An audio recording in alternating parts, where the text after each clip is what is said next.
Okay, so I there's this cool thing happening where give me a sec.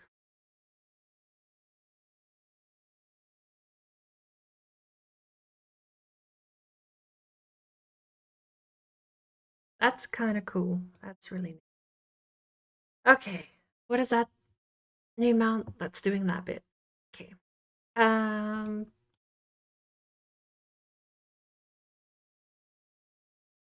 does this one capture? Nothing? Okay.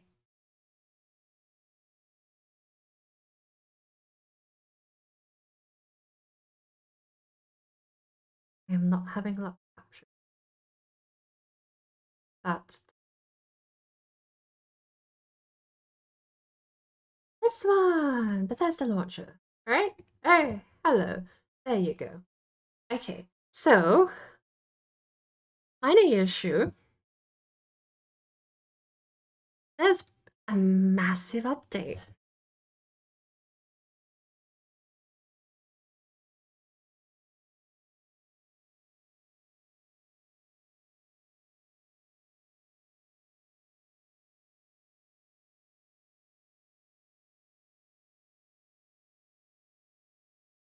I say massive, but I'm just throttling the connection. I I normally leave stuff like this to download overnight. So having it run slower is fine, so that I can then still watch YouTube and do all these other things. Long story short, I've got it throttled at 1 megabit a second. Megabyte a second, sorry. But it's 2 gigabytes in size. I'm either going to have to risk the stream dropping to get higher speed or do something else for an hour. That gives me no time to prep and test. I think the best thing to do is increase the speed and risk the stream emerging, because I am being relied on here to meet a deadline. Settings. Okay. Launcher setting. Maximum download. We are going to see how it handles unlimited, because I do not need to be waiting an hour for 2 gigabytes to download. That is a bit nonsense. So, I don't have a... See, the reason I throttle it so low too, bit of backstory, I don't have the super best internet in the world. It's not because of where I live, it's not because of bad company, it's not because of any of the usual reasons you hear. I don't have the best internet in the world because I pay for slow internet because it's cheaper. I actively pay less for slow internet because I live on my own. Everyone else has gigabit, fiber, all this other stuff. No, I am country, so it would cost me a lot to lay fiber to the house. But I don't need it super fast. I just need it fast enough that I can watch high definition video, possibly 2 or 3 at the same time, and I can. I need it fast enough that I can play games online, and it is. And the big thing that I'm asinine about is jitter and noise. And there's basically none on the line. I'm sitting peachy. I'm really not super upset with my connection. I pay half as much as some other people. And I don't have a data cap either. That's the one minimum as well. I don't have a data cap because I don't want to have to worry about budgeting my data like I do my money. Right? It's what money's for. I budget my money so I don't have to budget anything else. But Long story short, we're going to be sitting here for a bit. Because even at full speed, I'm hoping the stream is still stealing a little bit. Stream is stealing bits a second. Actually, let's do a bit of this. Let's do a bit of this. So, a byte and a bit are not the same things. Megabytes are how you measure storage. Megabits are how you measure data. Because companies really want you to understand that bigger number is better. So they don't use the same number that you use when you store it on your drive, or when you download a file even. They use the number that multiplies it by 8. And so does OBS, because it's talking in data, not in storage. So, right now, I am averaging 3,800 kilobits per second, which is the smaller number, but it looks larger.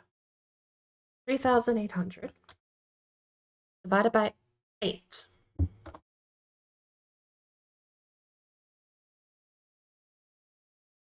Mama? Hang on, 3,800 kilobits per second. Don't you divide that by 8? Kilobits. Yes. 475 kilobytes per second. Wow. I'm using half a megasecond. Upload. What? Data-wise, I am using half a megabyte a second? I'm streaming 720p and it don't look crap at half a megabyte a second.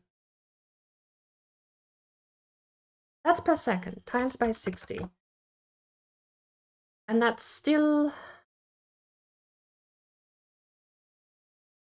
27, okay, so I'm using 27 megabytes a minute. I'm using 1.6 gigabytes an hour. Well, yeah, 1.6, we'll round down. 27 megabytes, what was that, a minute? Half a megabyte a second. I mean, it stacks up, right? But that's impressively thin. I'm so surprised to find out my stream is so slim without looking terrible. I got some really neat tech tips though from someone else who was digging through all the encoders and found the best peak ratio of quality to performance. And I have to say, if that's running on half a megabyte upload a second, 475 kilobits a second, that's kind of impressive. And hey, okay, so here's the thing. OBS is now freaking out because I'm downloading.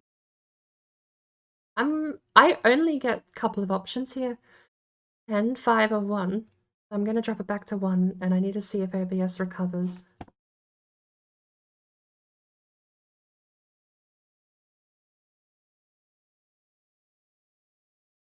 Well, that's the thing. Well, I suppose in this case, bitrate is being crushed down into kilobytes a second, but that is it. 3,800 kilobits a second is my bitrate. Same number. But because I'm not recording, I don't have a higher bitrate than what I'm just uploading. And because I can make those the same number, I don't have to downscale the bitrate to the stream and keep a local recording. Because they're one and the same, you can actually streamline a lot of the... that's what it seems like, is you can streamline a lot of the math behind it on the hardware side. OBS is being a bitch, but I've got half a gigabyte remaining. Don't make me restart now, OBS. That would be so lame. It actually kind of makes sense though. 1.6 gigabyte an hour kind of stacks up.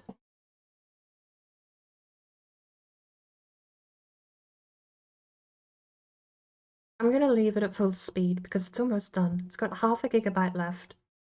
But I have a hunch we're going to have to probably kill OBS and restart, sadly. Probably have to kill OBS. Very sad.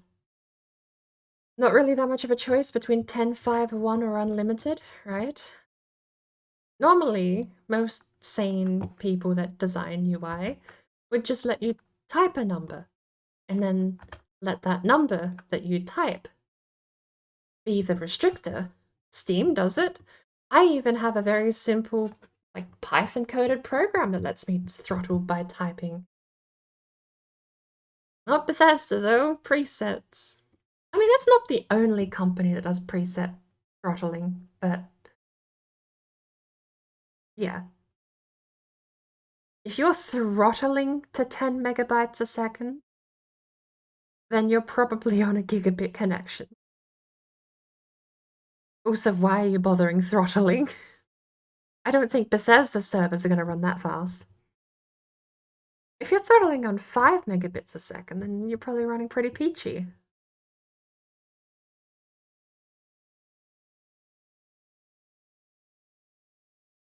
Yeah, so I'm buffering because I am downloading at max speed. OBS might have also just finally crapped the bed, so I'm prepping to reboot it the old-fashioned way. But I'm also hoping once the update is finished that we go back to the regular, standard, good old-fashioned green square in the bottom right. I'm not holding my breath. I could force it to reconnect, actually. I'm curious if that would help. Or if it would just crash the program. But we've got 100 megabytes left. Look at us go.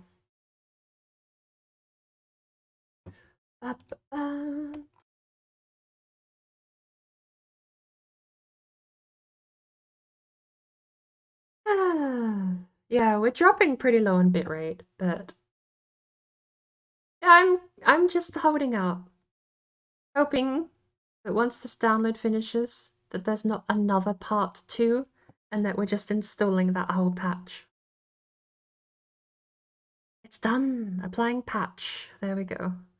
70 gigabytes! Okay, I don't think there's a second part. And I'm turning that back to throttled. I normally don't stream while patching games, but I also normally don't like anything on my computer taking 100% of the bandwidth. Are we good? Marco? I've got green on my end.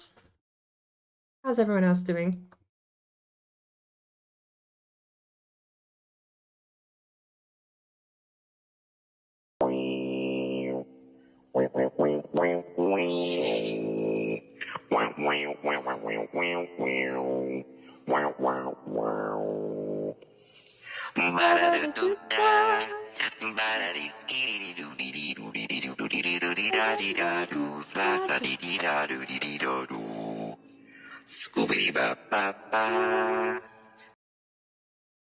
To be honest, knowing their bugs, it would probably be possible to send files to them instead of to the client.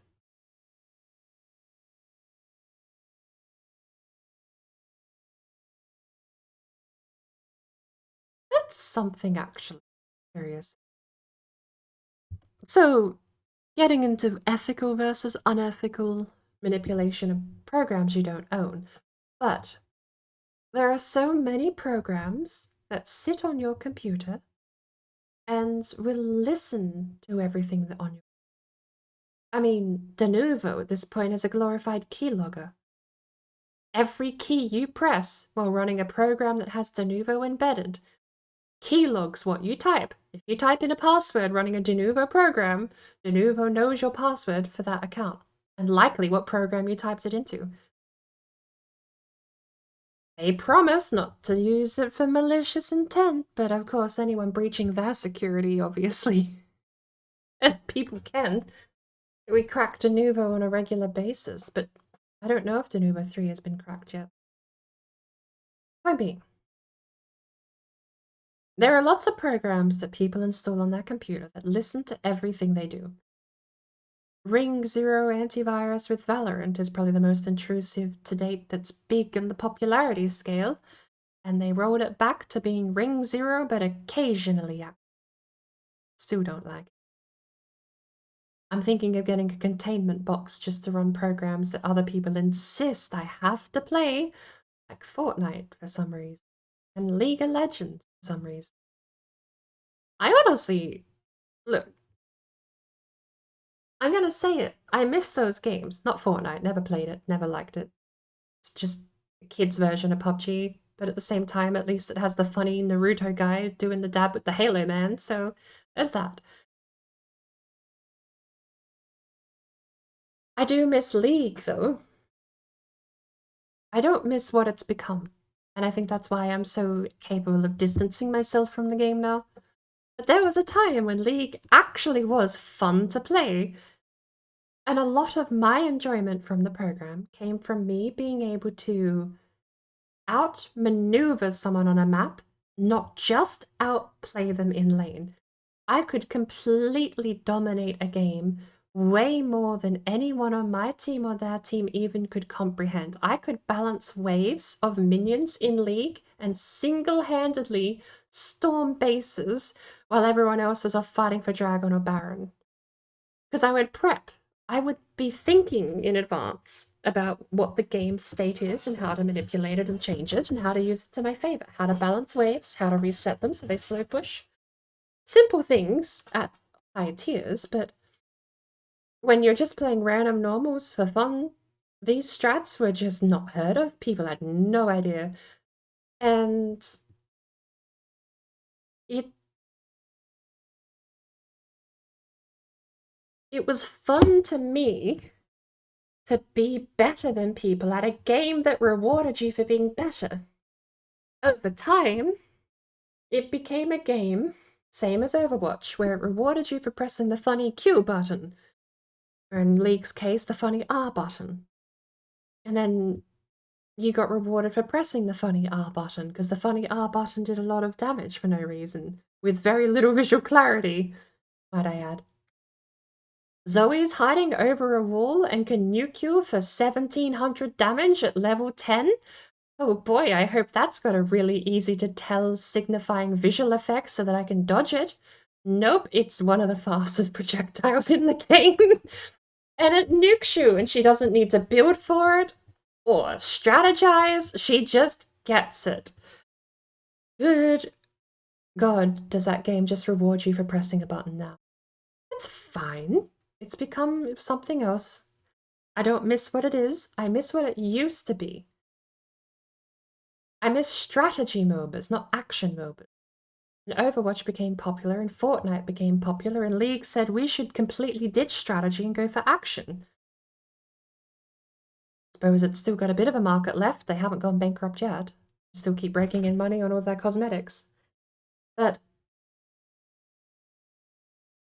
there's a part of me, despite knowing the Riot client comes with spyware, there's a part of me that just wants to go get a containment box, lock it out from my network, but give it internet access. Basically, I want it to have its own demilitarized zone, so it's open to the internet, but closed to my network.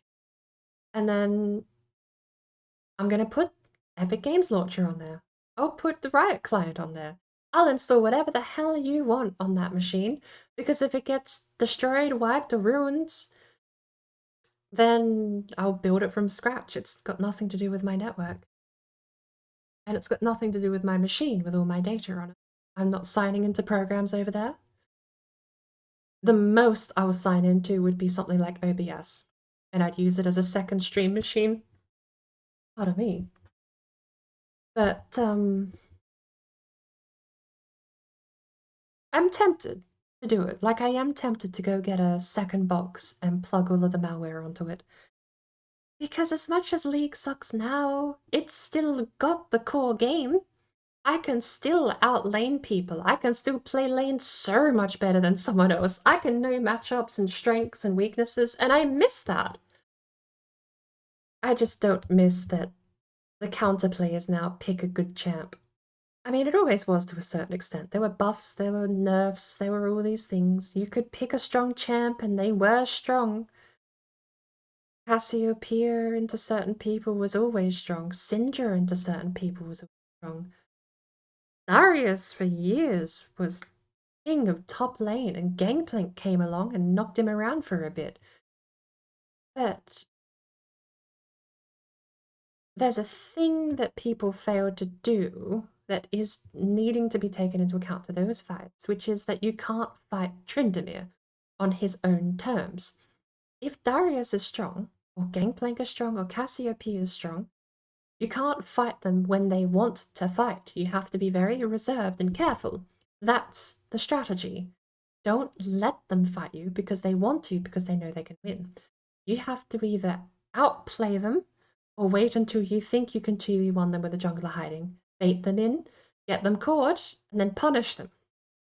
Those were the strategies. It wasn't a complete lost cause just because the strong character was in your lane. You just had to play around them, winning the fight. And there were losing matchups people opted into, like Olaf into Gnar was just a complete losing case, and the only trick Olaf had was getting level 6 and ulting so he couldn't be stun locked. But they, pro players still opted into those fights because they brought tools to the team that might have been beneficial later on. And they still played around their losing lane effectively, trying to scrape together as much as they can to stay in the game without throwing the lead away.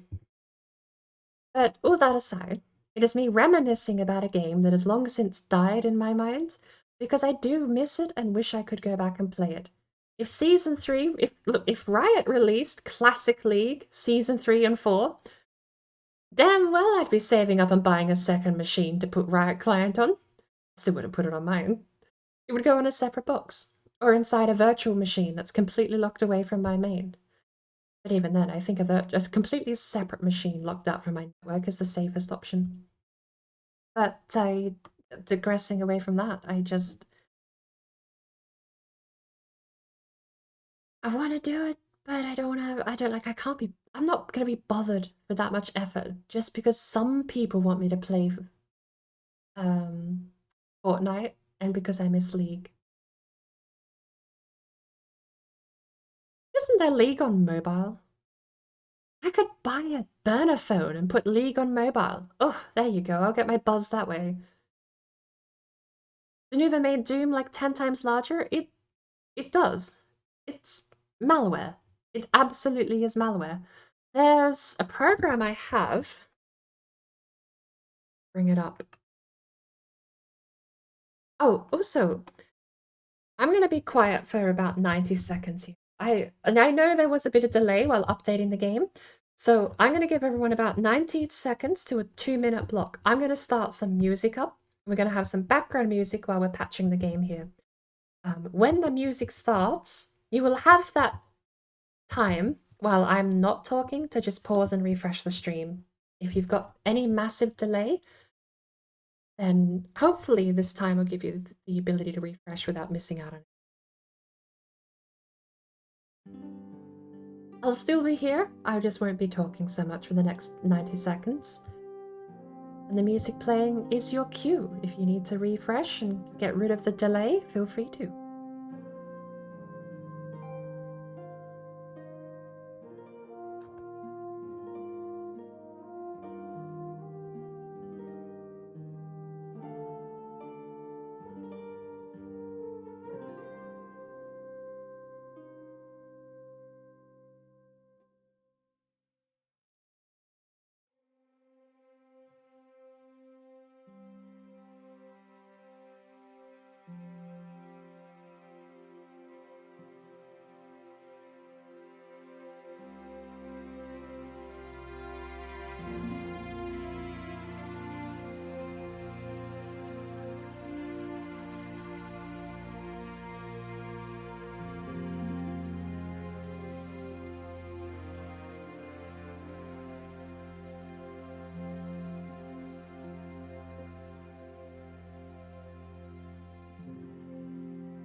think that would have caught.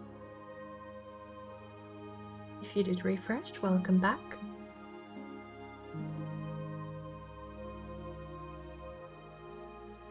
About 2 minutes delay between me typing and seeing it on stream. That was about 2 minutes ago. In fact, that was about 10.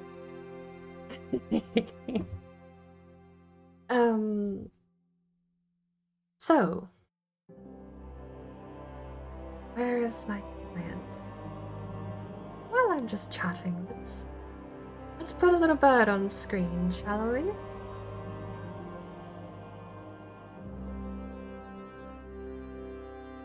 So, here's a program. Welcome to Detect It Easy, or DIE. DIE is a very neat program. I've been using it to basically double check after becoming very conscious about certain programs. I got Detect It Easy with the sole intent, absolute sole intent, of finding out what the program ships with before I open it. It's normally fairly safe to... What did they do to the logo?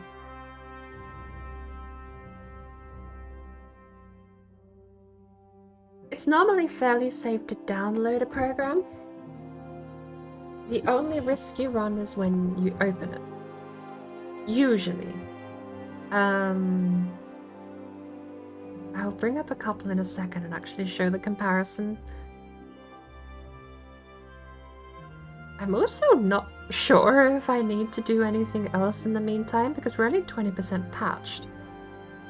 Very big patch. What Steam ID is that?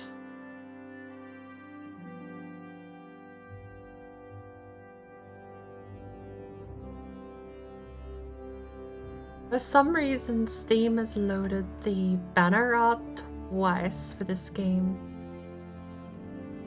I need to double check that's not them uploading the banner art for the logo or if that's Steam getting it wrong. I'm not able. Oh!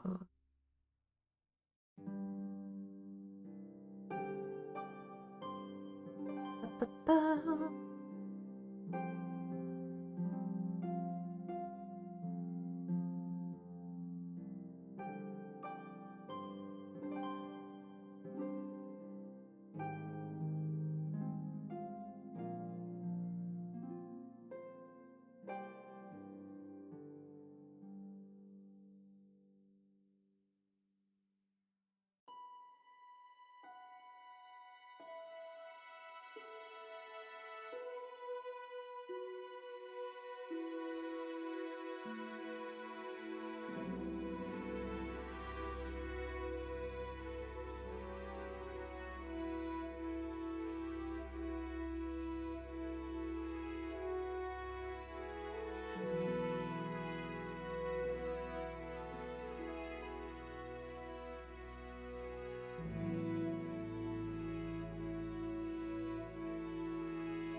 Okay. The number is 10801.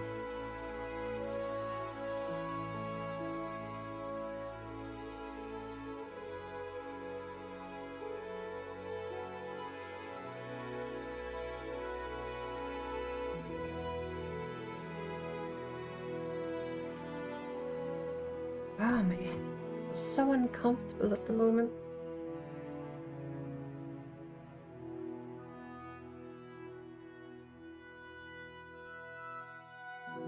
Did the logo die?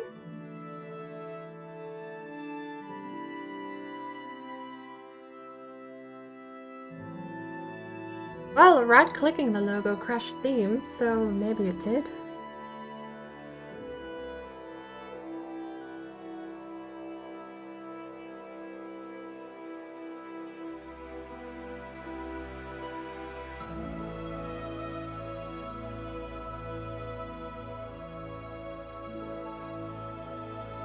Wow, they really did? How? Okay, either that's been like that forever, or I just never noticed, and that's so tacky.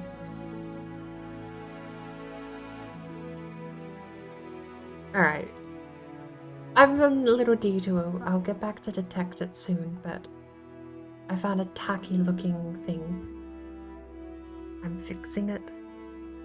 There's no way I just never noticed that though.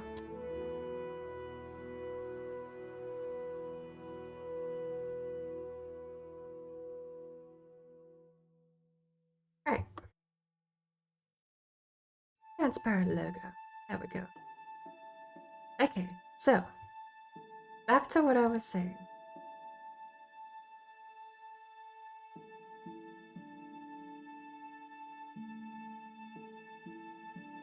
You can see the program has, let's get this one, we'll drag it in there. Program, you click and drag a file or an executable over onto the program, and it will load that executable without running the executable. It looks into it, it reads the file, and safely tells you what this executable has. So once we're done reading the file here, it'll say this is a program compiled with Visual C, C++, nothing else. There you go. Look at that. Took a while to scan. Measures in at, does it have the size?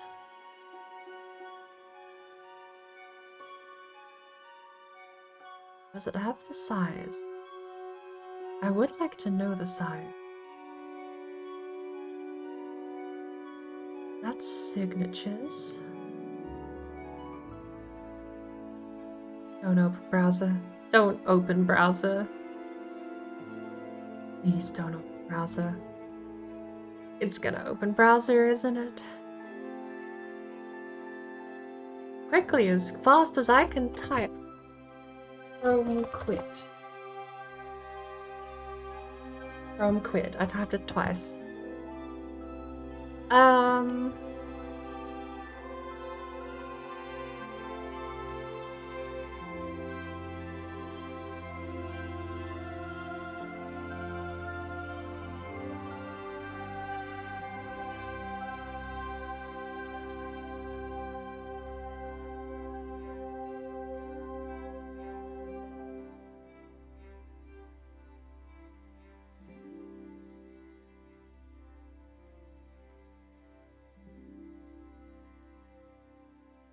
I don't know how to see the size, but I'll read it from the file, because I can see the size from Explorer before I dragged it in. But it is 39 megabytes in size. This game, the executable, 39 megabytes in size. This is Formula 1 2020 DirectX 12.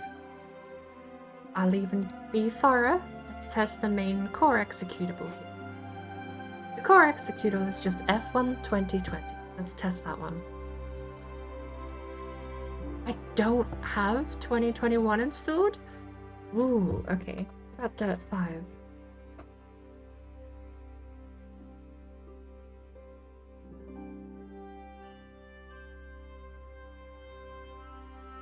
Here we go. Here's a good example. Okay. So this executable is also 39 megabytes in size. Comes off compiled with C++. Everything says it's clean. Here's Dirt 5. And I'm gonna state that this is insane. I can tell immediately this has de novo by the file size alone. I don't need Detected Easy to know this is gonna flag as de novo, because it's massive. And I'll tell you in a second what it registers as. But this program has been really nice for picking the less easy to detect intrusive softwares that some of these games ship with in the executable. So, F1 2020, a racing game made by Codemasters. The executable was 39 megabytes. A pretty small download. Interesting. This one's actually hidden.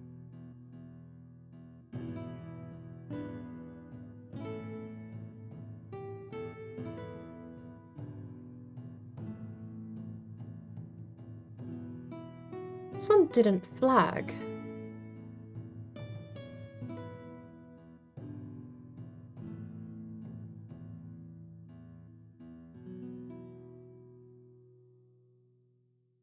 Which is interesting, because I know it has de novo. I know it has de novo because the executable is half a gigabyte. It is 490 megabytes. Not 49, 490 megabytes.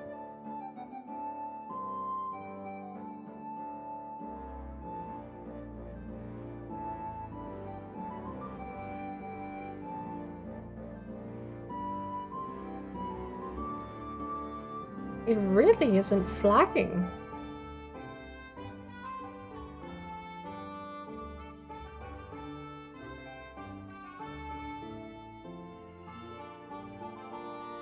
I know for a damn fact that this has got de novo and it's not flagging, and that's fascinating.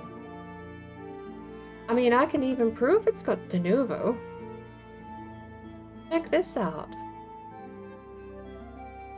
Apparently, de novo got past this build of Detected Easy, but let's quickly jump down.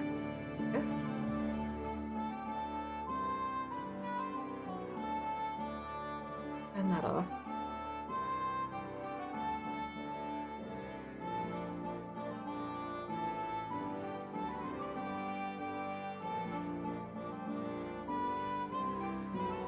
And I'll load up this. So, right here, I don't know how easy that is to read, incorporates third-party DRM, de novo anti-tamper, listed on Steam. There's also someone here who's tested uses de novo, proof on the store page is their source, and it's a pretty good source if they tell you they're using it. Probably are using it. But it's not being picked up, which I don't like that it's not being picked up, because that means that there may be other programs that have flown under the radar on this system, on this detection program. I'm just... yeah, right. It doesn't find anything in binary. Doesn't find anything in the encoder. Doesn't find anything buried in MS-DOS level either. It's actually got, unless you look at the size of the file, it's actually got a hidden version of de novo. I mean, it makes sense. Dirt 5 released after de novo 3 came out, and I don't know if this even... Windows 10 version 2009, that's my machine. But I'm not sure this program. Can I click about? There's a Bitcoin link. Oh, sorry. Copyright to 2008, copyright to 2022 under a different game. Detected Easy, June 16th, 2022. I'm not checking for updates. I've already clicked one button on this that opened a browser. Okay, right. That's alarming. I know Dirt has de novo, but I wasn't expecting it to get past the scan. So... Hop no longer installs malware. I like that. I forgot. I've made a bunch of categories on Steam too. So every version of anti-cheat has been listed as potentially unwanted program, as well as third-party clients are listed as potentially unwanted program. All forms of DRM have been listed as potentially unwanted programs, even though they don't download. So I've got a system that should be fairly thorough, cataloging and keeping track of the game. Cataloging and keeping track of what's attached to what. Let's find out. Not really two. DRM RaceNet. Apparently nothing. Right? Browse local files. Rally 2 measures a normal file size. I don't think I need to test that then. What is... Okay, Codemasters...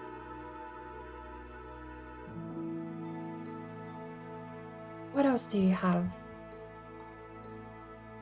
You abandoned Project Cars 3. I don't have it installed. Damn. Grid Legends. Ooh. There's one. Browse files. Speaking of, I need to actually beat the campaign on that. Alright, Grid Legends. It's another 0.5 GB. Absolute massive executable file. Let's see if this one gets past detection as well. And we are still patching. We're a quarter done, apparently. Which makes me worried, because we've only got 6 GB left. So I'm hoping the other 70%, because obviously there's 6% left, I'm hoping the other 70% of this patch is just verifying files and checking for integrity errors. And if it isn't that, and it's got more to go, I'm definitely going to be doing something else. We'll deal with that when we get to it, though. 5 GB left to patch, and then we find out... No, is it only 1% left, not 6? Ouch. Okay. So, not 70%. 75% of the patch is still unknown at this point. Good. No, I didn't need to play Elder Scrolls in half an hour. It's actually been that long. Holy cow. Half hour till I need to be in the cool. Okay, here we go. Under PE64. I wish I knew what that meant. But, Protector, de novo. Right there. Library, overlay binary, and then you have certificate there. But Grid Legends, released last year, that one does detect de novo. I don't know why Dirt 5 isn't. That's kind of concerning, but it's meant to show up here like that. Good program. Tells you about spyware. Anyway, back to this, and I need to go to the restroom, so I'll be back as soon as I can.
Here are male redwings feeding together in Florida, where they go for the winter. There's not a single female in this flock.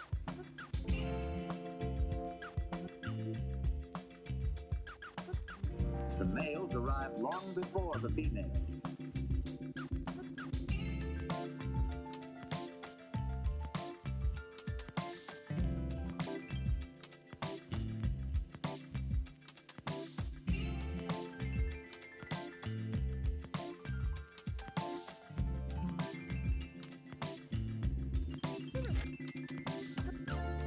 Early in spring, the redwings return to the northern marshes where they raise their young.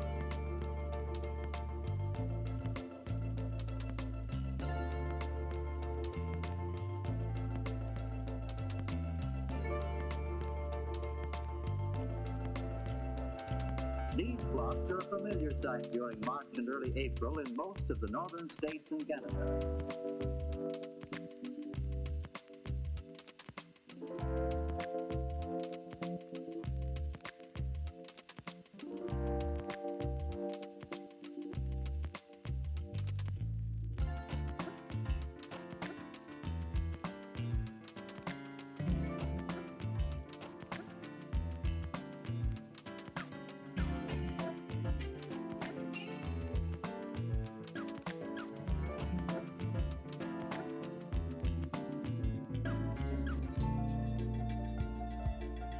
When the females arrive 2 or 3 weeks later, each decides which territory or which male she wants for the summer.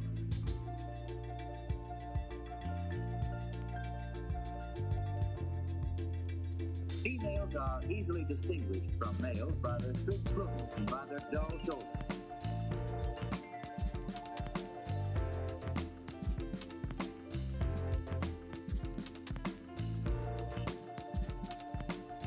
Females do not sing like the males, though they have a number of sharp call notes.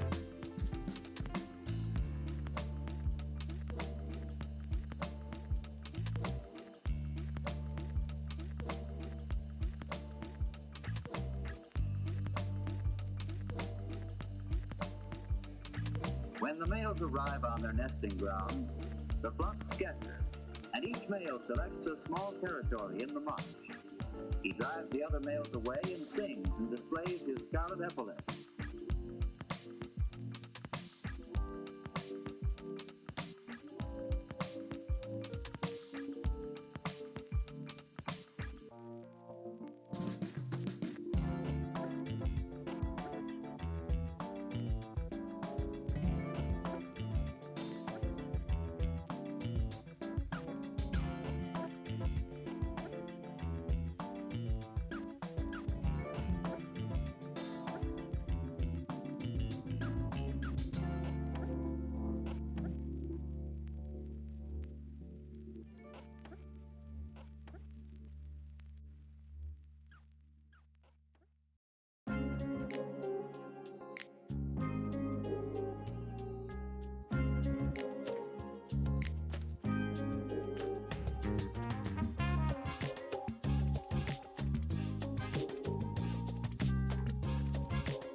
Boy, it's done!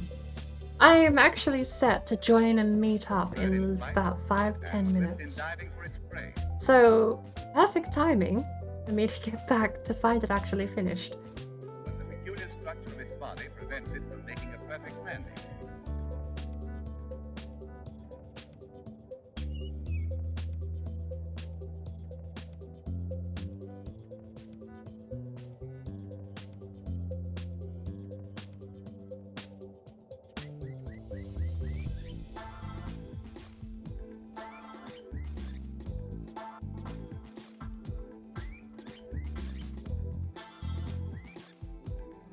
It is loading. I'm just gonna let it load. There we go. During the nesting period, great numbers Get rid of that. certain isolated islands. That. Hotkeys. What a hotkey. And we're logging into EU.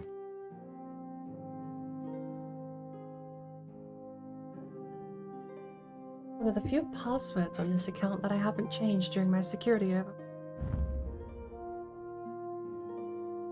Did a security overhaul earlier last month, and all of my passwords are now paragraphs. At the very least, they're a sentence or two long. I had a couple that were slightly amusing. Logging in and having the people tell you your password isn't secure enough. It doesn't have a number. Because the absolute noodle brains that for some reason set the password standards simply decided that having different characters required people brute force hacking passwords to check more hex codes against the hash, right? It's like brute forcing a password is what that protects against. It's meant to. If your password is alphanumerical only, then usually what most password things will do is they'll run through the alphabet, then go through numbers, then go through symbols. So if it's alphanumerical only, it'll hit the alphabet one first, which is the quickest. That's, as far as I understand, the logic. Here's the reason why it's stupid though, is because they have to do that check for every single letter. So if I write 2 sentences for my password, adding a number doesn't change the fact that they're going to have to brute force about 40 plus characters, it's probably even a bit more than that, in order to get my account. Now, of course, that's irrelevant when you're dealing with things like scalping, or data mining, or actual database hacking. People can pull the database out, then they may have your hashed passwords, they may have your plaintext passwords, they may be able to decrypt your password or just read it normally, in which case the only protection you have is how well versed the person handling the data is at cataloging databases, because a lot of databases, simple, easy, tiny format databases like CSV files, well, there's a boat in the background.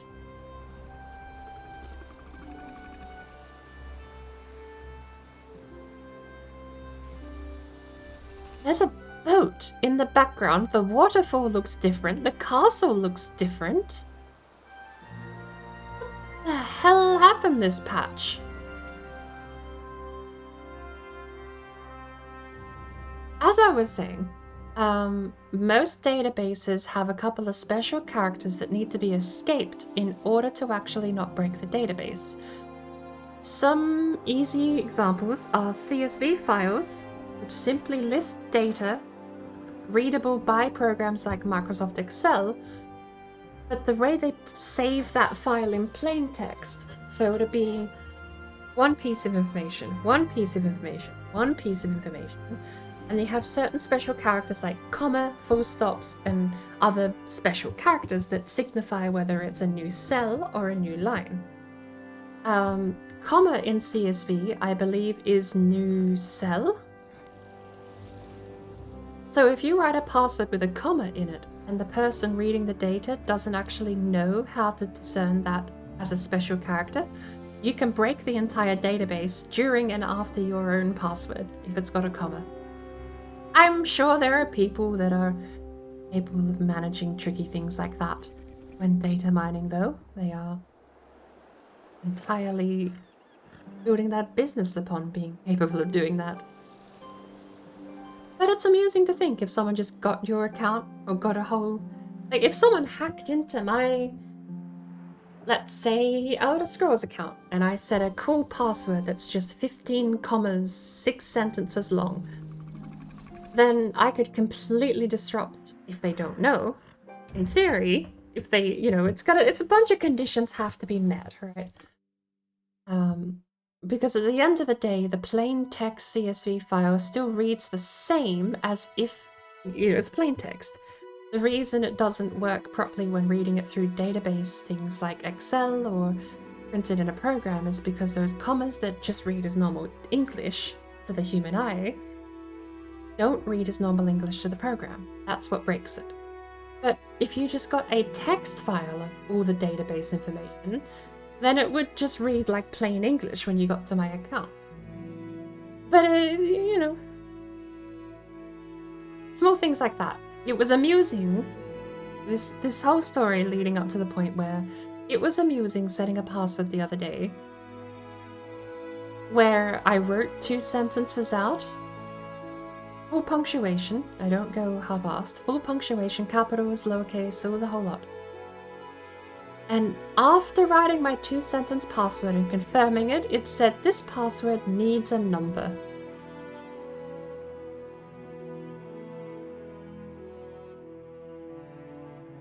It's probably one of the better things you can do for your own password security. Remember your password with a sentence. A really, really crude, basic example would be your Facebook password. So you log into Facebook, you have a username and a password. You type in your username, and you could set your password to I am logging onto Facebook.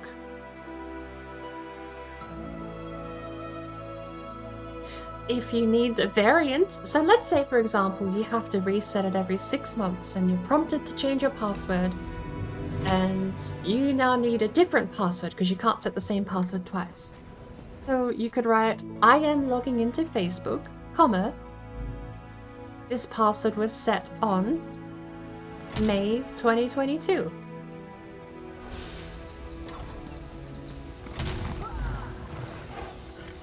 No! My minimap is gone.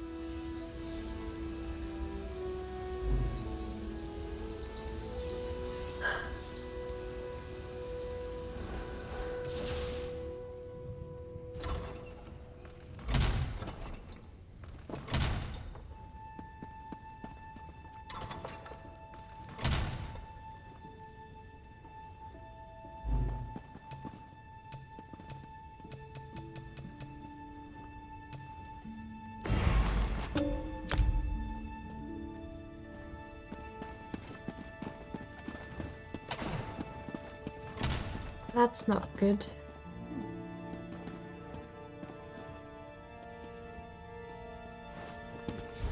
So... Advanced UI out of date. Okay. I have out-of-date add-ons. Right. I might be able to fix that.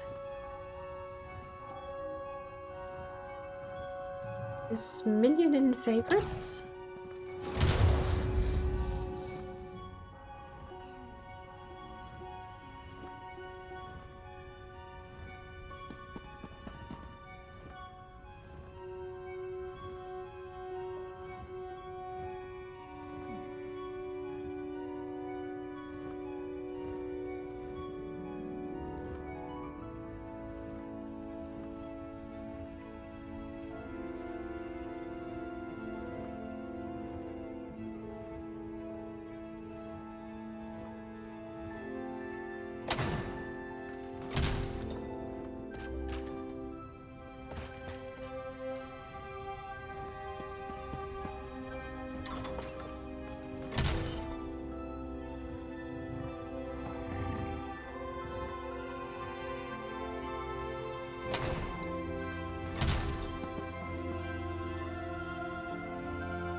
Okay.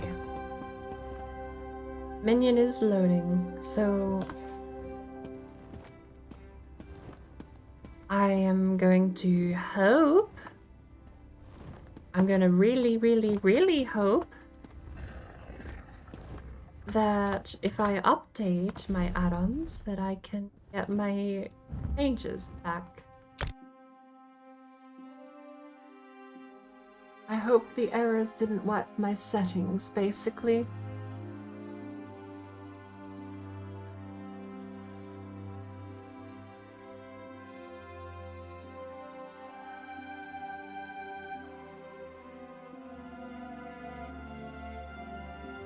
Let's bring the little bird back up, shall we? Now. Where are we? Stream Raiders. I don't need to capture Minion. I need to run update. Speaking of, where is Minion? Minion taking a good hour at the moment to open. Hurry up. Low program.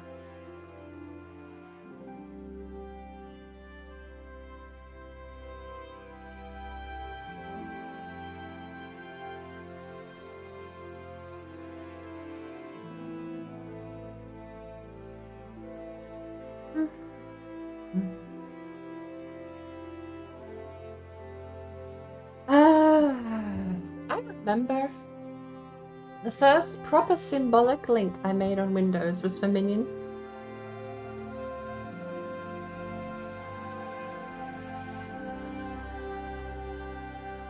Because I want my add-ons stored elsewhere.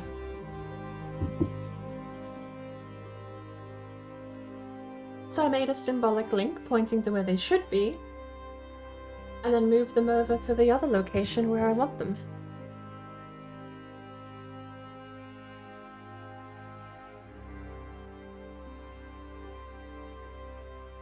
There we go. Okay. Update all.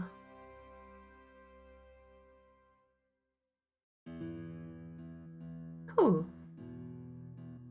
Well, that was easy. That was cool, that was easy. Now I just run the game again.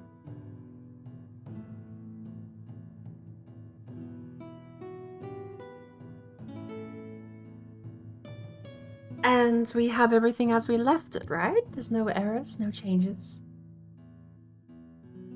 We don't have our quick bar in the middle of our action bar, hopefully. That would be nice. It's running smoother too now.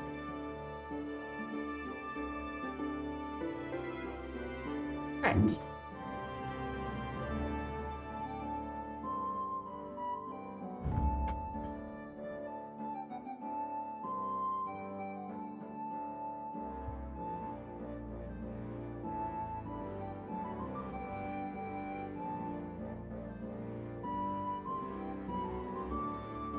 Speaking of updating passwords, there was actually a really cool suggestion, but it's something that I find curious because if I say the suggestion out loud, it would mean I could never really ever use it.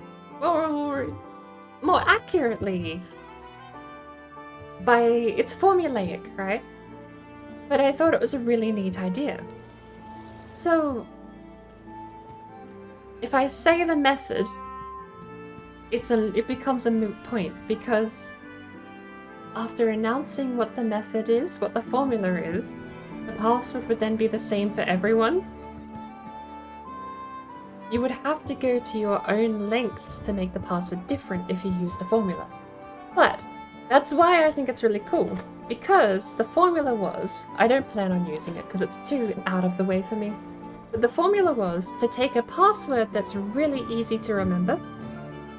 The example we talked about during this conversation was to take, again, I'll use Facebook. Let's say you're logging into facebook.com.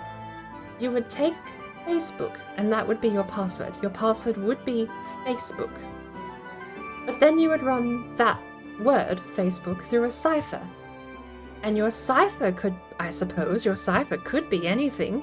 So your cipher could be a master password that only you know. And the way you would know your password to log into Facebook is because you would start with the domain name and then encrypt it with a cipher using your master password as the cipher crypt key. And then you would get the output jumbled text that's encrypted and put that into Facebook passwords field, and that would be your password. Well, no, I think that's fairly fine to explain, because your cipher key is going to be user specific. So even though you're encrypting the word Facebook, and that's your password, right? That's your starting point. So it's like, oh, thank heavens, my stuff is back. That's so nice. So, should I be concerned?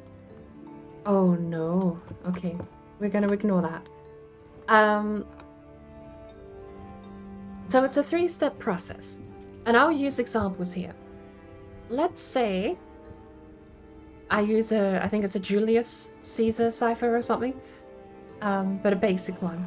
Let's say I want to log into Facebook. So I would go find a cipher online or some sort of cipher tool, and I would type in original text Facebook. Then my cipher key, I would write fishy, because I like fish. So the word Facebook would then be jumbled and scrambled into something else, and technically the only way to unscramble it is to know the word fishy. And you don't have to remember the password, because so long as you know your cipher key is fishy, then you don't need to remember what the password actually is. All you need to know is the decrypted key, which is Facebook, that's your original text, and the cipher key. And then you can use that tool as many times as you like to get the gibberish string of characters out that you then use to log in. It's still a static password, but then say, for example, that's your Facebook password. Facebook encrypted with a Julius Caesar cipher or whatever it's called, with the word fishy. Then you take Twitter, and your Twitter password would be the word Twitter encrypted the same way. And it would be the same cipher key. You would still use fishy. So the only thing you have to remember is what website you're logging into, and your password is fishy. But your password isn't actually fishy. That's just how you're encrypting your actual password to log into the website. It's a neat layer of physical security, but I don't know if it gives you much digital security at the end of the day. It's just a neat, almost pseudo-experiment, I guess, to play around with digital security in that way, introducing physical security. Because then you don't need to know what the password is. You could go around and say to people, my password for Facebook is Facebook with a capital F. And now look at you crazy. But, I mean, it is. It's just encrypted with the word fishy. There's some my examples. You could use any cipher key, and you could pick any key phrase to remember the original word by. The formula we chose was the domain. So if you're signing into Facebook, you start with the word Facebook. If you sign into Twitter, start with the word Twitter. If you're signing into YouTube, start with the word YouTube. And then you just encrypt them all with the same passphrase. And it gives you a formulaic word to have a different password for every website.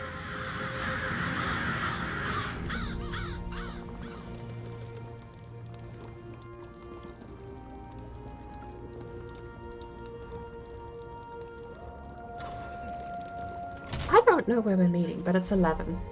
Am I meant to be meeting somewhere else?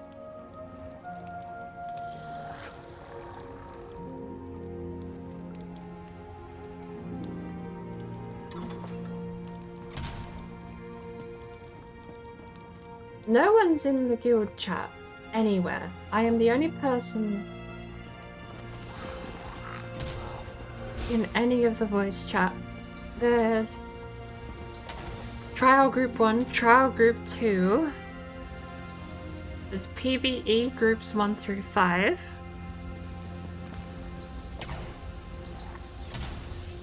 I'm in the lounge. And I was told we're starting an hour earlier than listed time if I want to do the special one. Which is... It just turned 7 p.m. GMT.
Oh, I'm just chatting real quick.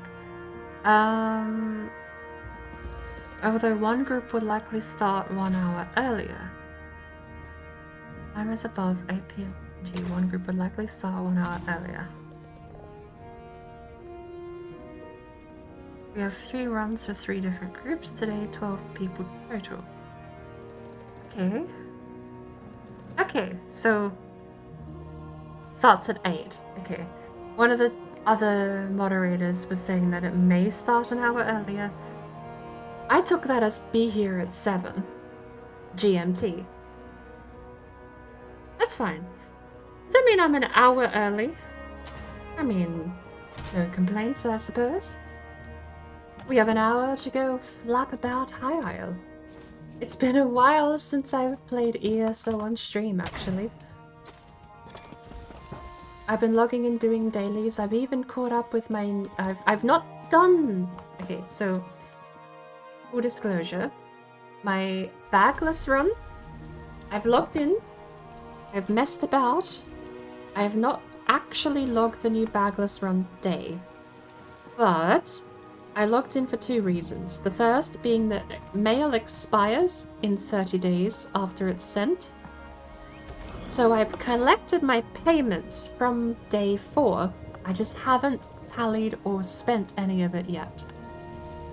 I tallied to make sure I had my numbers all correct and everything prior to doing so. So I've got before and after shots of my payments. I've not put anything else up for sale. To my knowledge. I don't remember putting anything else up for sale. And I tried my best to just keep my time logged in to the bagless character as clean as possible. So they did a couple of daily crafting writs, low tier. They've got a couple of bits and pieces, mostly just recipes that I put in the guild bank. Nothing super catastrophic that would upset or count it as a day. I don't know why I came in here. I have very much likely already sold everything I need to before logging off the other day. Do I have 200 Essence of Magicka potions? I need to sell some of those, good lord. We have Ravage. I'm gonna keep these menial potions. If they're crafted by me, I think they stay. Crafted by me stays because I may get a crafting writ that tells me to sell them or make them again. If I get a crafting writ that says make them again, then I don't have to make them again. Easy. Okay.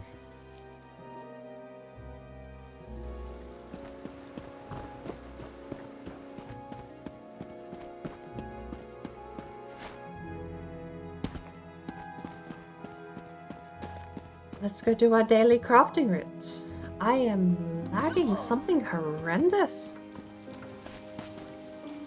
I've never seen a character T-pose before. What is that pose? Is that actually them? Are they gonna load in like that? Oh my lord, they loaded in like that.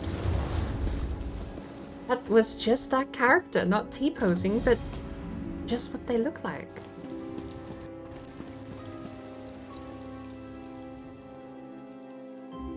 Alright.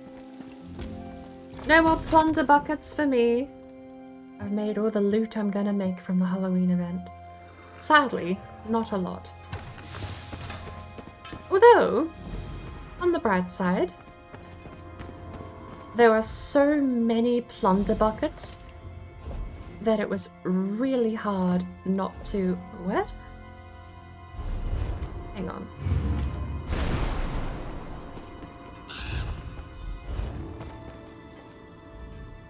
Your gold looks better. Excuse me, what are you doing with this? Oh, for the love of... I smashed it up. Was I smashed it up? Oh, this is a brilliant change. Visual at a glance crafting levels? That's amazing. Oh, 1000%. That is a brilliant change. One extra tab. You used to see this. This is what you used to see. Value, name. Value, name. That is amazing. Absolutely amazing to see. So is that it? Masterful glyph. Deliver the glyph. I need this one then.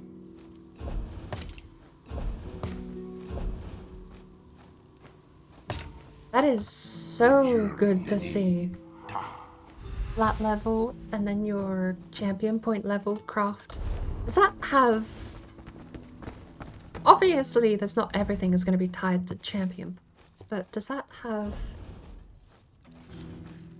This one already does in the overlay bit here, but I'd be curious to see if anything else has a similar positive change.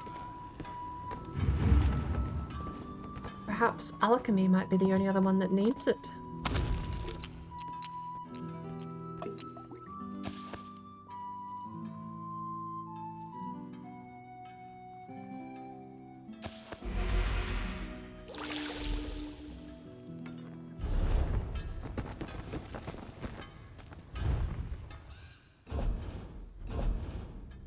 Still.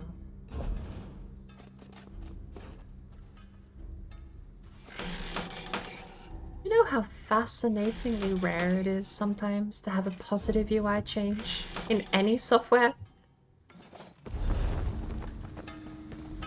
I mean, it goes without saying, the incumbent user interface is always going to have a bias to its existence continuing, no matter how mid or average it might be. But even so, it's like the Steam overlay and the Steam interface, the beta update that got pushed out a little while ago. Arguably nothing terrible about them, they're good interfaces. I think that one might have been a case of having to get used to it. But it is surprising how few times you genuinely seem to get a good UI change. Oh, how are you doing this morning? Or it might be afternoon actually, depending where in the world you live.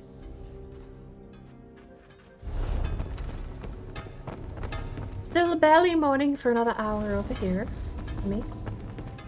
But regardless, I do hope you're having a good Wednesday. It's Wednesday! I woke up first thing Wednesday morning and the days sort of blur together when you wake up at midnight to do things. But I hope you're having a lovely Wednesday.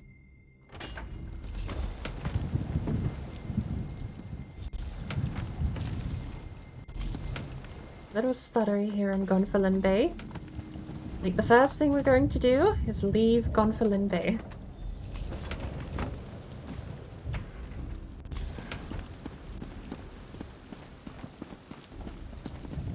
37.7k experience. Not a bad hold. We have Rusted Brains, don't know. Infused Critical Riposte Outlaw. and then deliver the glyph. Actually, hang on. You need to check that I've actually got all my crafting stuff set up. I know I haven't logged in about 2 days. A day and a half at least. And I know I left some of my...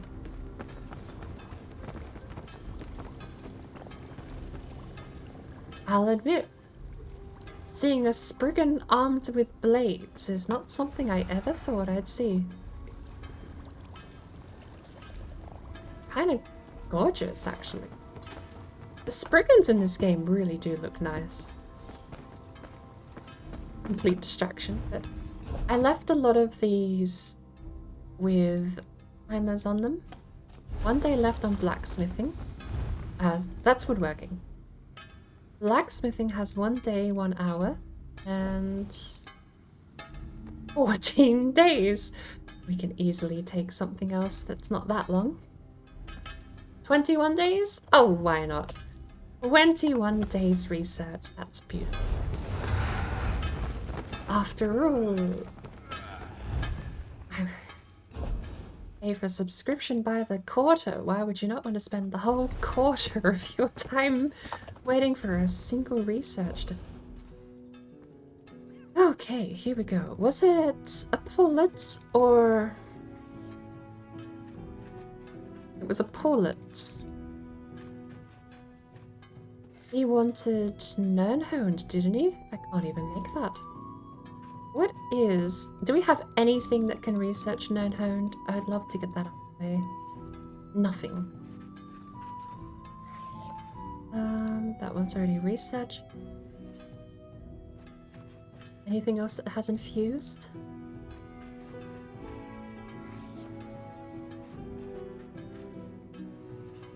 Well.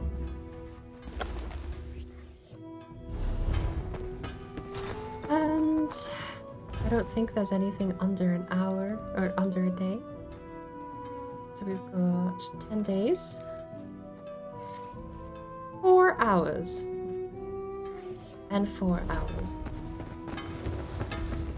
Everything else was... That's got day, day, day. I mean, there's no point, right? There's no point taking that day off, because it'd be 1 day, 1 hour. And in an hour's time, all of those would just be less... Okay, I think I can just leave it. 1 day, 1 hour. I'll just log on in a day and an hour and do it in the day. Just got home from Disney. You actually went to Disneyland.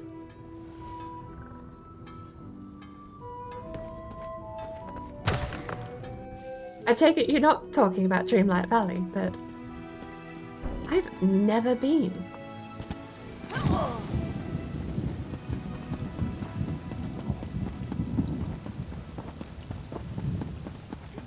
Disney World. Oh, they have a couple, don't they?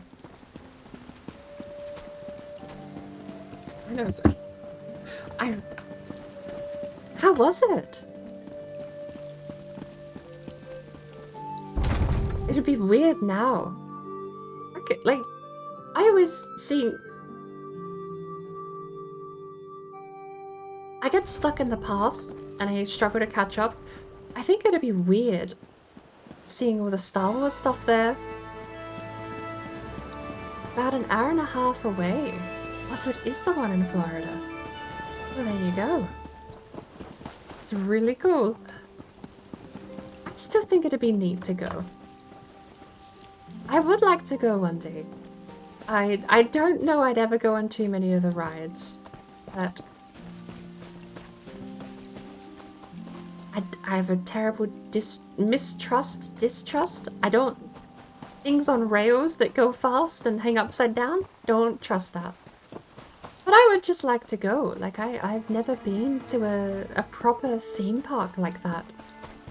How was it? Were you there? Were you there with family or just spending the day out?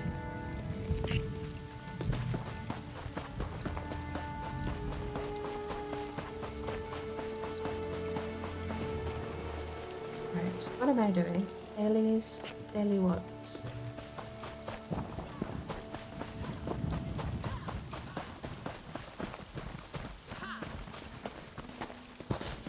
Yeah, I feel weird admitting it, but no.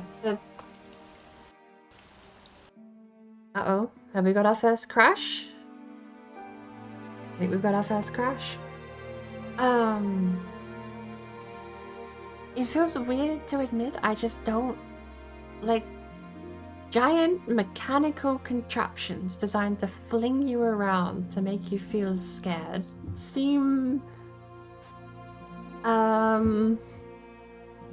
strange. I don't think I would enjoy it. I think it would actually be miserable if I ever went on anything like a roller coaster.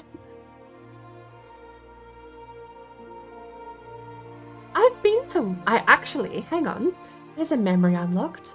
I've been to a water park before, and I went down a giant water slide. Oh, hang on, I've already got that launched. I just pressed this. I had been to a theme park before. I don't remember which one it was, but it was a not water world. Just a aquatic theme park, but I have no idea which one. But with sons and daughter, did a family haunted house for Halloween and spent the day relaxing and having a family day. That sounds absolutely lovely.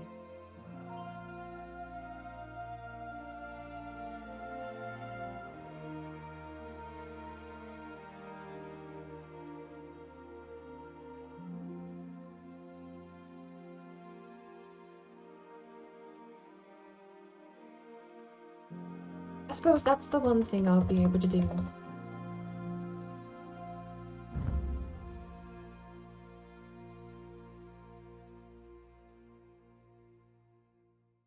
Got a bit of life ahead of me yet, and if I do ever... I don't know why I'm finding English so difficult today.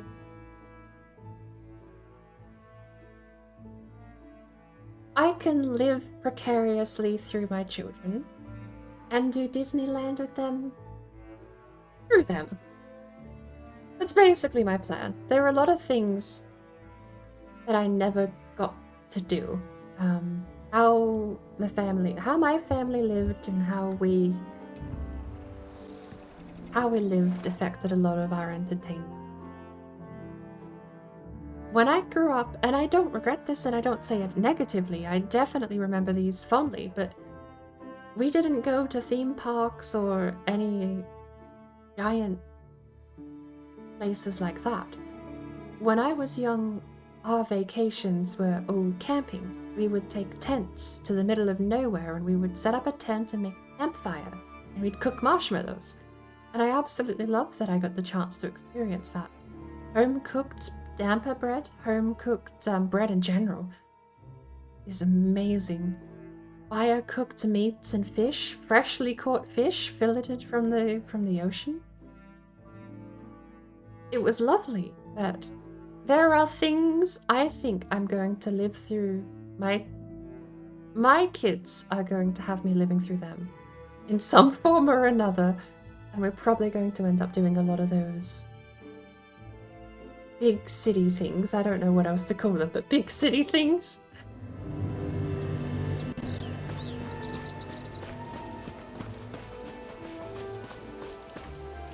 I think... Don't crash again. Okay. This better be... I've been told it happens about half a dozen times and then you're good.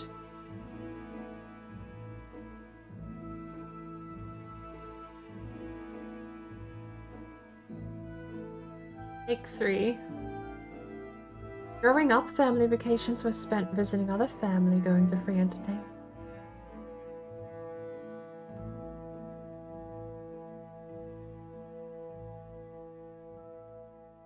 I mean, there's stuff I did do. I went to a drive-in cinema, a drive-in theater. There are definitely things I have under my belt that I've checked off that I would still like to do with a family in the future. There's a lot that was just never even considered. No way would we ever go to a theme park unless there was a traveling circus in town. No way would we ever do anything like that.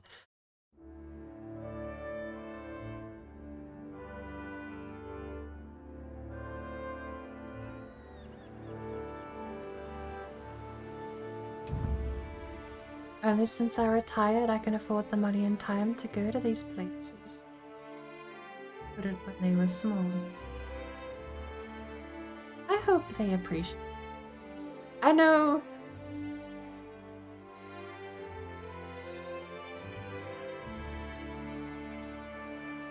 I'm reminiscing about what I didn't get as a kid. And I know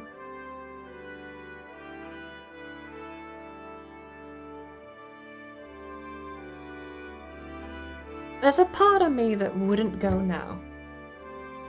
Because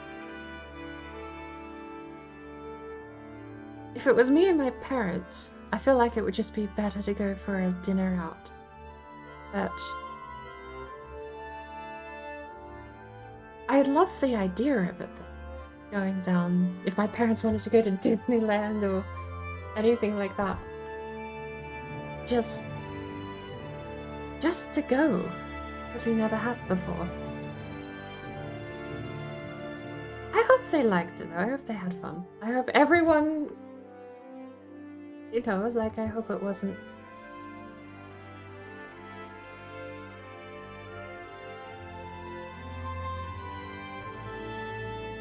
I'm struggling with English and I'm sorry. Funny, because they now rush to buy things for me before I can buy for yourself. I gotta stop reading in first person, I'm sorry. All happy seeing... Yeah, and that's something too. Like, I definitely had my late teens, you know, it's like, oh, I just kind of want to go my own way, be independent, live my own life, and then that faded away, and I went back to just, hey, we should meet up for lunch randomly. Maybe I get a coffee. And it is good just to catch up, so regardless of where it is.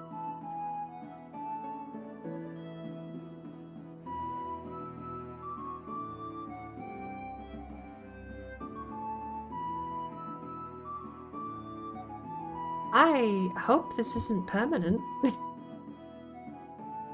I might have to send a message to the Discord saying, hey, I'm bad.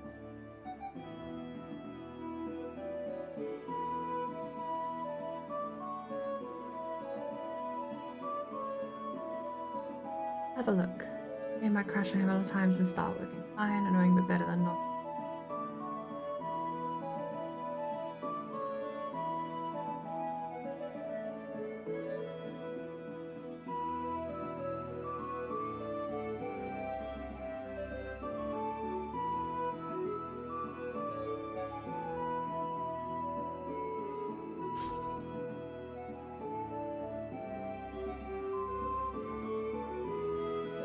There's two parts. It's so weird. I'm thinking through like the whole thing.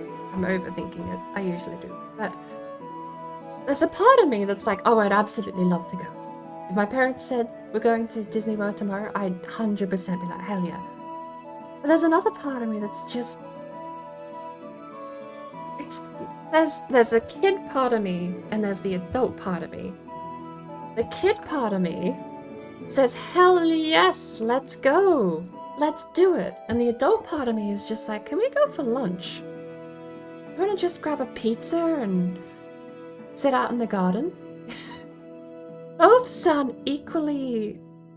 I like both ideas for different ways, and I'm trying to wrap my brain around the fact that they both exist. I need to stop just trying to tier them above each other, because... Am I gonna get flagged for logging in this month?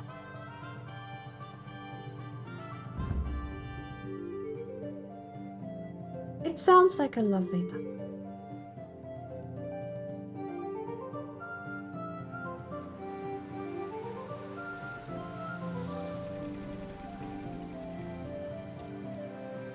Even though I know I wouldn't do half of the stuff there, what would I do?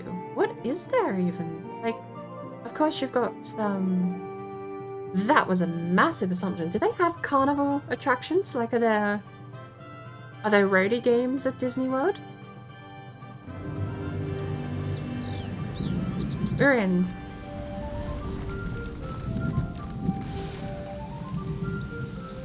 Okay. So, looking around, not moving. That place seems to be killing my computer, or my game.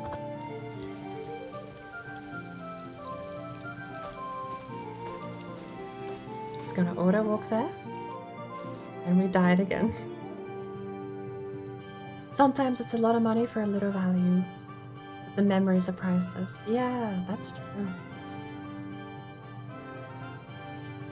I've heard since they've had Star Wars over at the attractions, I know some of the cocktails that they sell in the Star Wars cantina are apparently super expensive.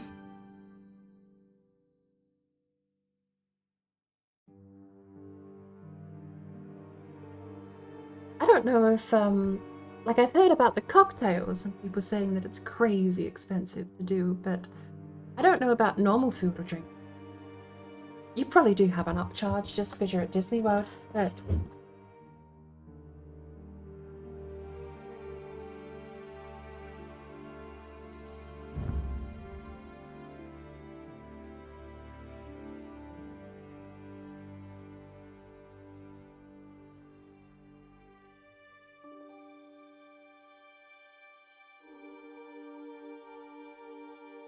it's one of those things. Even now, it'd be like a once-in-a-lifetime thing. For a lot of people, it probably is a once-in-a-lifetime thing. And that alone is enough to make it a memory worth treasuring.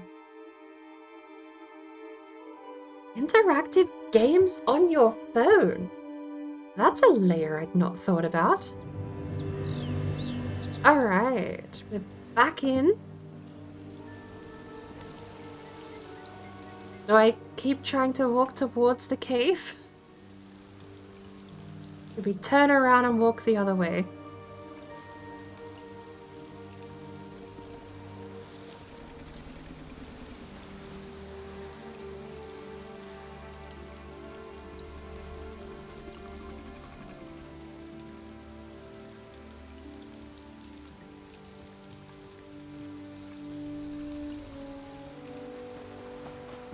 We're fine so long as we don't move. Okay, let's check Discord. Do I have map pin? Oh, this map needs to be off.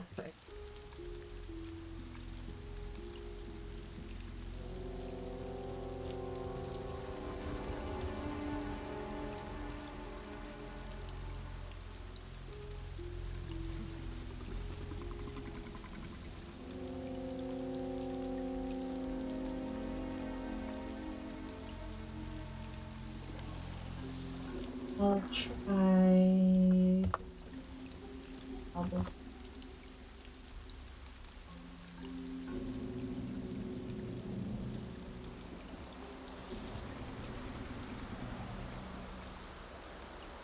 That does bring a question up, though.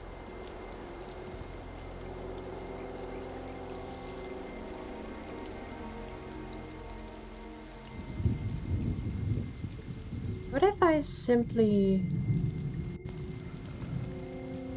there's a pin over there that's causing me to crash. That's what I'm certain about. What I'm not certain about is if there's a point of no return where the pin causes me to crash on boot. But I can manage add-ons from the main menu, so it's not going to kill the game. I will go for take 8.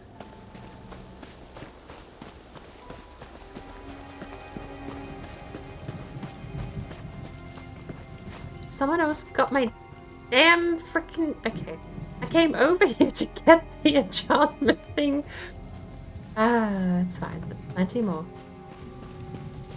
Okay. Okay. We're crashed. There's wormwood right in front of me, though. What's the bet I log back in and it's not Wormwood, it's something else? Okay. The people in the know say that harvest map is a cause of crashing. So let's get rid of harvest map for the time being.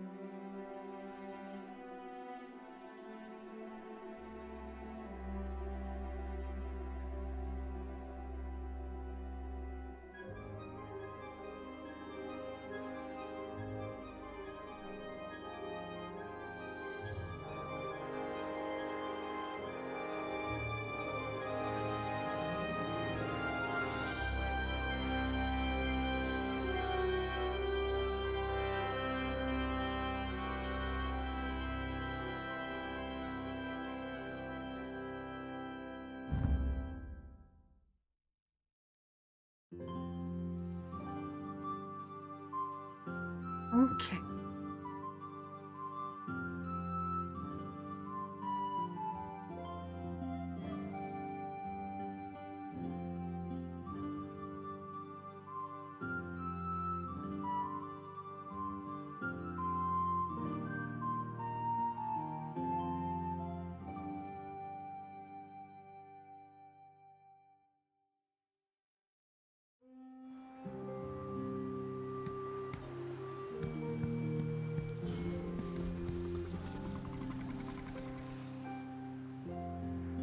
Harvest map.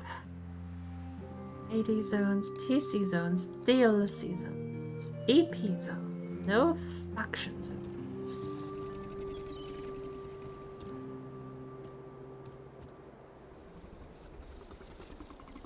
No detection, I'll turn off. No detection is probably needed. One of these. Map, harvest map, map. No. What are you then?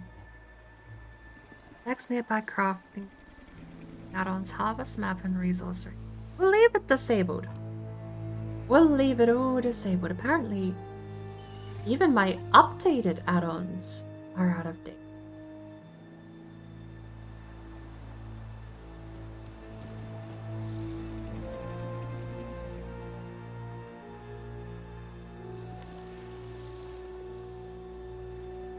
It's the node lib that harvest map uses rather than the add-on itself that you need to disable.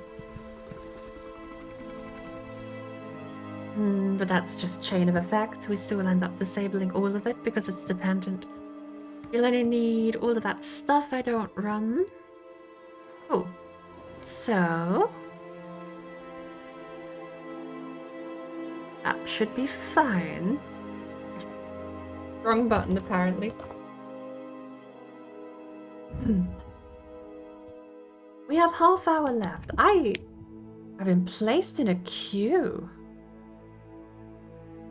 ESO has a login queue? That's a first? Okay, so harvest map has been disabled. Is this just the game cutscene?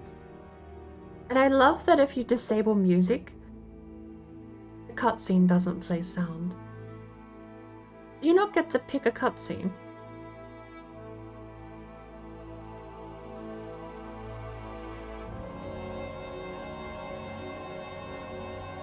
This makes the game look so beautiful. I don't know if they beautified the cutscenes or if this is just what max settings looks like, but this is gorgeous. I kind of want to see the cutscenes for all the regions though, because every region has its own cutscene. Oh well. Take 9, I think we're up to. Welcome back in, folks, by the way. We are testing Elder Scrolls with the new patch. Apparently, Harvest Lib is the thing causing the crashes, something tying to the resource nodes in the game. Whether or not there's changes to the resource nodes in the game that's causing Harvest Lib to be outdated, and look for data that simply is not. So, we'll be hunting for resource nodes the old-fashioned way, with no messy minimap of icons.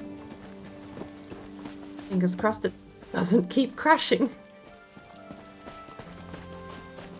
I probably shouldn't celebrate so early before I've even tested, hey? But I'm told that that is a guaranteed crash that we've fixed. So, fingers crossed, nothing else goes wrong.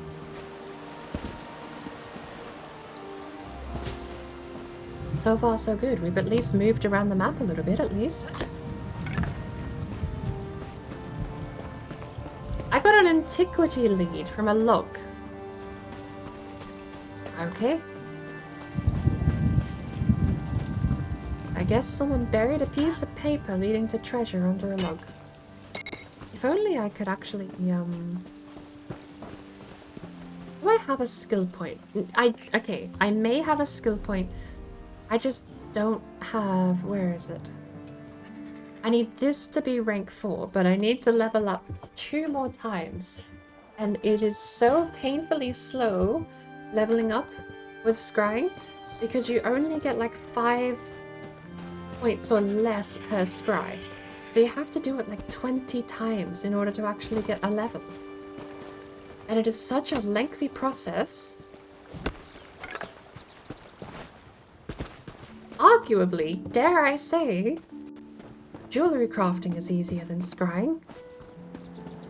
Because all it took to get jewelry level 50 was just buying a bunch of jewelry. Deconstruct it all and then you've got all the XP in the world that you could possibly need. With scrying, you actually have to put in physical work. You can't just tick a bunch of things on a list and have all the XP you need. Although, something that is a blessing is the fact that I think the higher tier excavations pay more XP. Someone else is crafting? Oh, that's an NPC.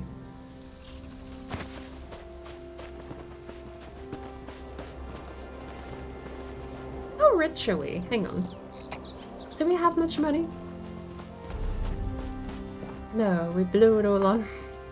We're spending all of our septums on style sheets at the moment.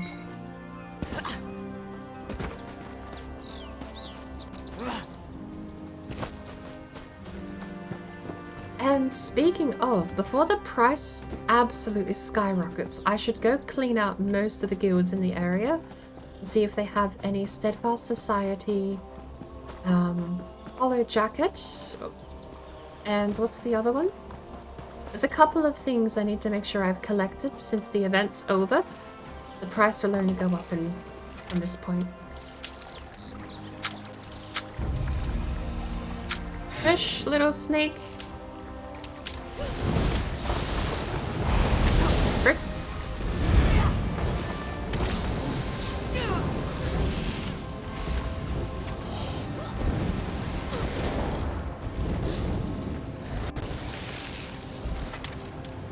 Lost the chest too. Can't afford to do that twice.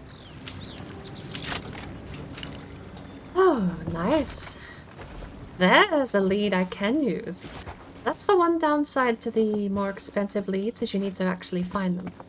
Oh my lord, my muscle memory. I pressed F to throw a flare. Wrong game and wrong genre, let alone. Good lord. F to throw a flare in an MMO.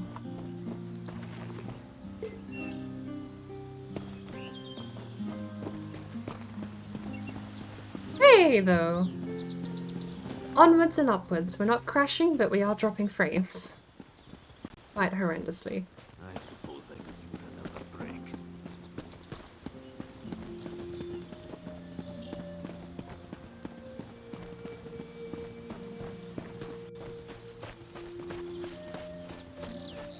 Might check my settings haven't been changed by the update, I suppose. I will say everything looks different. Everything looks better. I have no idea what was changed, and it's probably just me having a massive placebo effect, but... Rendered full screen. Enable separate thread for the render process, which can improve performance, limit background FPS. Yes, limit 30. Good, good, good. Texture, anti-aliasing, FSR, subsampling quality. See, this setting annoys me because it's a complete misnomer. If you have anything below high, it renders the game at a lower resolution than your screen. Low, low, low, off, low. Field occlusion, grass, low, depth of field, bloom, distortion, sunlight rays. Oh, everything is as I left it. It just looks different, which feels weird. And wow, does the map feel empty right now? I don't think I've ever seen High IO look this empty. We were going to go...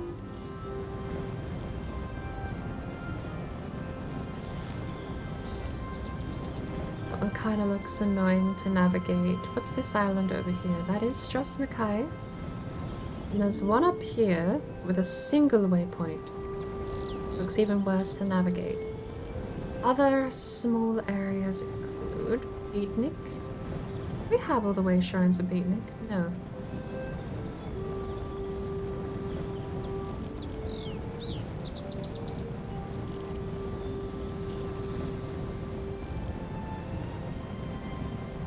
Where's a place that's got lots of places to teleport to? Because I think that's going to be... The best way to do this is going to be finding a place that lets you teleport close, as opposed to finding a place that just is small. Have we got all the portals here? There's only 3. Wow.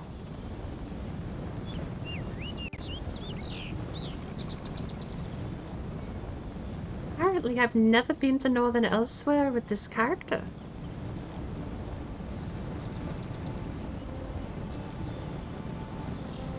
Are there dragons in Southern Elsewhere?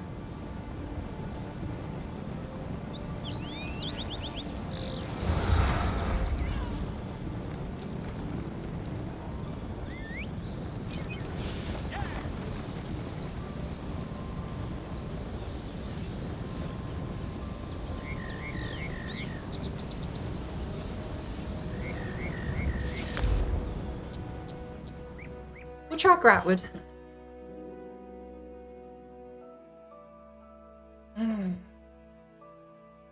Gonna be a bit heavy to load into Gratwood, but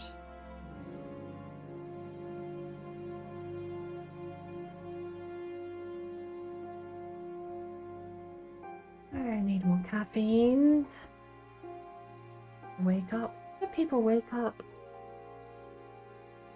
Oh. Cold water, cold air, assault the senses.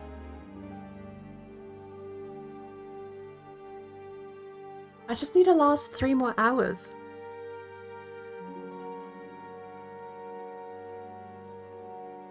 Oh, hang on. If there's 3 trials starting at 8 PM GMT, that means I'm not going to be back until 9. Till 11.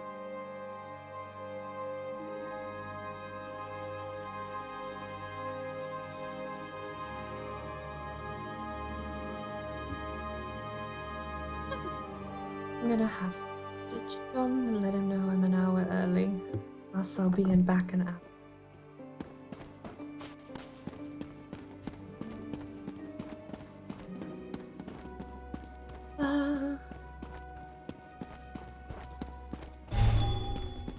Hour? Back. Hour.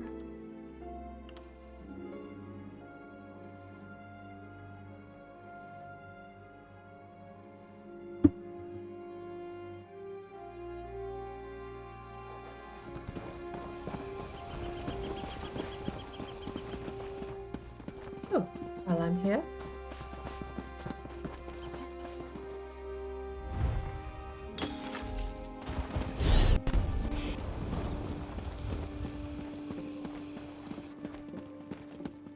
I'm gonna have to go back to High Isle, aren't I? Because I had that purple scry I need to do.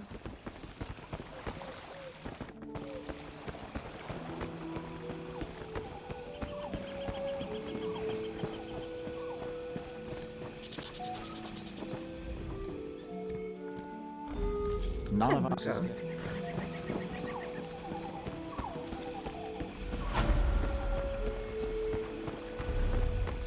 Masterful weapon.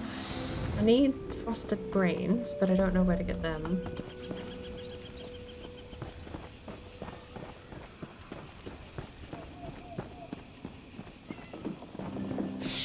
What do you want?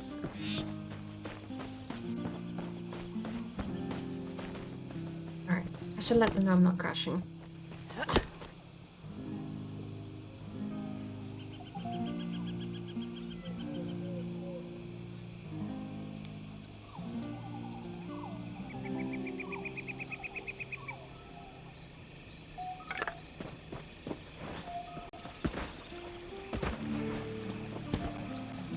Oh! Is that a herb mushroom? Oh. That's not a herb mushroom. God, it's so stuttery. I mean, it's less a visual stutter and more audio stutter.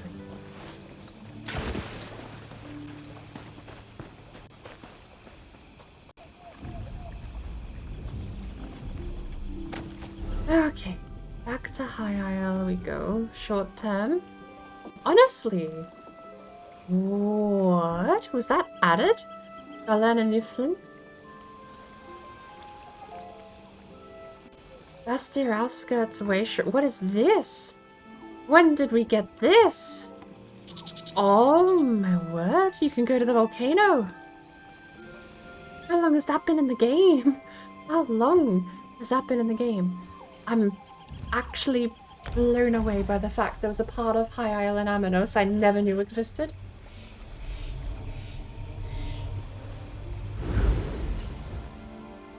Okay, so I am gonna have to take a quick break. There's 15 minutes before the first trial starts. I need a coffee, I need a cup of tea. Need to keep myself awake. So, I will be going on a short break. We seem to be okay. And I'm going to resume. That means I'm permanently okay. May come to bite me in the ass. At the very least, we're not crashing running around in the world. So if there is another plugin that's going to crash the game, we haven't found it yet. The sun rays look a little sus, but hey.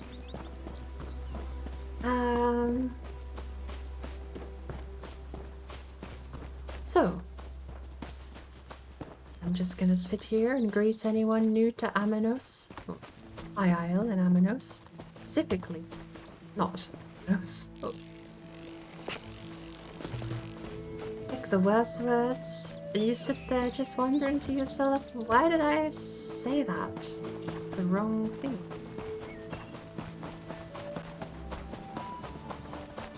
Brain has 2 words to pick. High Isle and Aminos is the name of the Isles. Say the one that isn't the place we're standing.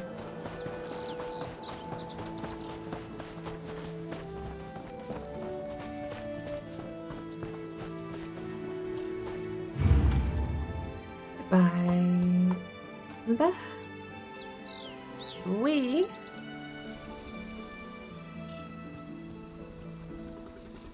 Can I zoom in a little bit? Okay.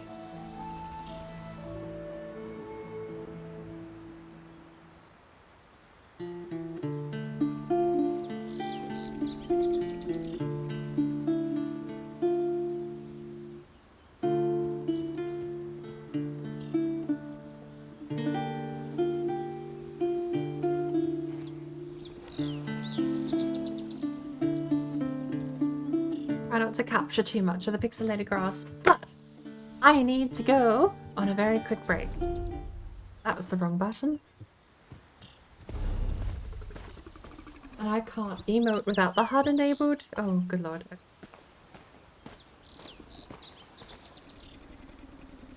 HUD enabled.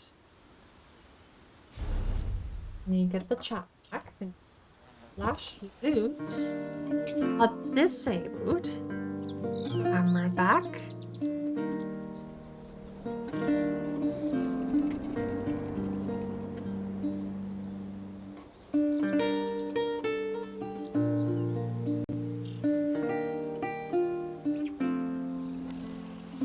press the correct button to tab out. Alright, we're finally good. I'll be back in a few minutes. I'm not going very far. I need a cup of tea. I need a cup of coffee. I have 10 minutes before we're grouping. So, be back as soon as I can. Don't go anywhere.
Scooby ba ba ba.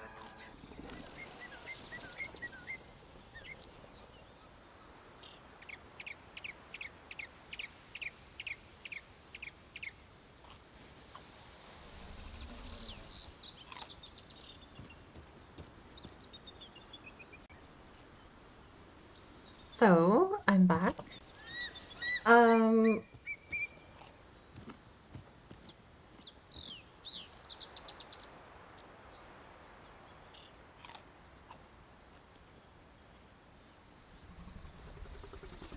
7 p.m. start. Oops. I must have misunderstood. I'm in group 2, 8 p.m. GMT. That's 2 minutes ago.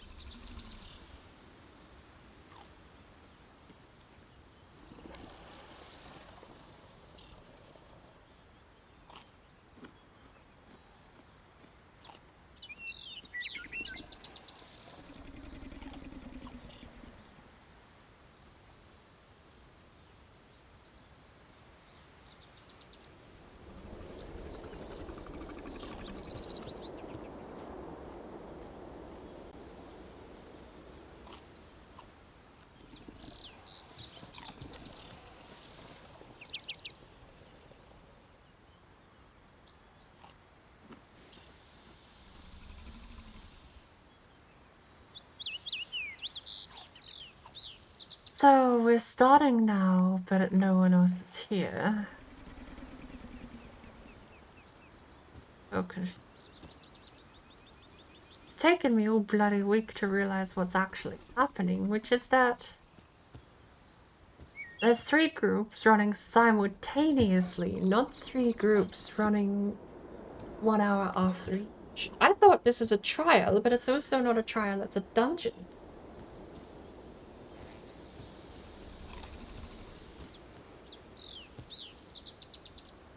Wednesday dungeon night, not trial night.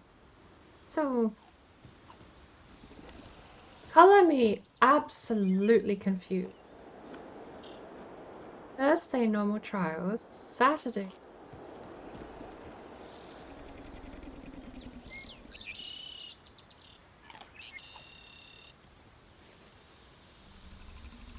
Well, I believe I'm set and ready to go.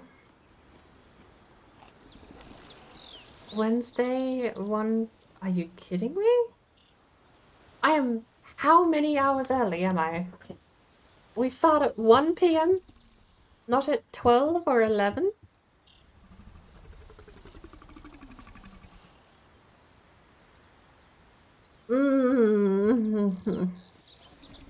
I am so many hours early for this, it's not funny.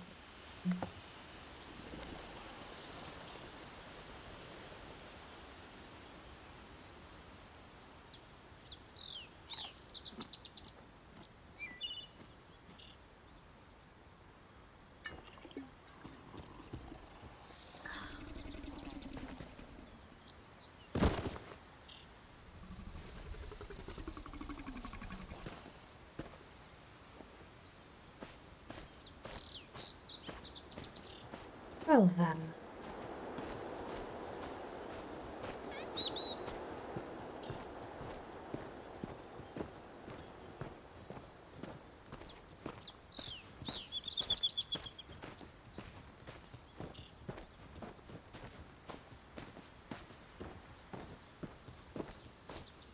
I guess we have another hour to kill.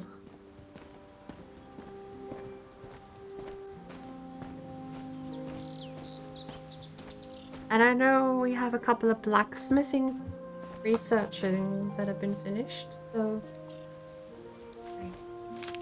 here we might either pop over to Mama Raven's house. In fact, that seems like the best case. Mama Raven has all of the stuff we need to finish the outlaw craft, and I think we have just done the research for the outlaw job.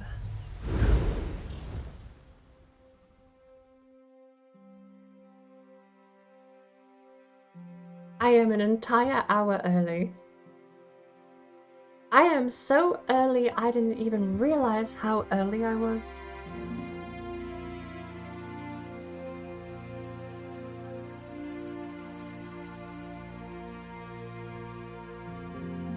So I'm gonna have to message John again and say, hey, I was actually 2.5 hours early. So I'm gonna be back to... Hey, actually no, I'm not running 3 trials. Because I misunderstood that as well. I'm running a dungeon.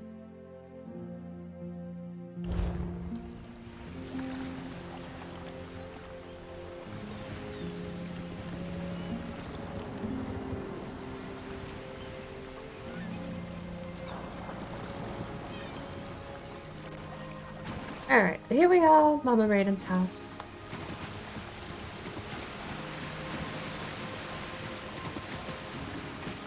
So, all the way over here, we have a masterful craft with critical riposte.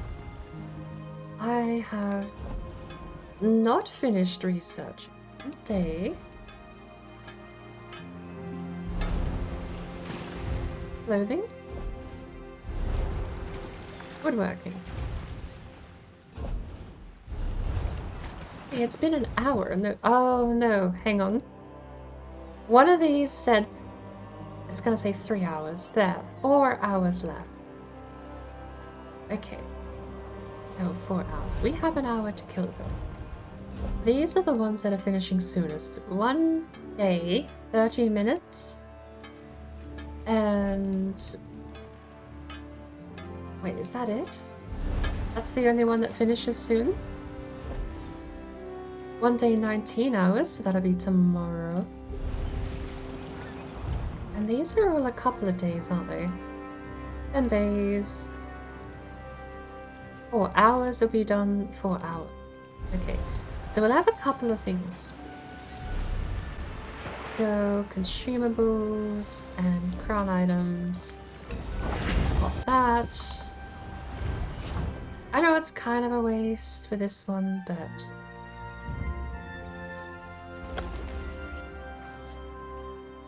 kind of, and... still... what is that? That's 1 day, 8 hours. Can we do another 1 day, 8 hour? What's left over here? 9 days. Is there another 1 day, 8 hour? Because we've got other stuff that'll be finished then, won't we? There. 2 1 day, 8 hours over on clothing. These have half hour left. Is it only the one? It's only the one with half hour left. 19 hours there, 6 days and 11 hours there. That's a non-honed restoration stuff I'm learning there. Nice. We should be down to our final, almost final 5 days here. Trio necklace. After that, it's gonna take 30 days for the protective ring, but... so I need to wait half an hour because... we have the trade, but not for... oh, we do have the trade.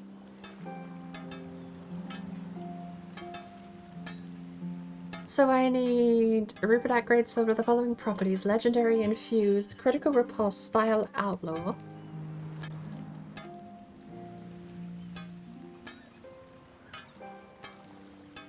Did I buy outlaw?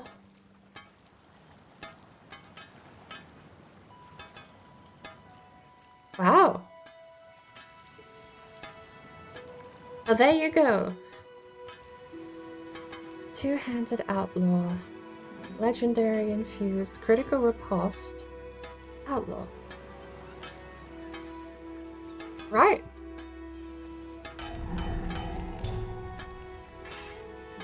There we go.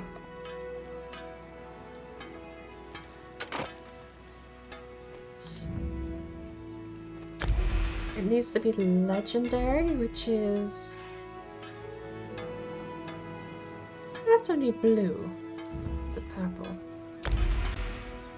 No, blue is superior. Oh, this has to be gold. Ouch. I need 5. Thank heavens I've been keeping these lately. I need... Okay, no. That's a little more than 5.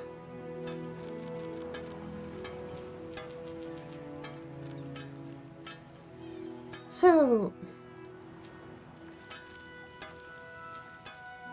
I'm just... Why would you ever risk wasting resources unless you're being super greedy? There you go. Legendary sword.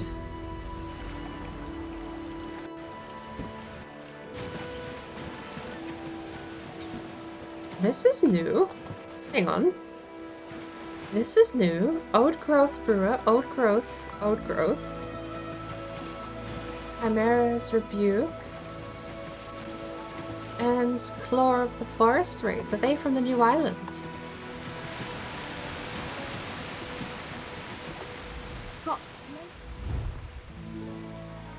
Ay, imagine scrapping that now. Good lord, I hate the idea. Just thinking about it is making me nervous.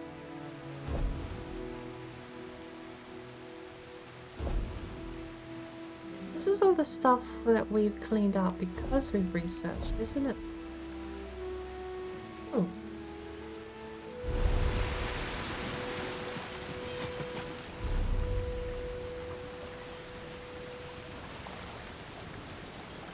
I'm gonna go to...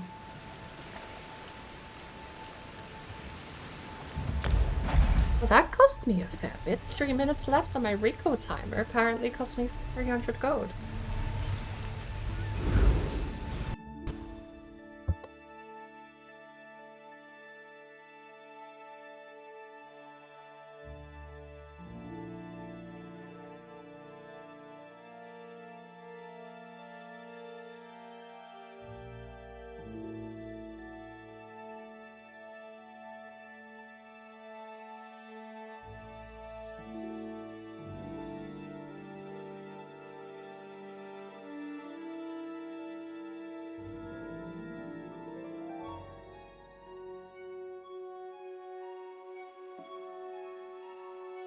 Oh, my ears are killing me. You know what I still need to do? I still need to go and buy all of these things before they go on price hikes now that the event's over.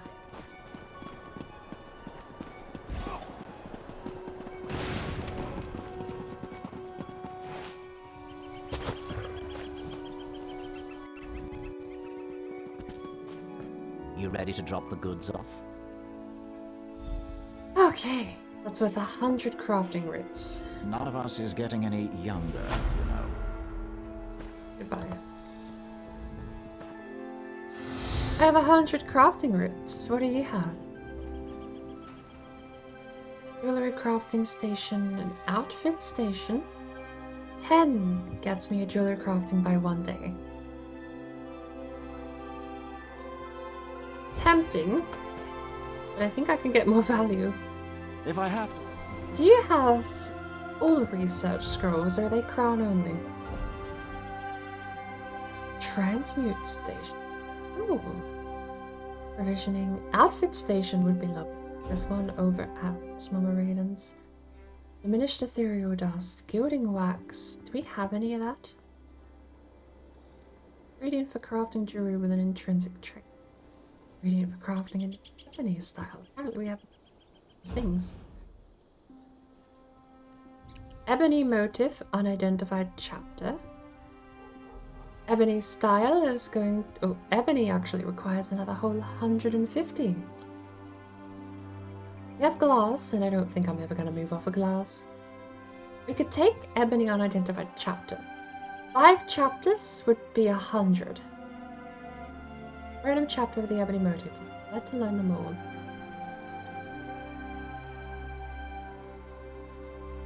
How many chapters are there to a book? Sealed furnishing plan meant for house lolly craft purposes. And this will reveal a random superior furnishing.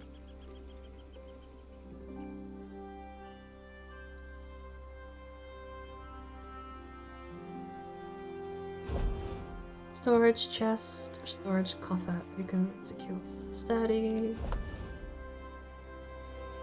Alright. Woodworking, clothing, blacksmithing.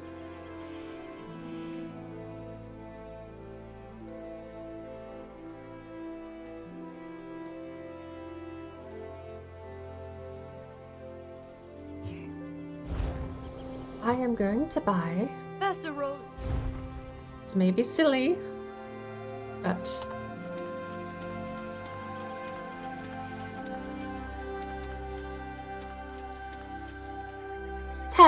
Jewelry craft research scrolls because I have a ring to do next. I'm pretty sure.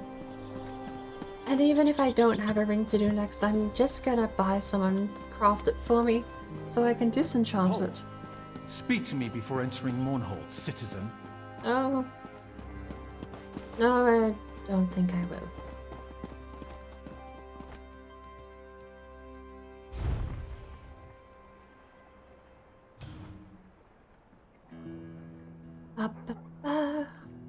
Anything dirt cheap we can add.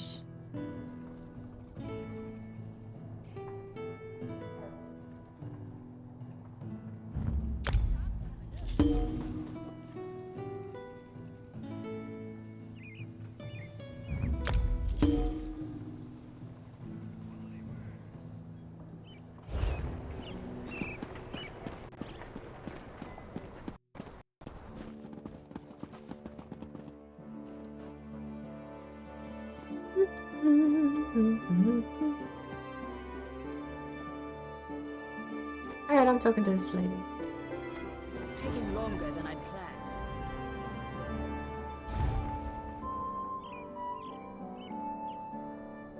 I think for 5? Sells for 13. Okay. I mean, just deal, right? People just want them gone so bad. I can turn profit at this price.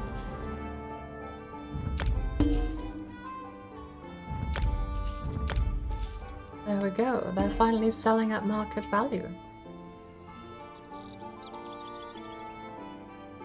100 coins per seems to be market value, and people put them up for slightly more because people like me come along and just look in a shop and purchase what's under 1,000 septims, because anything under 1,000 septims doesn't seem too disagreeable.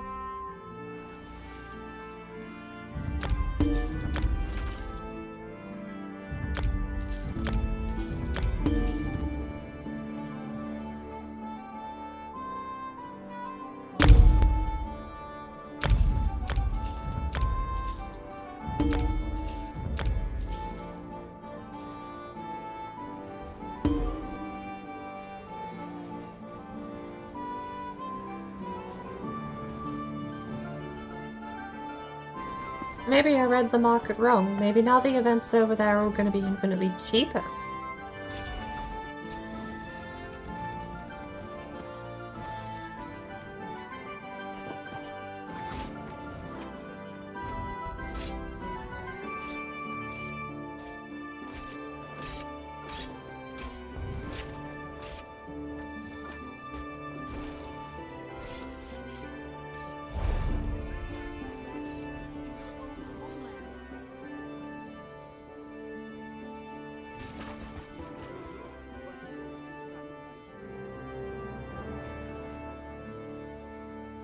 He really is interested in that book. To completely ignore a customer.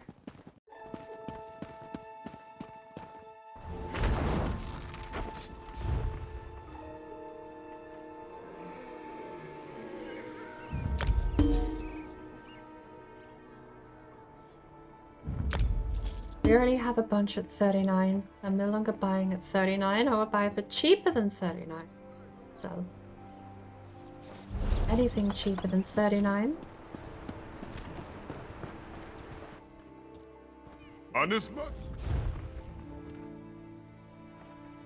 See, this is more a healthy price.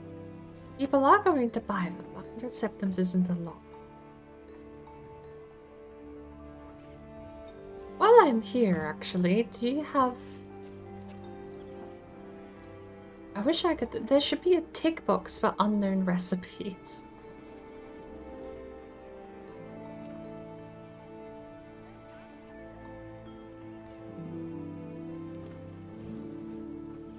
Frosted brains. Recipe already known. That's the one I need.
Da, da.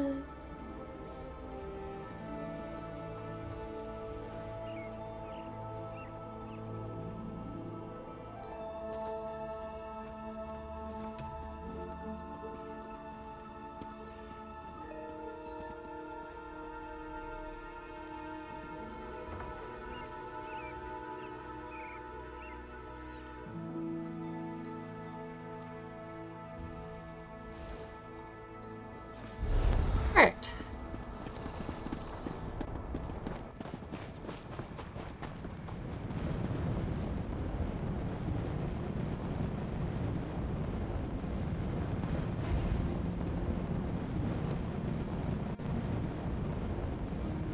Going back to High Isle. The scry, a purple scry. Actually, I don't think I can. I think I need blue scries, don't I?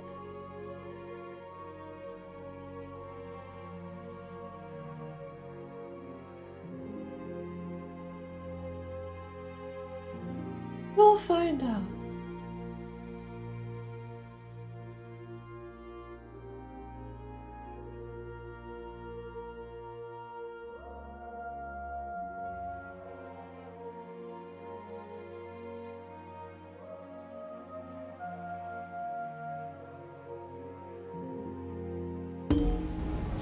Okay.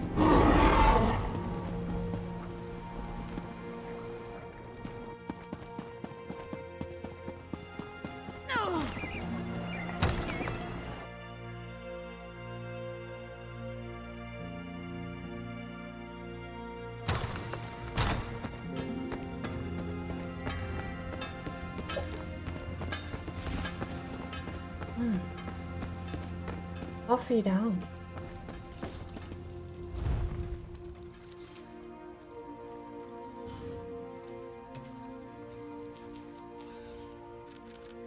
Does this make 4 or 1?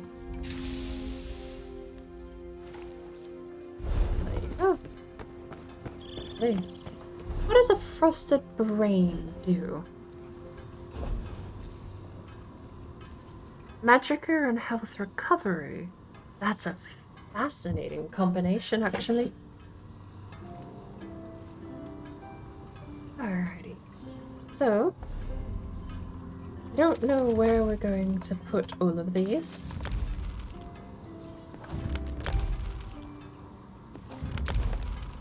I bought a lot of things for very cheap. Plan to flip them.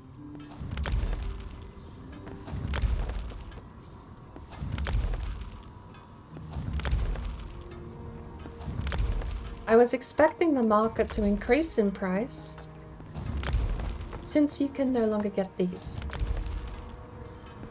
I feel like maybe we're still in the crashed economy side of events, where there's still so many on the market, you cannot even sell them.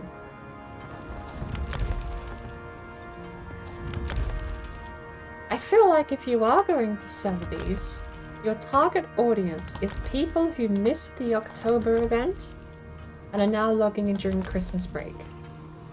So it may take a couple of months to see return,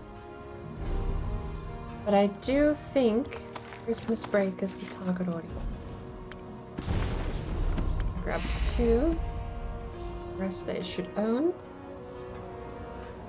Stack everything. I'm going to unstack everything shortly.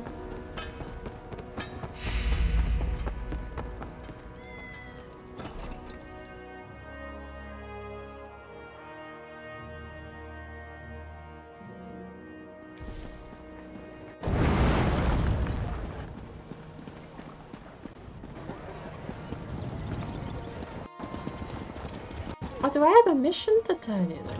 Hey, good looking. Pack your bags. You're going to Aminos. Is it Prishna? What's your name? Ishka. Right. Well, get to the act.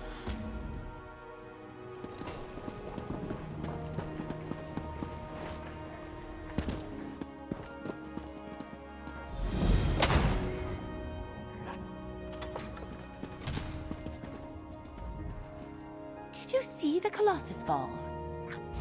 Okay. So.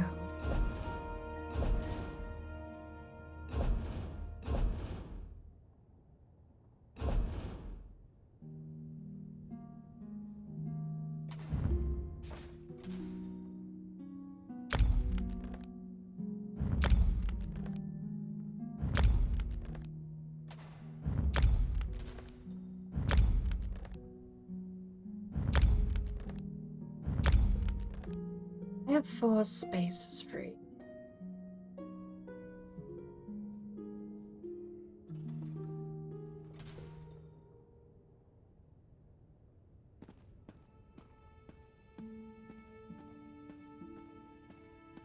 $110 covers tax. I get 100.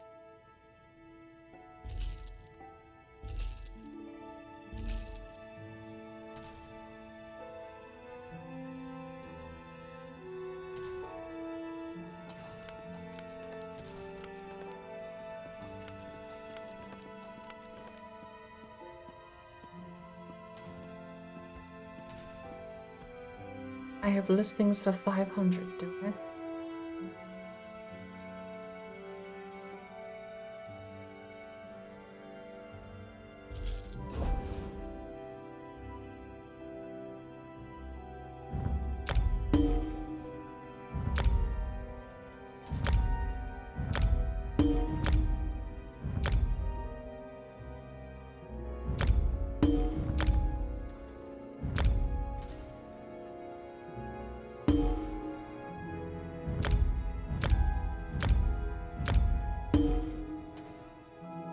Apparently that's still going for a lot.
So you freed up space, Gwyneth.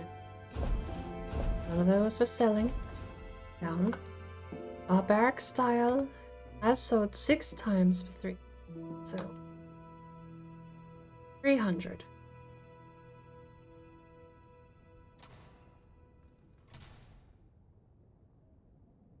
Drop it even to 250. Undercut the actual MM price.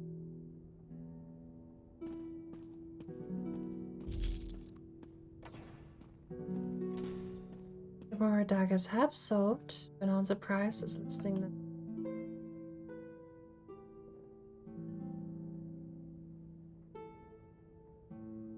Apparently the one that sold is 300. The listing price is lower.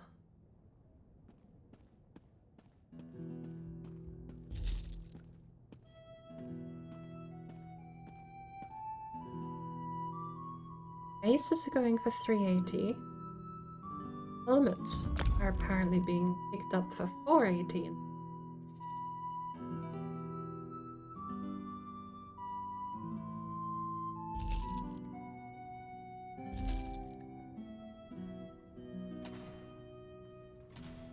Ah! Good lord. 2,500, eh? Oh, hang on.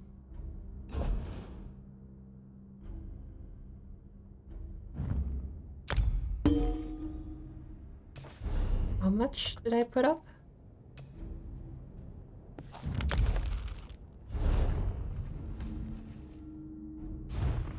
You meant to split the stack.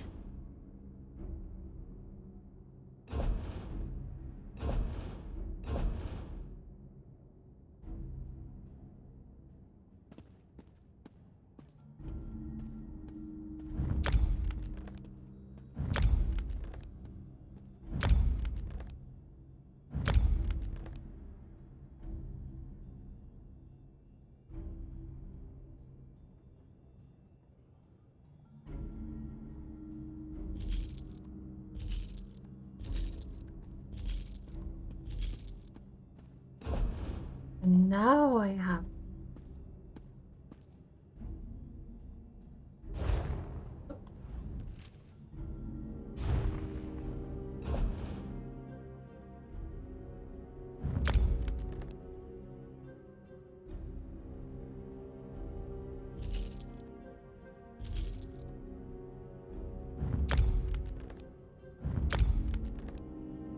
Daggers have sold for 100.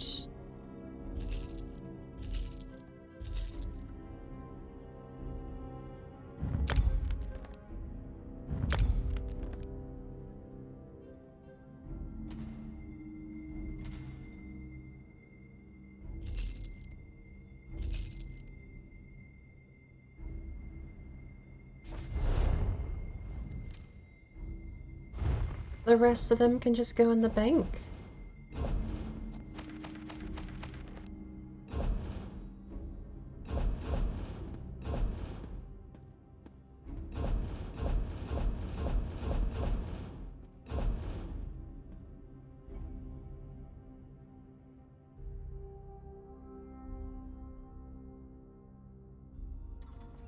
Ooh, I need to use that treasure map up actually.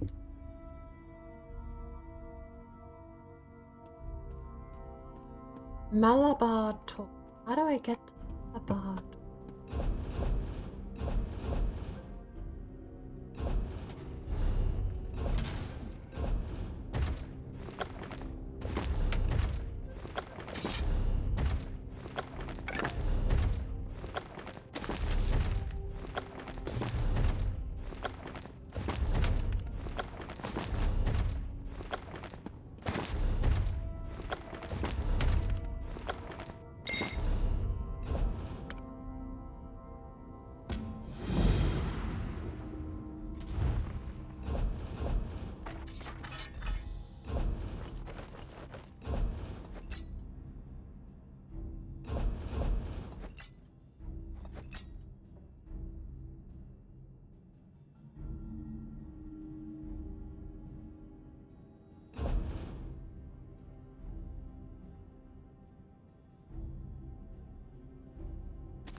food is maxed out.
Hey, half hour's up.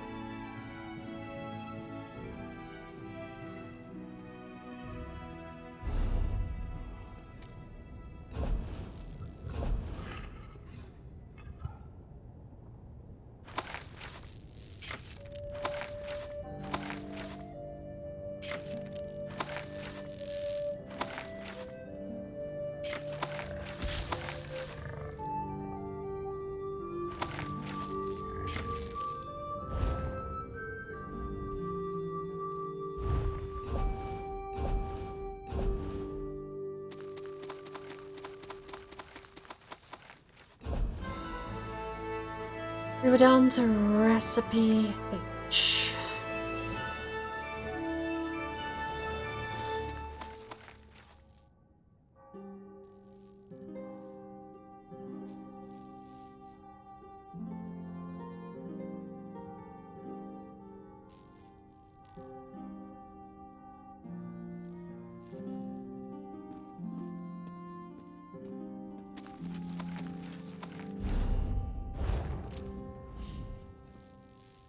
Alright.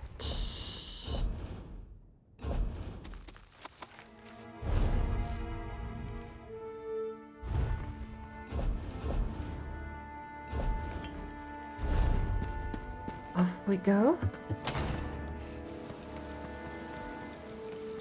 I did eat a lot of recipes there, but I don't often do that.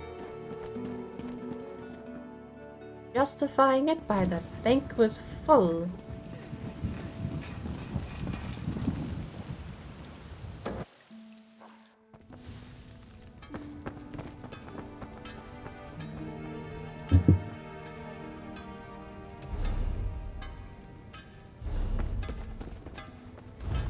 Alright. 3 out of 3. 6 days, 11 hours. Active ring.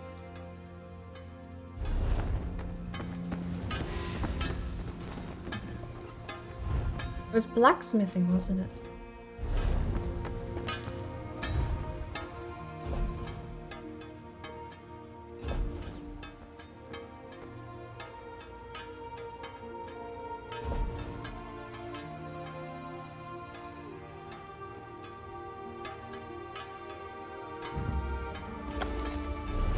Oof.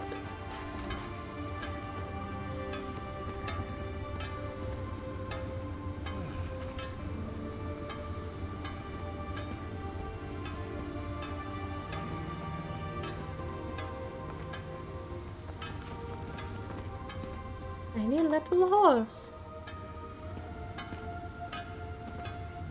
With a nice, like, embroidered stuff on it, too. Oh, Lord.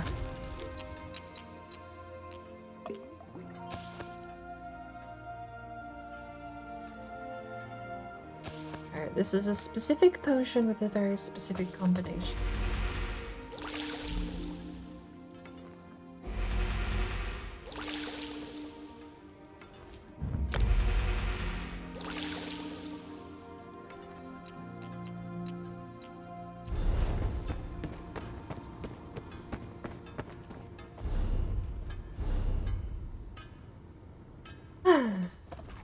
And Mournhold.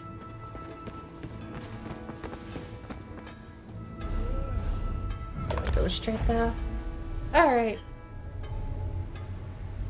Well, I was expecting a whole day of Elder Scrolls trials, and I'll admit my reading comprehension in that Discord fell through the roof, and what's sad is I didn't catch it until today. Anything that was going on. I didn't sign up for a trial, I signed up for a dungeon. I didn't sign up for 3 dungeons, I signed up for 1. And I was 3 hours too early, despite the timer actually having a localized version somehow in Discord's code.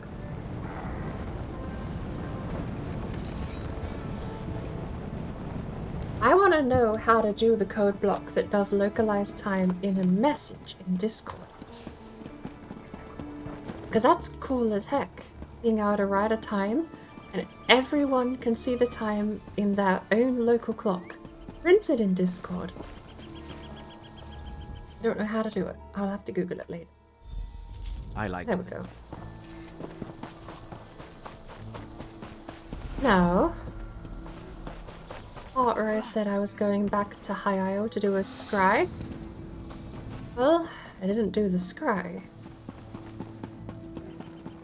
As annoying as Stross Mackay is, it isn't the worst for having to run around the island, it's just slightly annoying. Oh. I might try High Isle for a bit.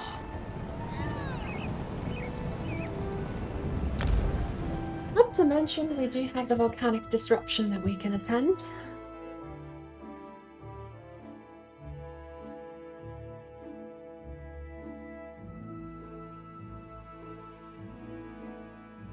You know you need to get some sleep when you're blinking one at a time.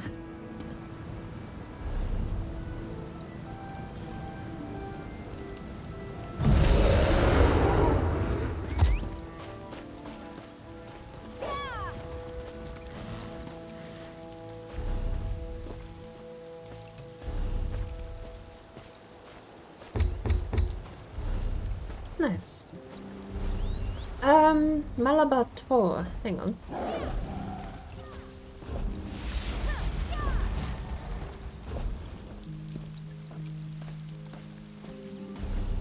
Where is Malabator? I've been there. A bit, apparently.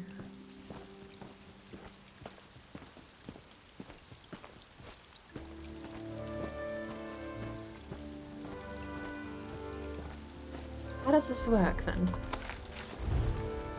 Right, it's right there. Okay.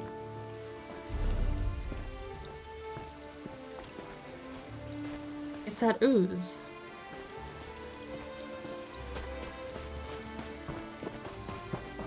Let's go clear that one.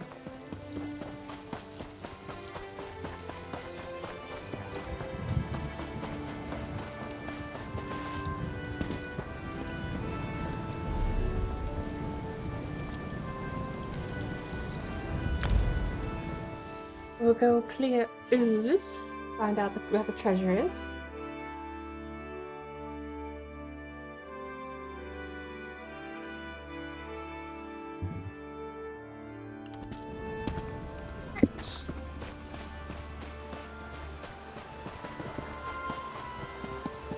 Help! Over here! I need you! No.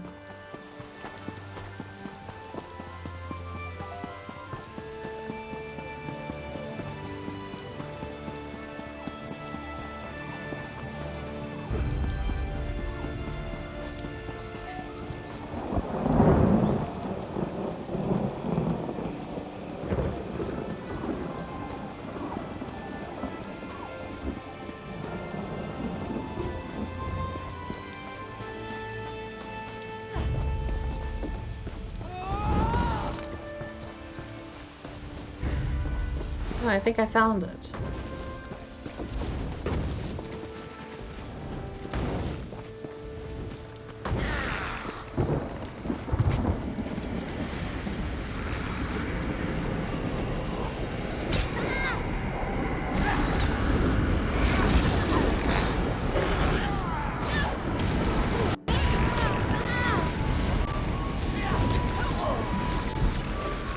If their spirits remain in ours, we'll give them a warm welcome.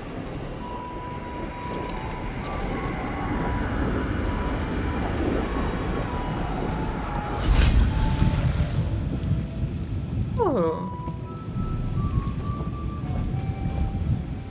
What's that go for?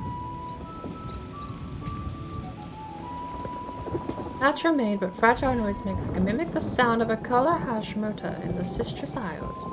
Using 25 of these, along with 25 coral hash motor lures, will lure one to you. So it's a pet summon.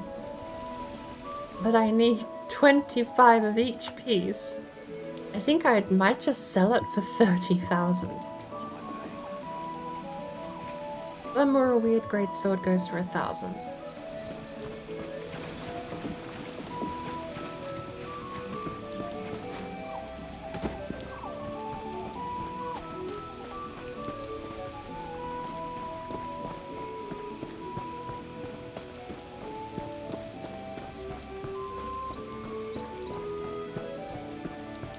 Why can I see massively far away soulstone?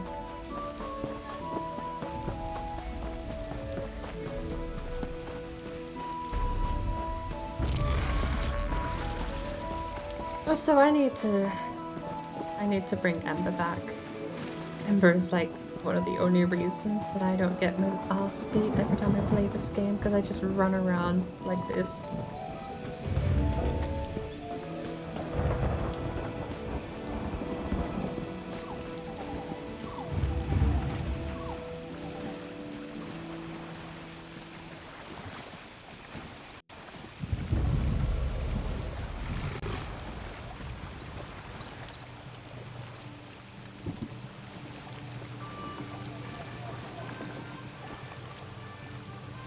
Right, well, people should start appearing in Discord soon for the actual event that I signed up to. Ember, save me!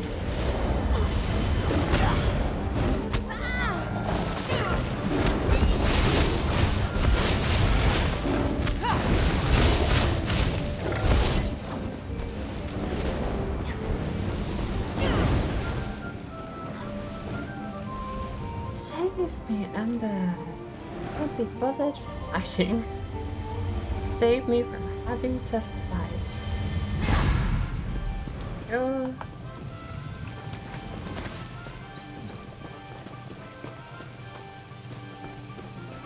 A tiny mammoth.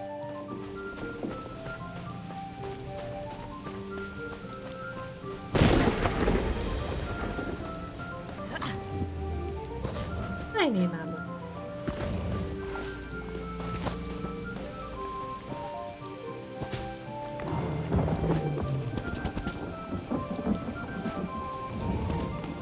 Wait, that hitbox is jank?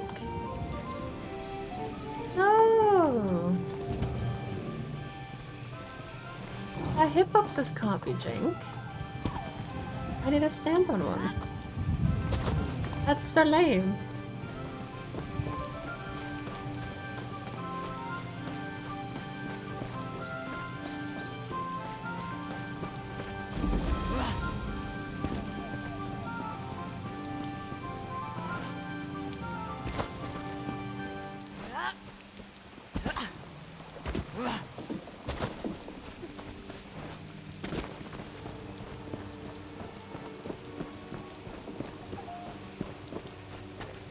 And we're Sharon back here, and I am determined to use it.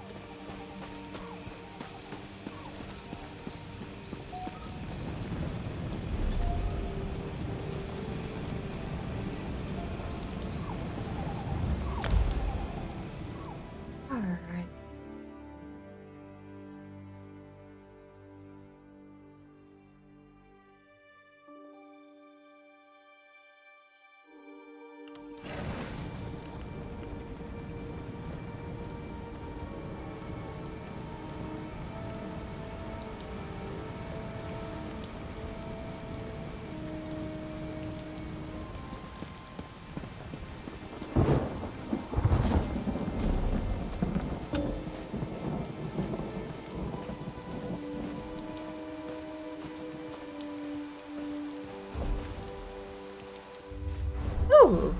scry purple. Right. I can scry purple, but... Eh.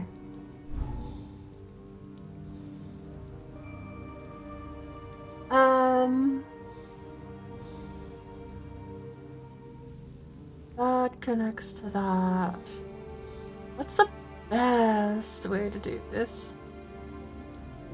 That doesn't connect to anything if I do that. But I need to look at groups, right? Because bridging groups is probably more important than actually hitting a target.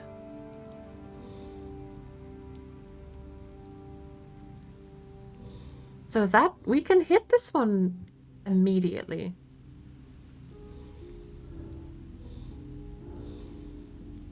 What we can't then do... Okay, so...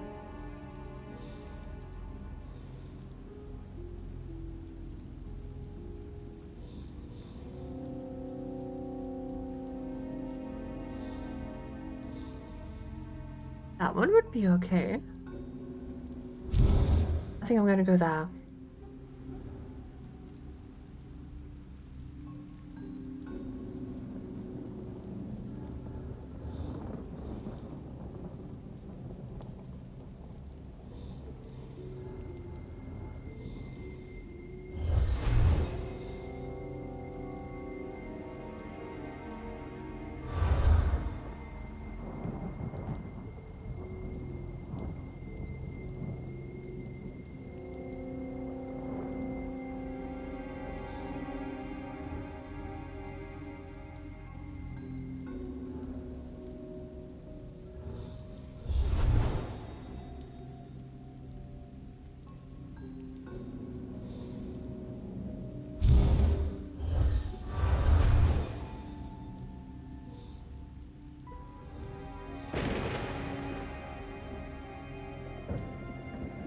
I have 3 turns left.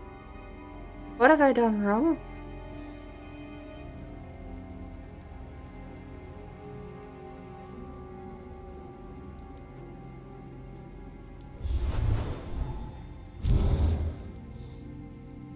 Two turns left.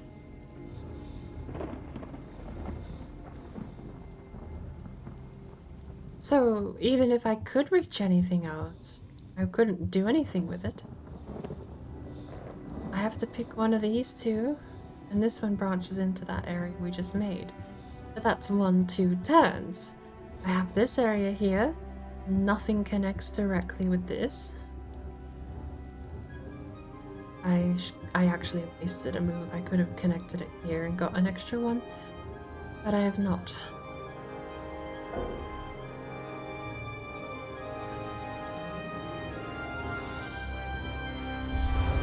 That's as close as I can get. That's miserable. We have 3 locations to search. Wow.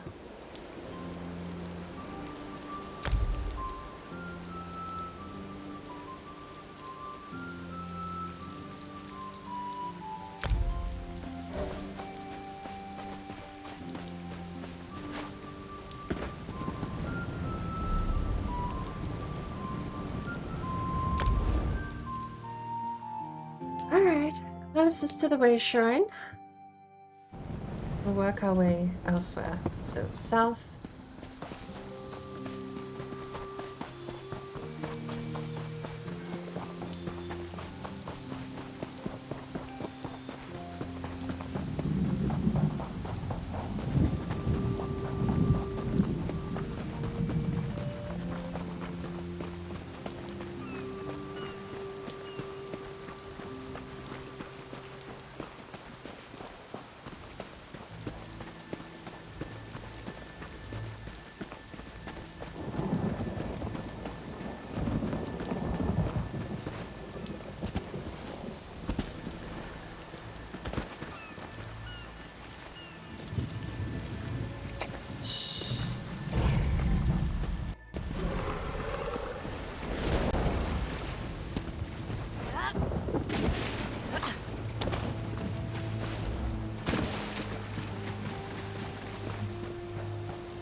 Ouch.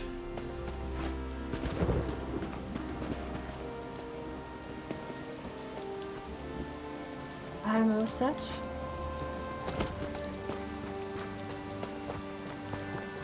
Are we portaling anywhere, or is it just starting a specific dungeon?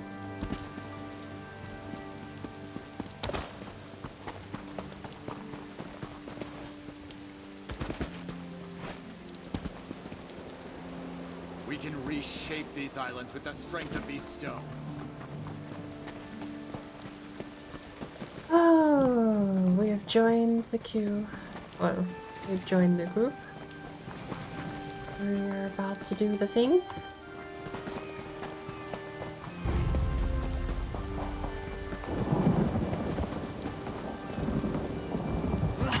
So...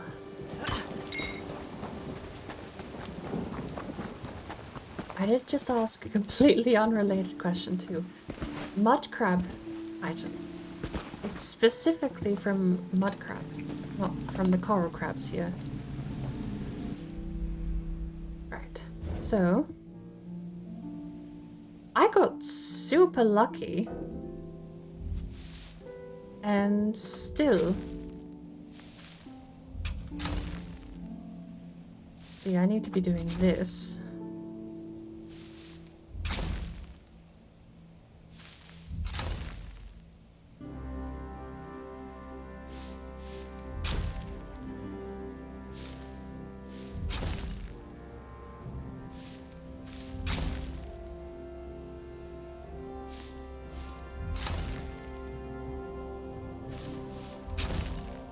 Silly.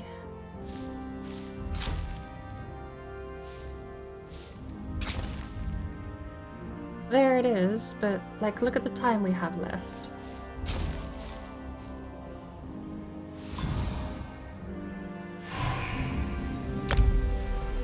And there we go. But hey, I will get it. I need to remember how big it is, and it sucks. You know what I need to do?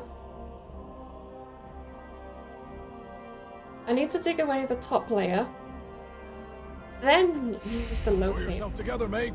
We've exploring to do.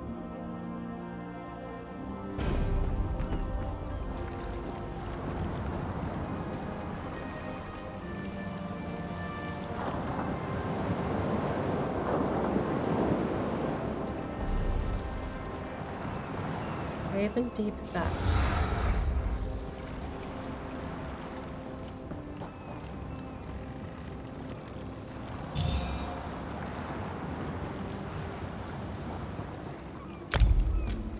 Sure.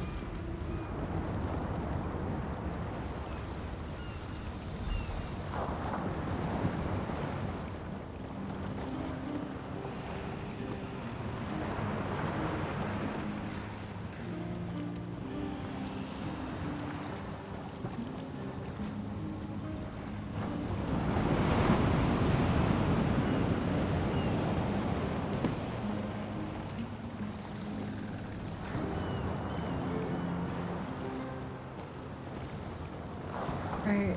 So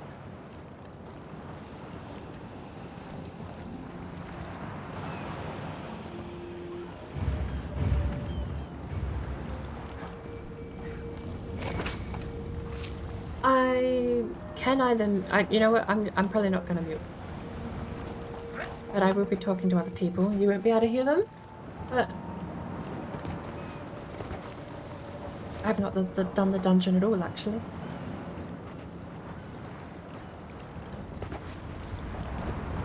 So, I'll be talking to other people. We're going to be going through the dungeon and we're going to be learning the dungeon. This is veteran, so I'm going to probably have my wits about me a little bit too and be listening to call-outs and making call-outs, etc. If I'm talking gibberish or saying random things, that would be why.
don't know.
Alrighty.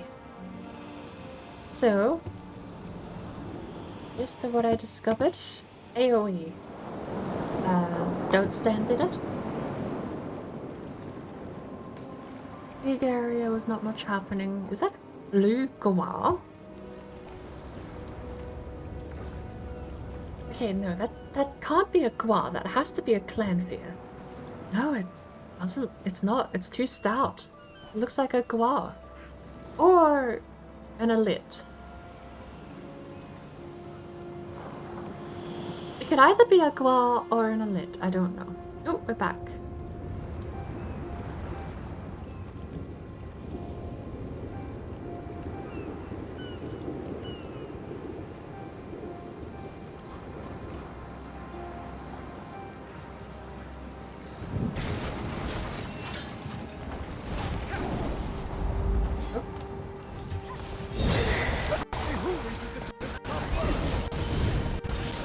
Why am I dropping so many frames?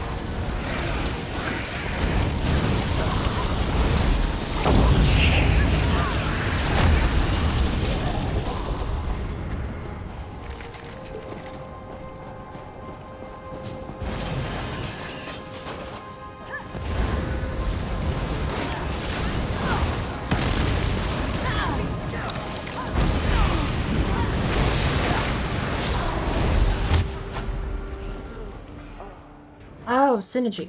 Got it.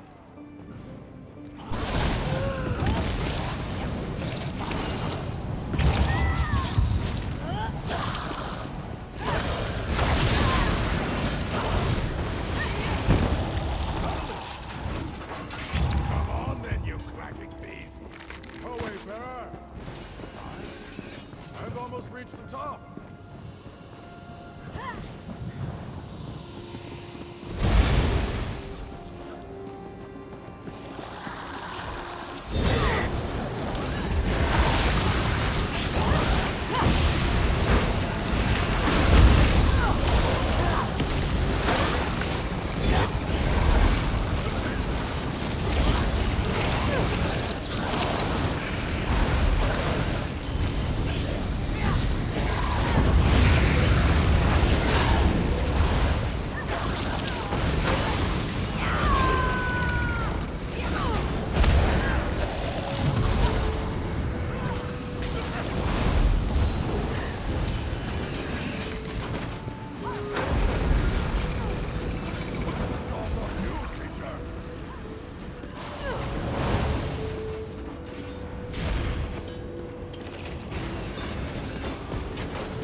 Old secrets left behind. Play with them if you wish.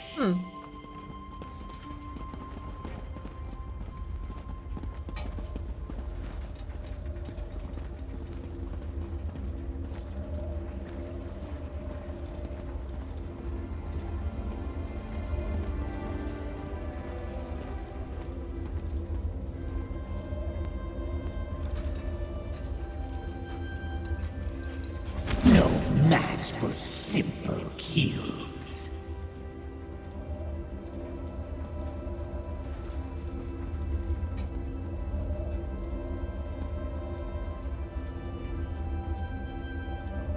No match for simple cubes.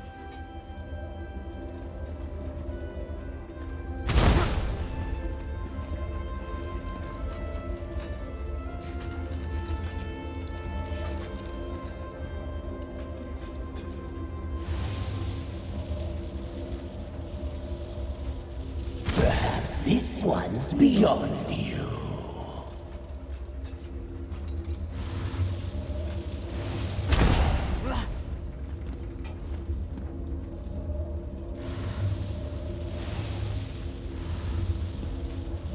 The most complex of mysteries, it would seem.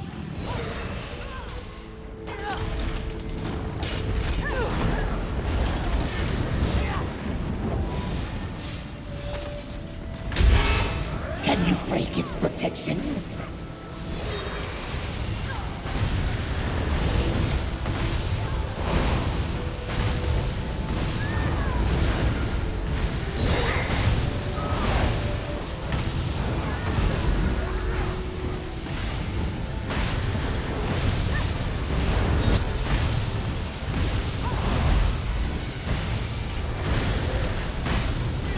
I can't repair that part.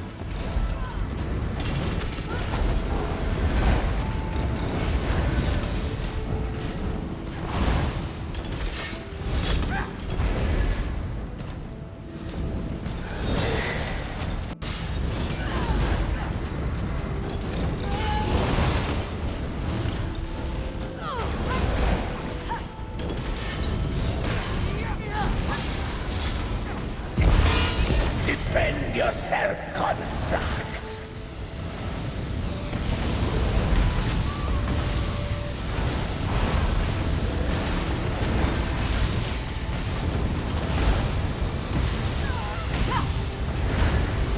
An imperfect design. Okay.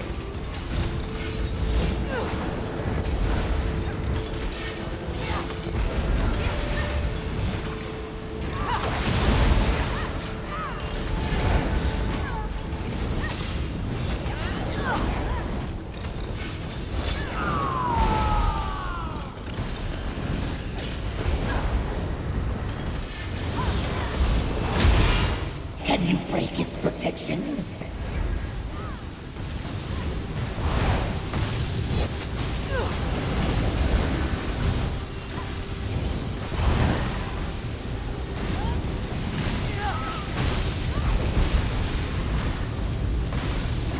I can't repair that part.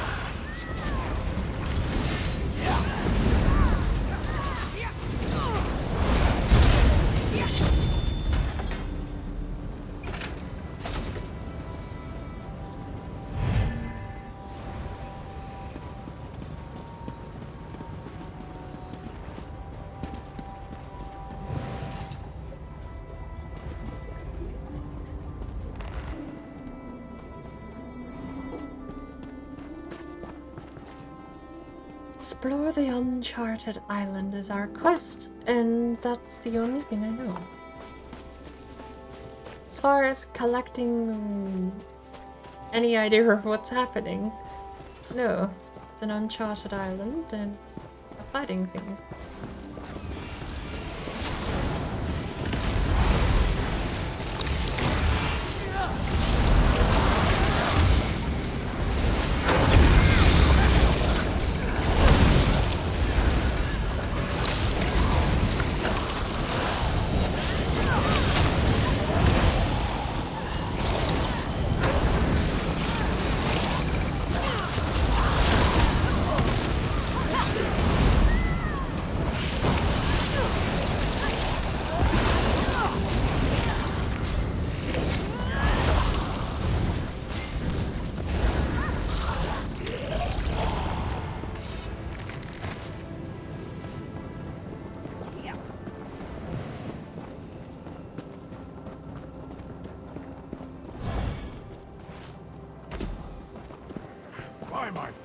is hay.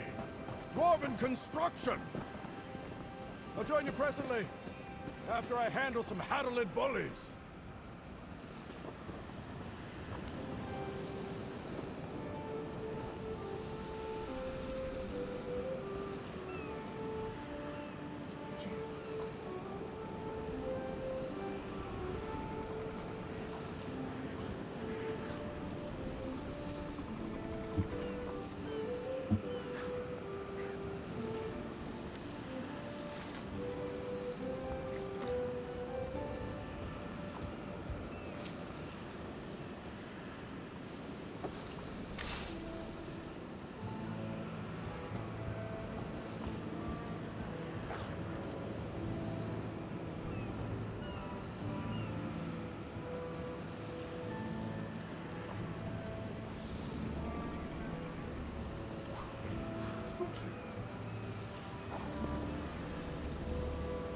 Hey, Flicky. I am surviving.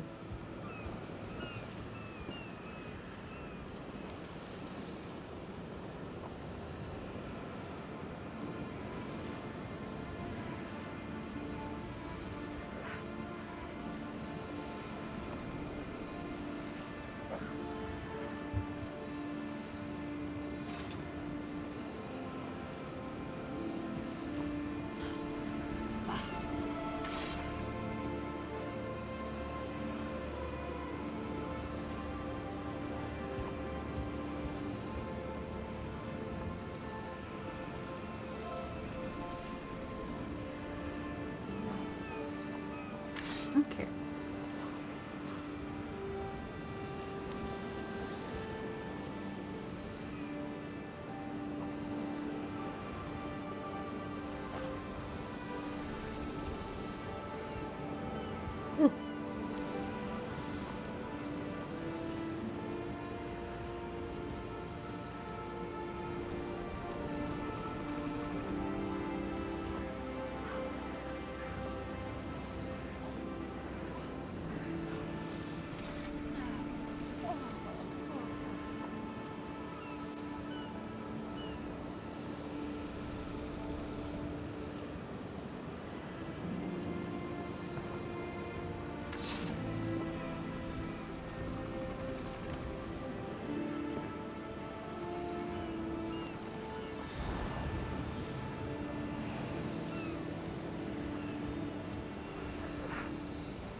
Alright, okay.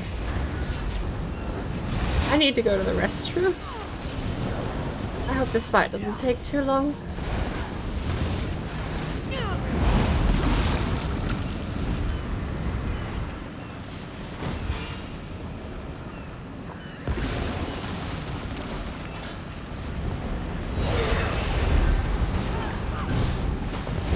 I wouldn't mind a bit of sugar. Starbucks. Usually I just prefer my coffee to be coffee. If it's gonna be a gross bit of drink, it's gonna be a gross bit of drink. But a bit of sugar can't hurt at times.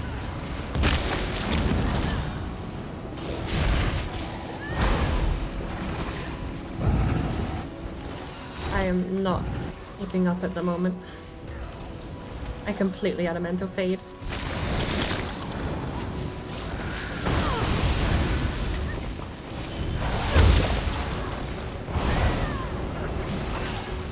One.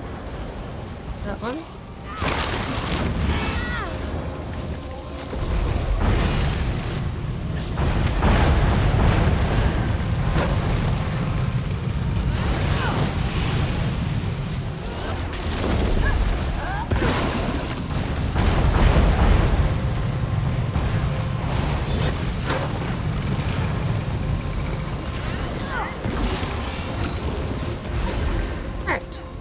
Health bar is not going down.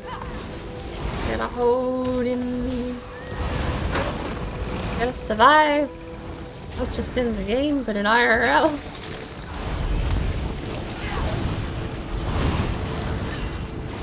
Sorry? I have the synergy.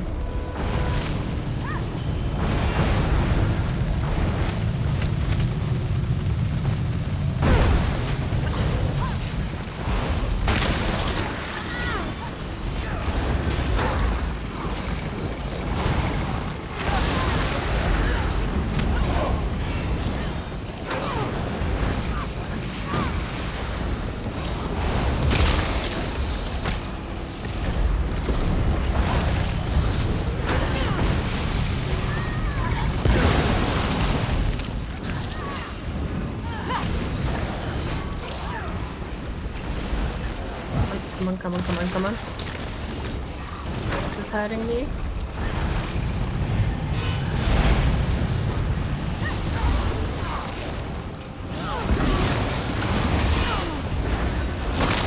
What bit me for half of my health?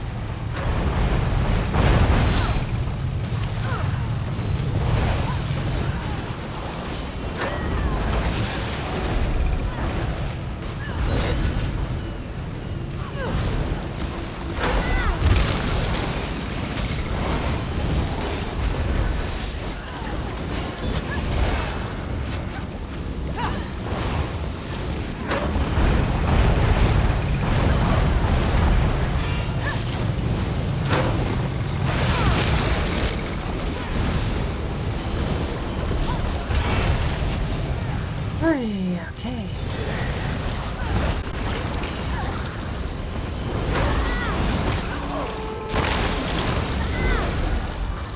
Okay.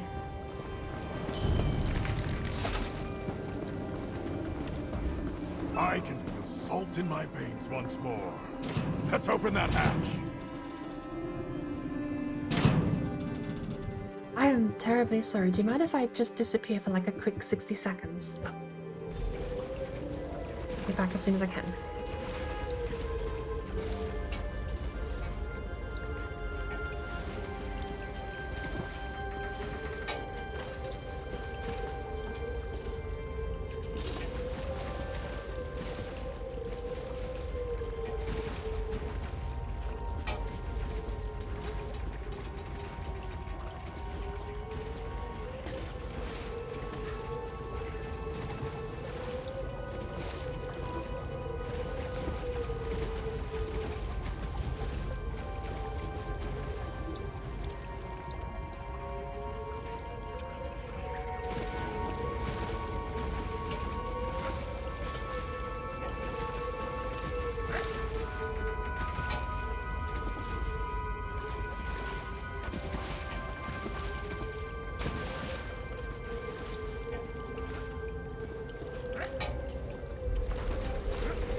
Okay, and we're back. Me running around wasn't too terrible a giveaway. This guy has got a lot of health. And I've got a bit of ping. I have some strawberry cordial too. I use that stuff to I buy cheap water. I buy cheap water in cheap bottles instead of proper water in a proper water bottle because I don't have rainwater. So I buy cheap water. And my tap water has lime scale and I don't trust it as far as I can throw it. And throwing water is very difficult. So I buy bottled water. To offset the taste of old plastic bottle, I actually have strawberry cordial. Kool-Aid, I suppose, is the North American term. But it's labeled cordial because it's is it a Canada brand? I don't know, but it's Bigfoot's, which I think isn't Bigfoot's like a tea company. Either way, I use that. I don't have any at the moment because I've actually got a fresh bottle of water.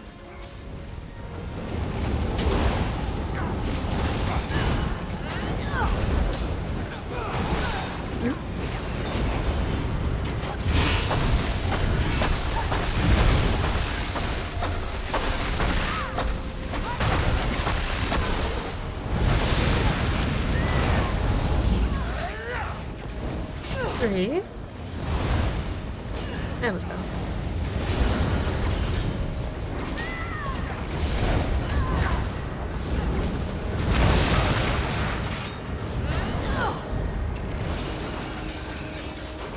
I dropped nothing.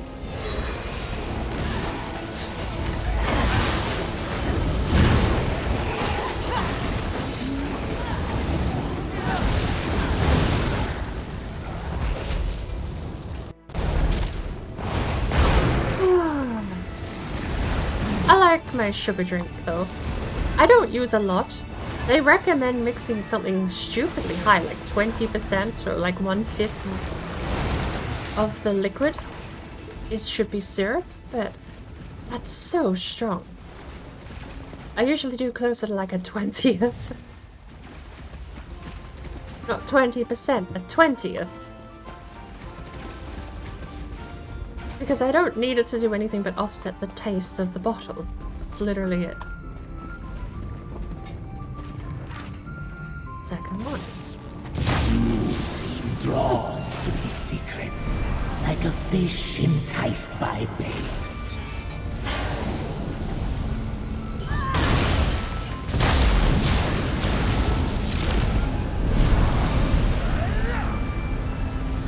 Jungle gym or something. Okay. An unforgiving punishment. Oh, you just reset if you get hit?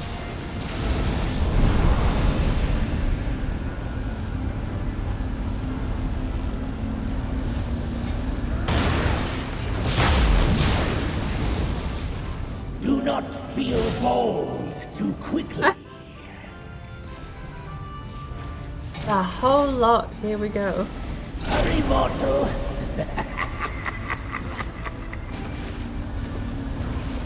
Oh.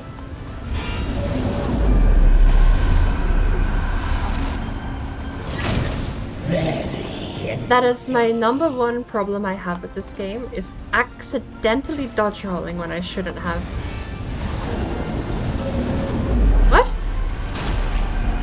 I didn't get hit. Very entertaining. I didn't get hit. Okay. Got the fancy stuff. Came in a glass bottle. Oh, boss time. This guy's a giant... Oh, what are they called? I remember them... I know the design, I just... Here had so many toys to play with. But here comes one. Oh, we're stuck out here now.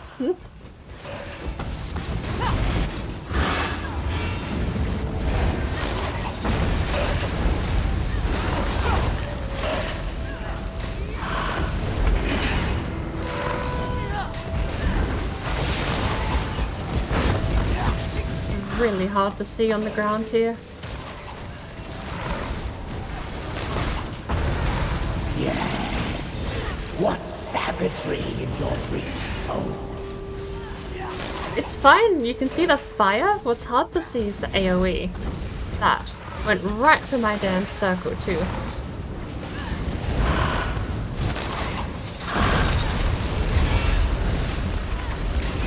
So the secret boss gives us a shield, is what I've gathered, because I keep seeing the shield pop up. Impressive. But other secrets await. How long until one cuts you down?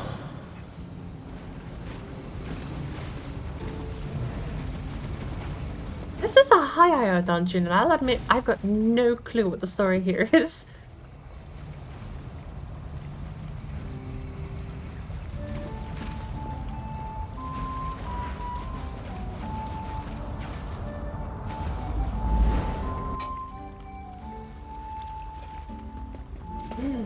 No?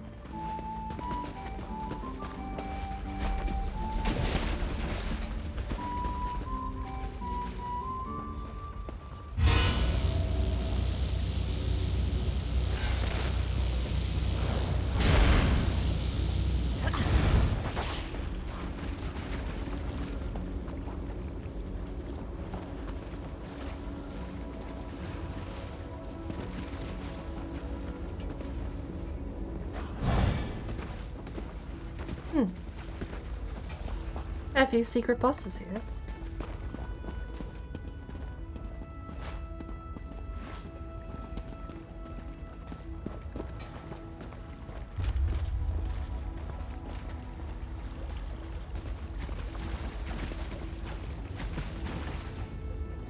Damn it.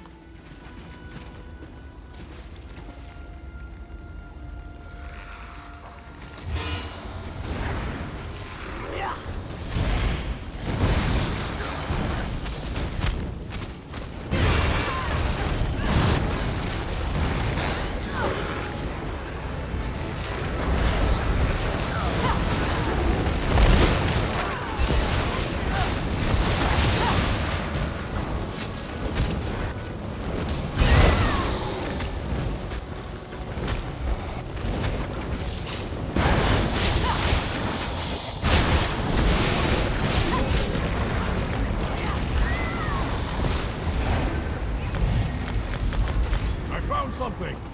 A map that shows the way to the station's core.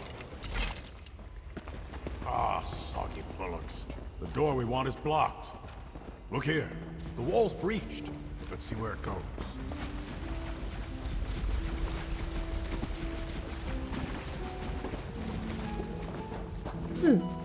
Flooding wore away this tunnel. See? I think I hear the station again.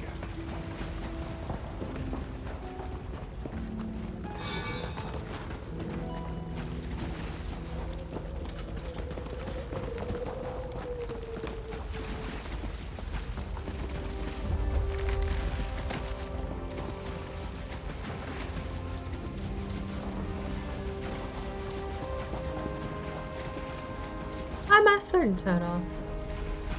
I don't like when my phone turns off when I didn't mean for it to. Excellent, another breach. We're back in. Go have fun with that behemoth while I regain our bearings.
First soy face, it's Dwemer Lamp.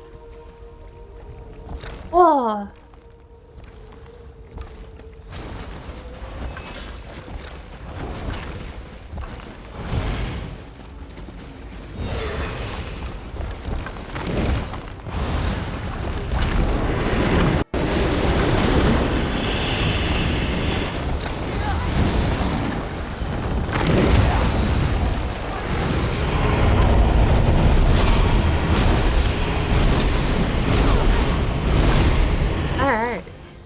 Scar maybe a bit sick of them, but that's still cool.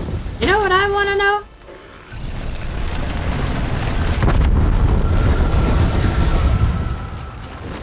Oh.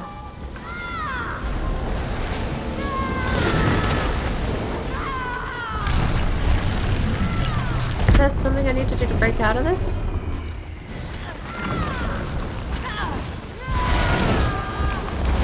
Thank you.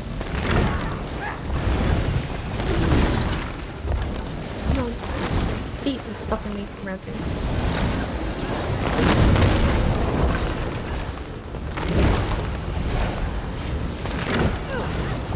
Something I want to know, Flicky. We're in Dwemer Ruins in the second era. Why are we in Dwemer Ruins in the second era? The dwarves weren't extinct in 2E. Okay, so that is a burst and a heal check.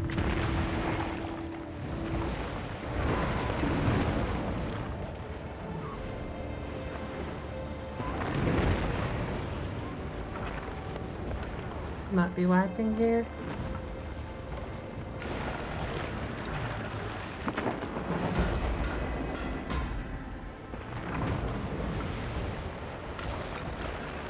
Like, there are dwarves in the third era still alive. And they talk about that disappearance in the third era.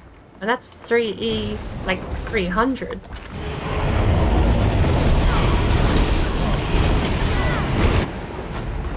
I don't have mana. It was a terrible time to res. I resed with no mana and didn't have potion equipped.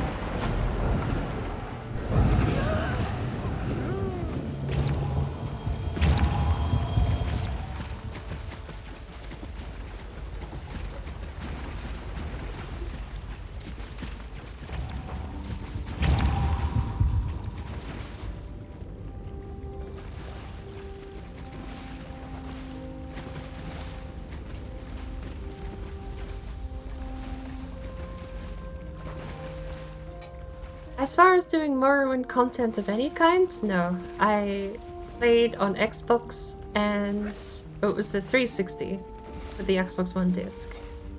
And I went in a cave and died to a rat a bunch and I was like, yeah, I'll figure this out later, and never did. But I've since loaded up the game and tried it a bit more. Now that I understand how dice roll mechanics work a bit better than when I was 7. But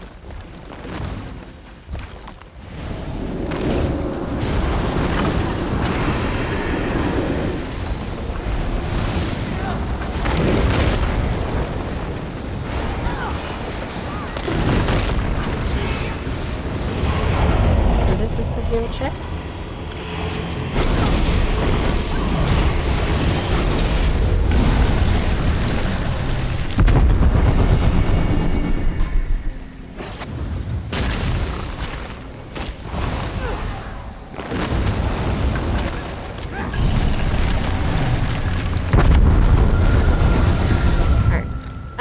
Yeah, I would say I have not played Morrowind. I have played the game, just, I've done about 0% of the game, completion-wise.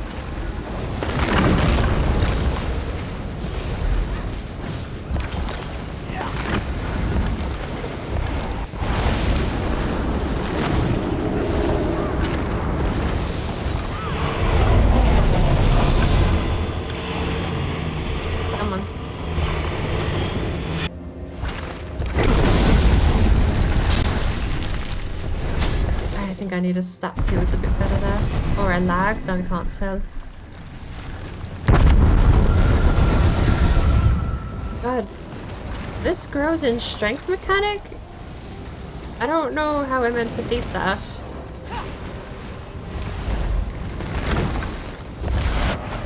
Oof. I actually don't know what killed me.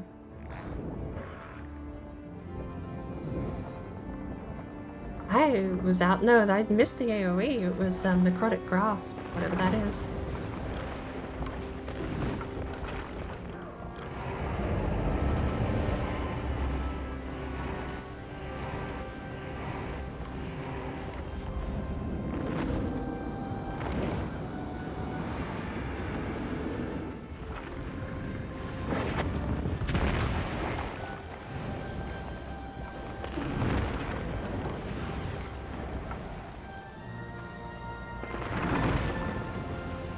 The disappearance of the dwarves was the major event that took place in Burst Empire 700.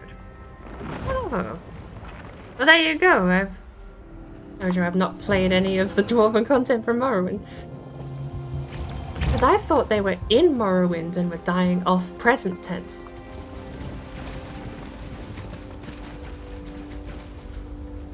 Because I thought it was Corpus that killed the last dwarf, which may be true, but I thought it was Corpus that killed them all plural. Yeah, I've played Morrowind, but I haven't played.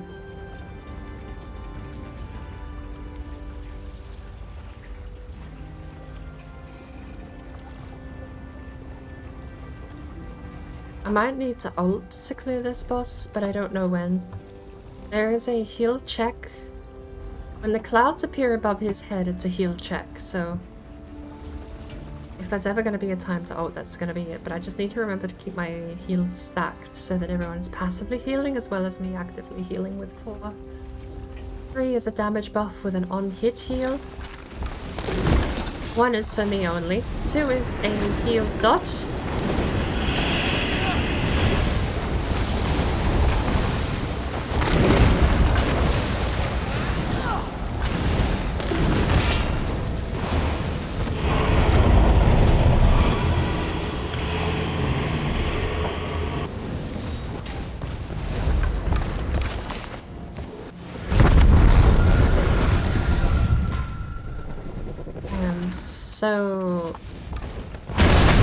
So laggy for some reason.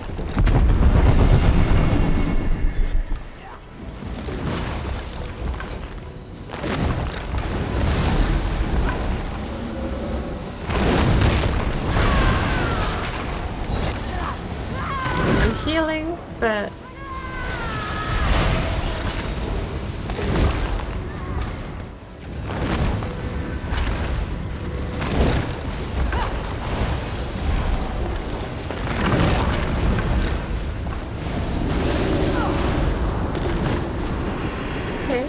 okay.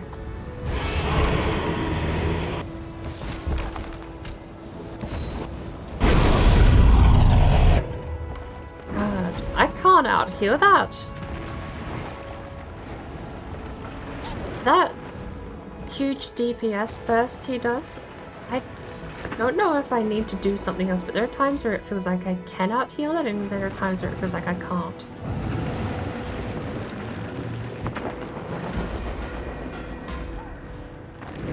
I shouldn't need to ult for that this early, should I? There's no way I should need to ult for that burst this early, surely.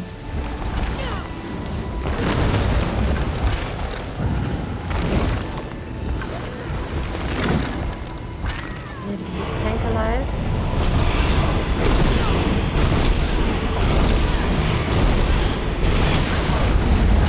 Still almost died. I still almost died. Good lord. He's not even half dead.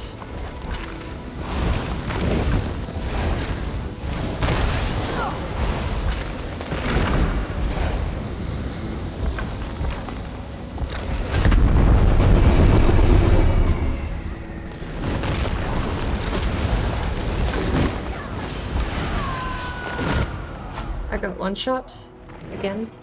His swing.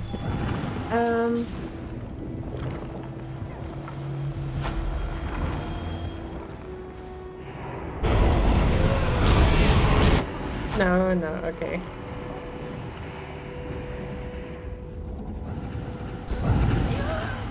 So...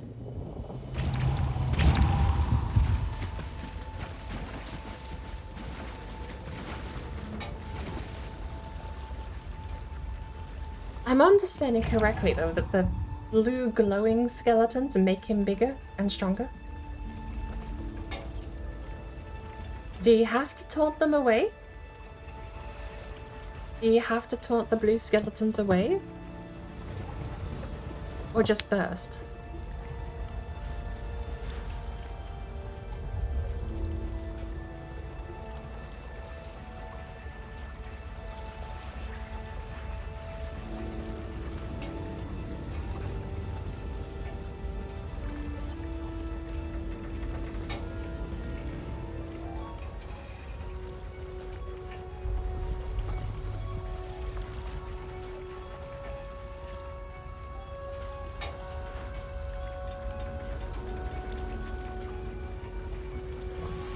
I do have a knockback too, so...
I lagged pretty bad there.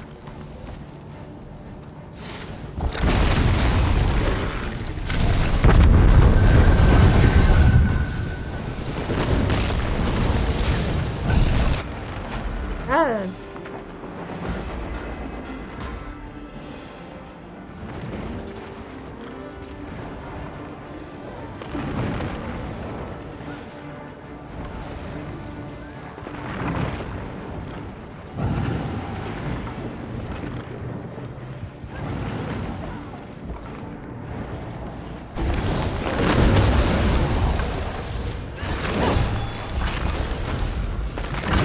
Don't have mana.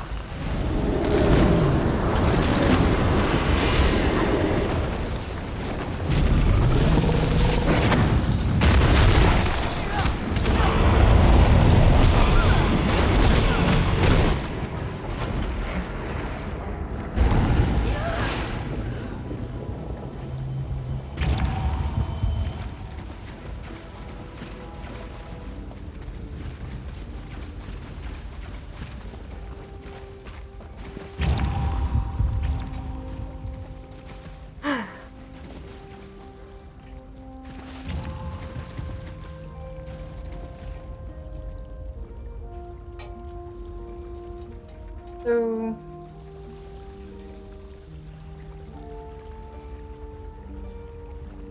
those little skeletons that glow blue make the boss stronger. Every time the boss gets stronger, he does more damage. Every time he does more damage, we are more likely to wipe. The glowing blue skeletons have to be killed. We need to burst them down, but we don't seem to be able to. I have no damage. As far as actually bursting down or execution mechanics, I have nothing. So I'm out of the question. I can provide CC, so this ability is able to push back enemies, ignores the enemy's resistances, cannot be blocked, and knocks them back 8 meters, but it doesn't work on things that are resistant to mobility moves like that, so...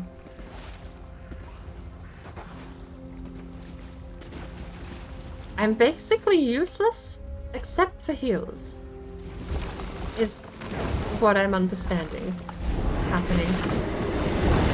Wrong kit. I need that kit.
really can't survive that without ulting in the second one. Blows my mind. I don't know what I'm meant to do.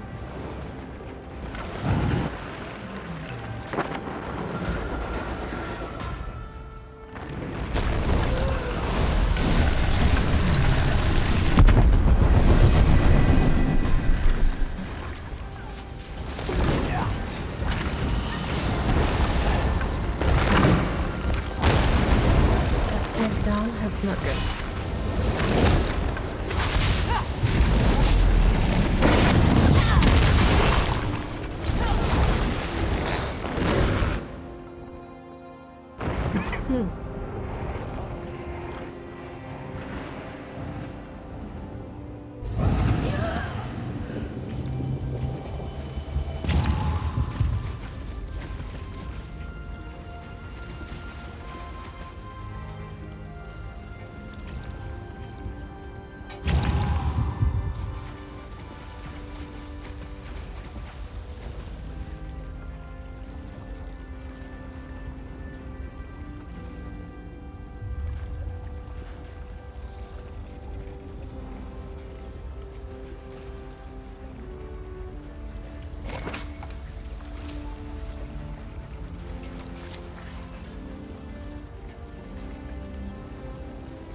Okay, alright, well.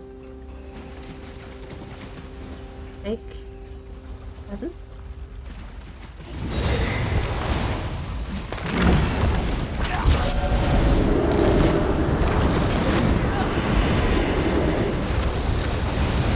Maybe I need to stand in here.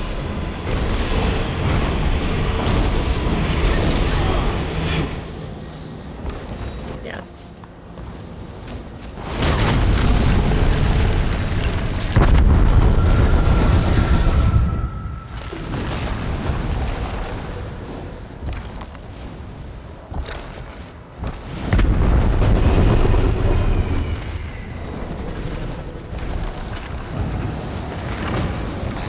Okay.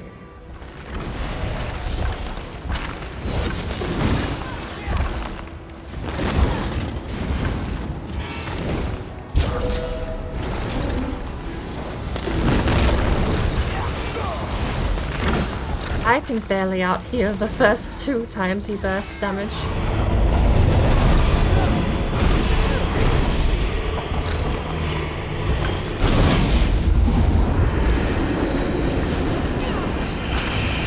I would have to check after the fight, but hopefully we don't need it after the fight and we win.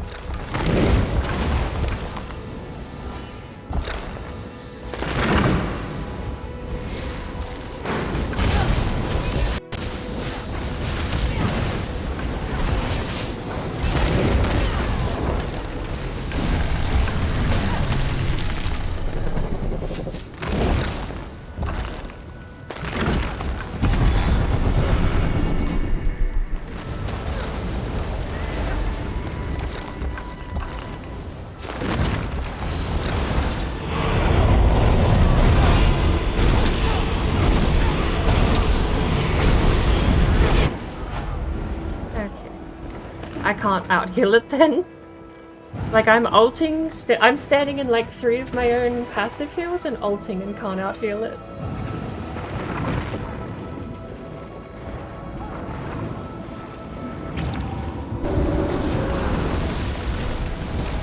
You Skelly, behind.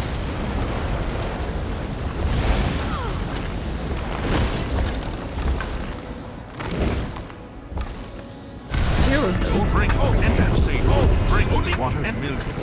Else you're going to be weak. Like Skyrim. Water is health is fucking you better drink. Water, drink. Water, drink. Water, drink. Water, bitch. Drink. Water, drink. Water, his auto drink. attacks do more than I have max health by that point too. Water, drink. Water, bitch. Drink. Water, drink. Water, drink. Water, bitch.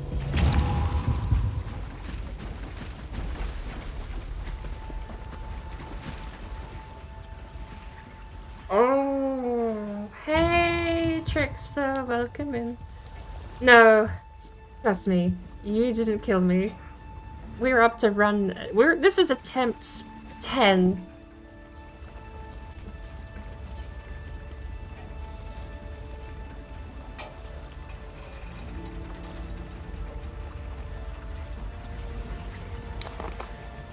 I can survive it if I'm in my own protection circle. Channeled Focus 4 keeps me alive because it gives me heals and protection against spell and physical. But without that, like, I basically need my full rotation to survive the burst at this point. I don't know if there's something I built wrong or if I just need to skill another point or something. Actually,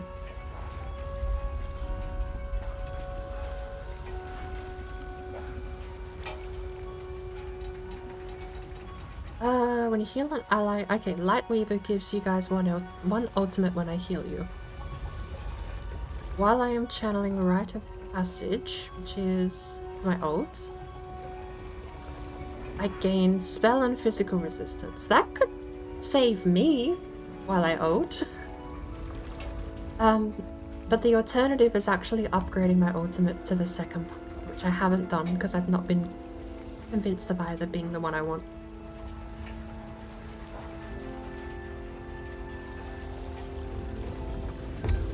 What tree is barrier in?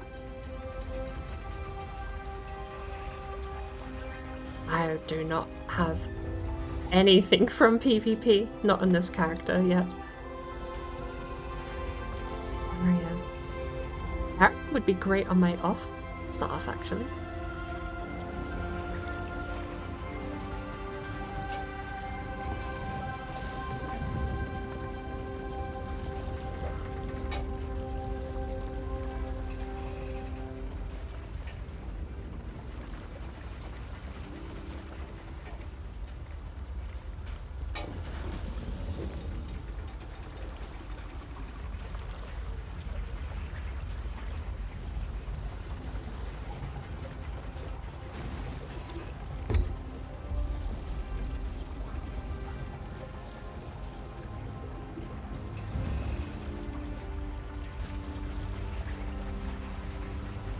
Okay. Major protection, reducing damage taken. Healing you and nearby enemy allies rather. Protection reduces damage taken by 10%. Cannot move while channeling, but you gain immunity to disabling effects. While channeling this ability, you gain immunity to disabling effects, and I can.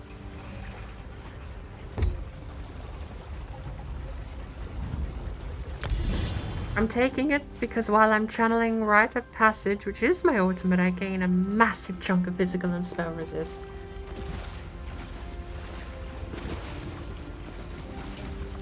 So, attempt 10? Hey, we'll get there soon, hopefully. All I need to be able to do is keep myself alive until I can ult. Like, I just need to keep my ultimate game high. Because I basically feel like I need to... If he gets any of the blue skeletons, I just kind of need to guarantee I can ult to live. And now I know ult to live is a strategy. So I think that's an okay point, Burns, because it gives me survival while I'm ulting to heal others.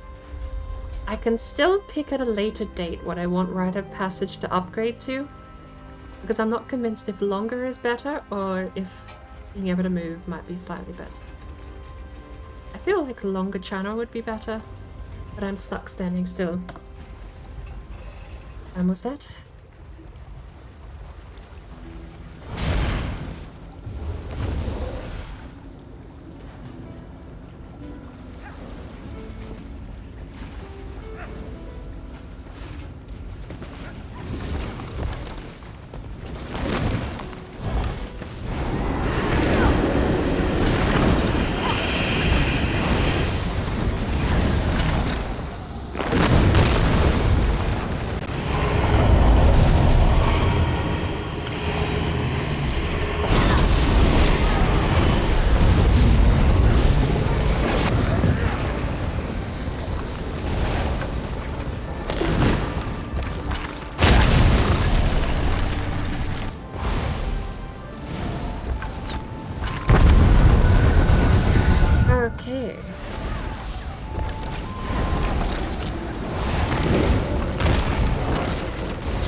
I don't like the fact I'm lagging so bad either.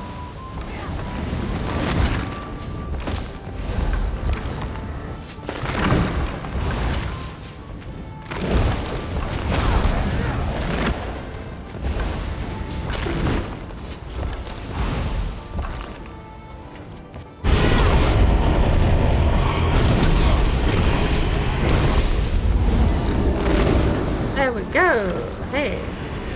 Now I just need that mana back.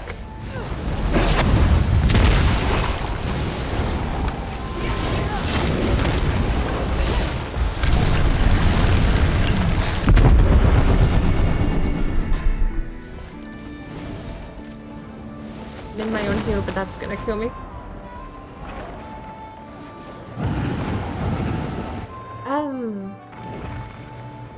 The blues? Sure.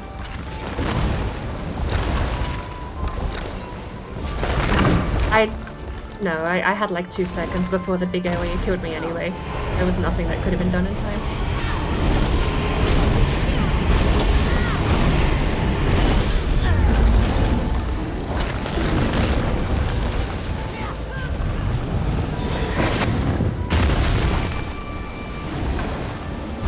Okay. I thought I could do it in time and dodge roll out. Is there any reason not to drag the skeleton to one edge of the map?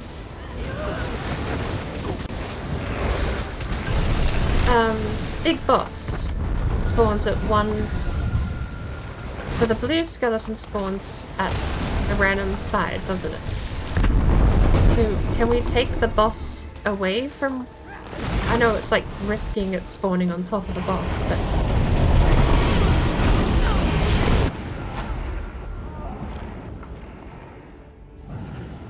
We had one of the skeletons only take like 3 steps towards the boss and got absorbed.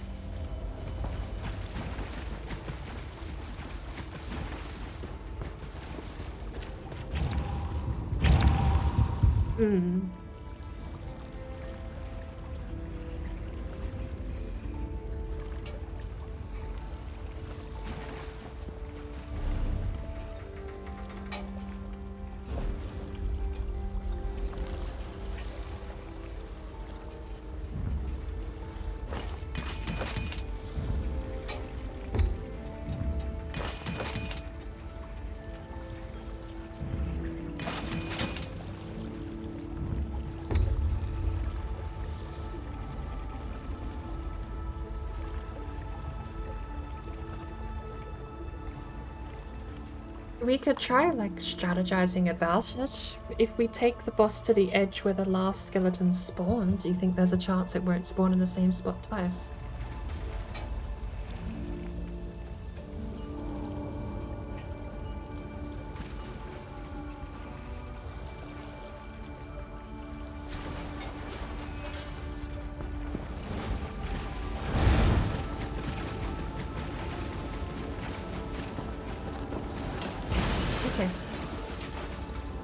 I'll use northeast southwest from the map.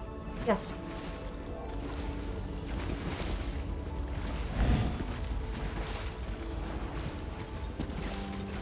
Yeah.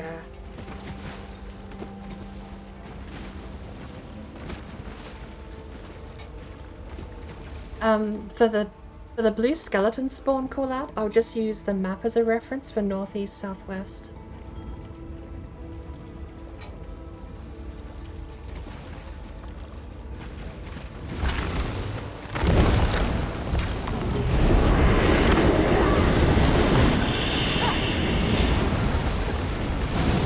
East.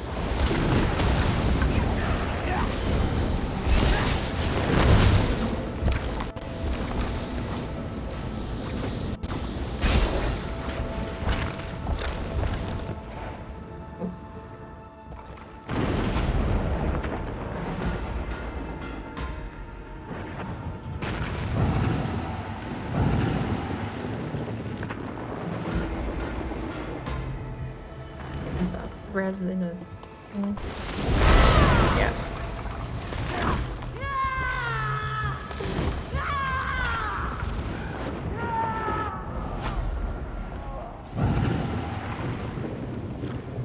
circles go away? Ever? Or do they have to be triggered? The traps, those, a necrotic grip, I think it's called. Do they ever go away?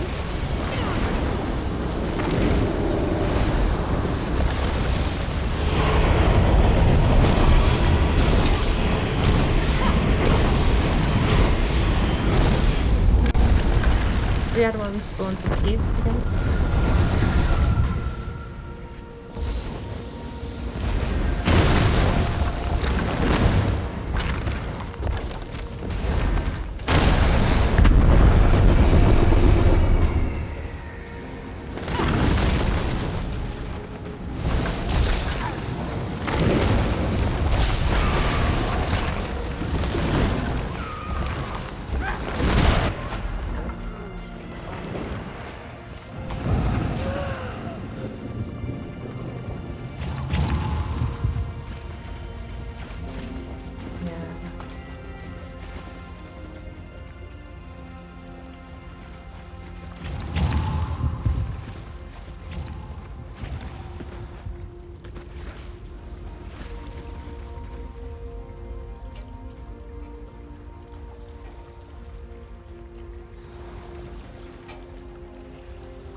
I don't think they don't seem to be affected by CC. I have knockback that didn't work with them.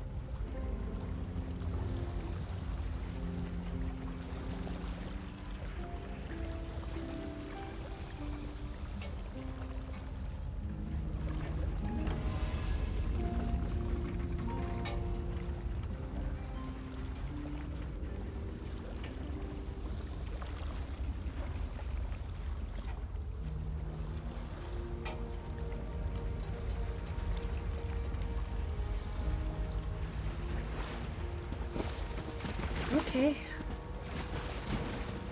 So I can do Wall of Elements because I've got Blockade of Frost.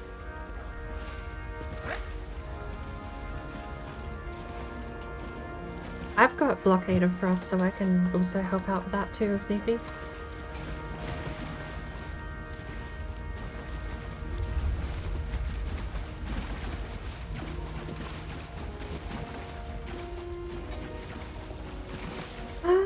Okay.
You're the right person.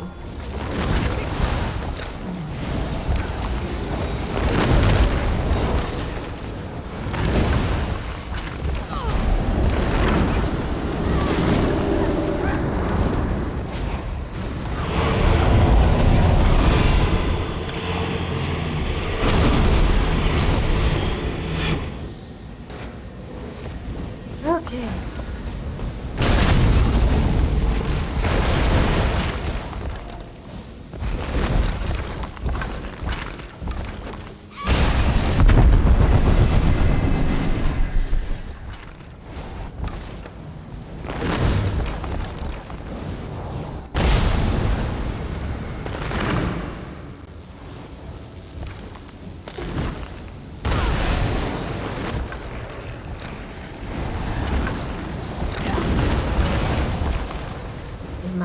need mana really badly.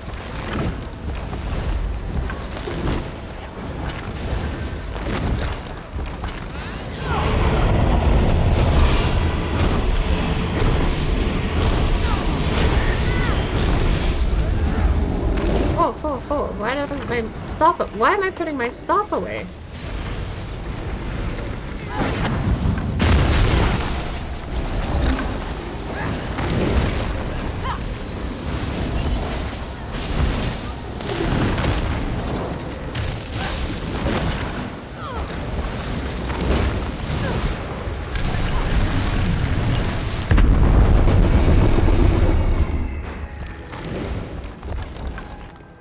Northeast.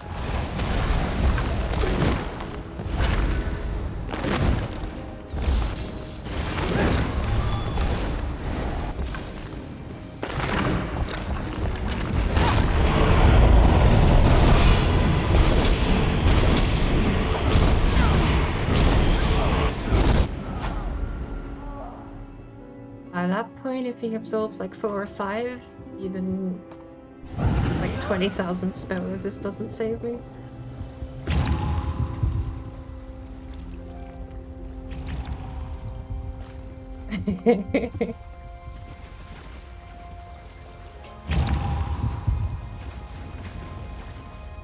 It kind of...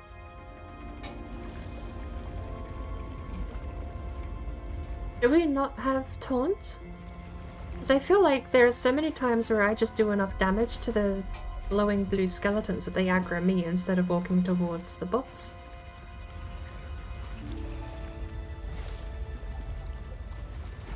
But does taunt not work?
I don't have my... Eek.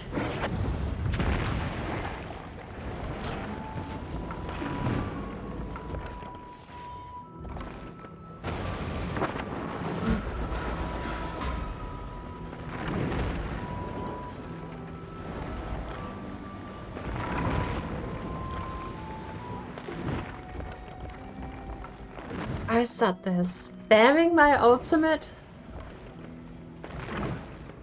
without realizing I had no ultimate.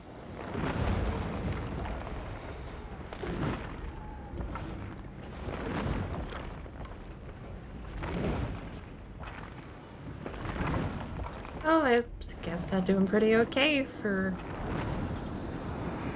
up until this point? Question mark? Okay.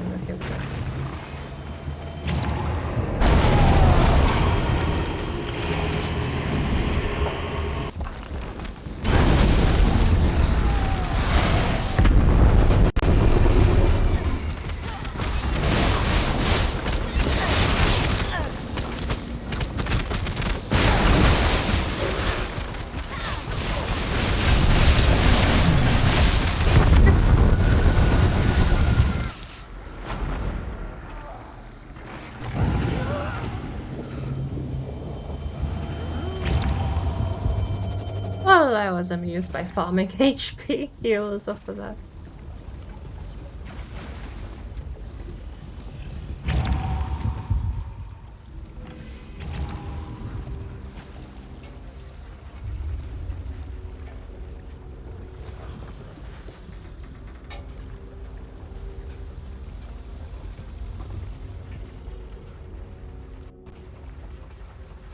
Oh, did I hydrate? Thank you for the hydration.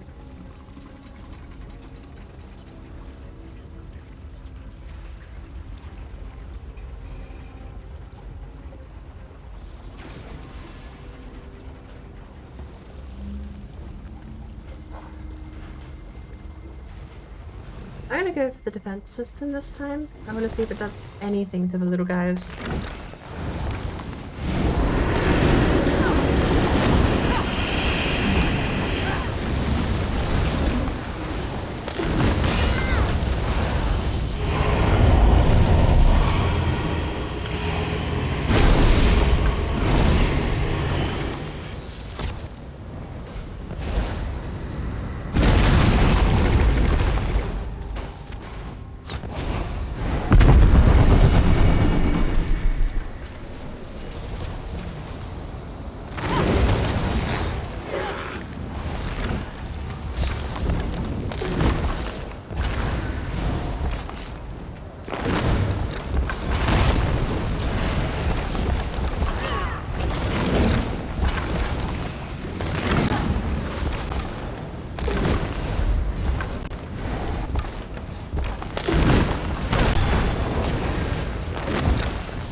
This one that spawned northeast.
We have not got him.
can still leave an AoE heal down for a tank and then just run off to DPS.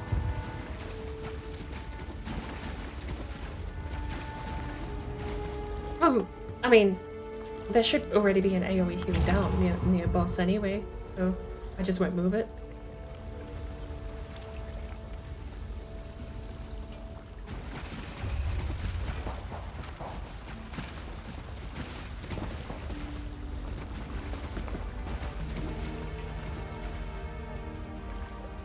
It's the first thing he does, but I can just get my number 5 down at the very least.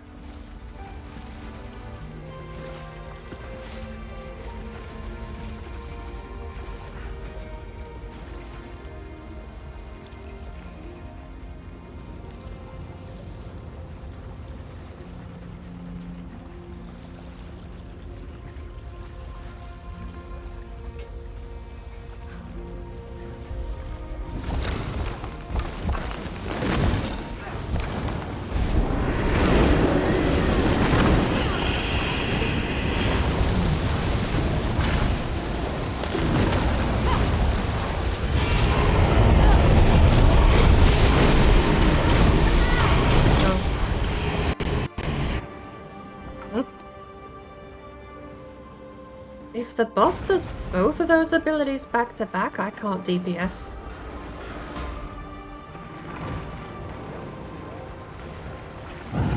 If he burst damages after summoning sacrifices, then I have to stay healed.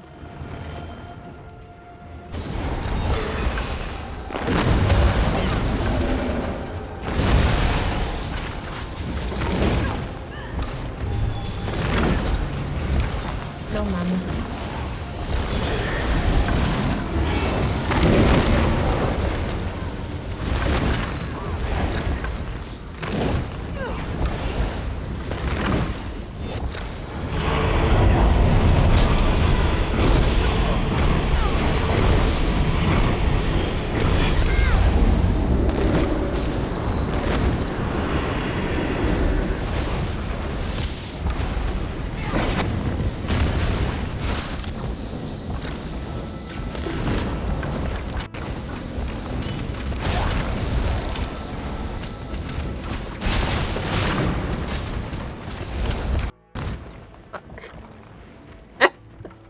I literally stood on a trap.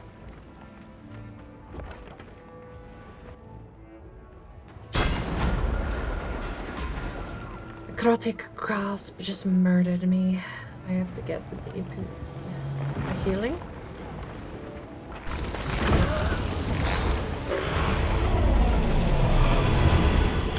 Okay, I'm just dead again. If I can't prep for that, then we are just screwed.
Okay.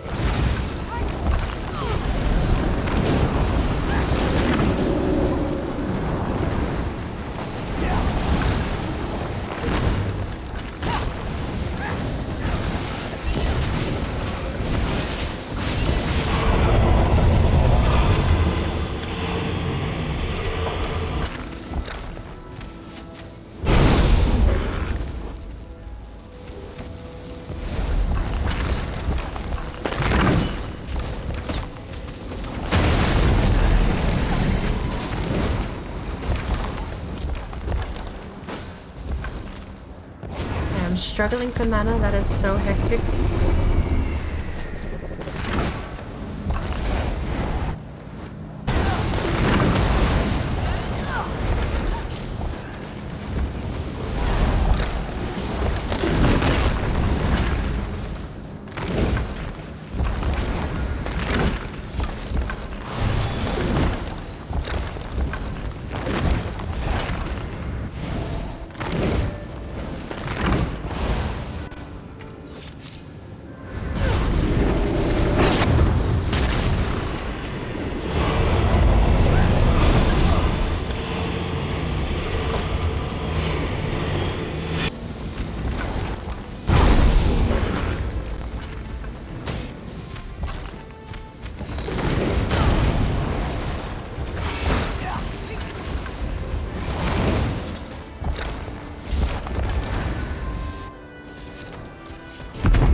I should be fine for Hughes, but I've got a hand on me. I've got a hand on me, but I should be okay for Hughes for a little bit longer. Never mind. That was, yeah, that was odd timing because it just summoned as I got grabbed.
I am lagging pretty bad here.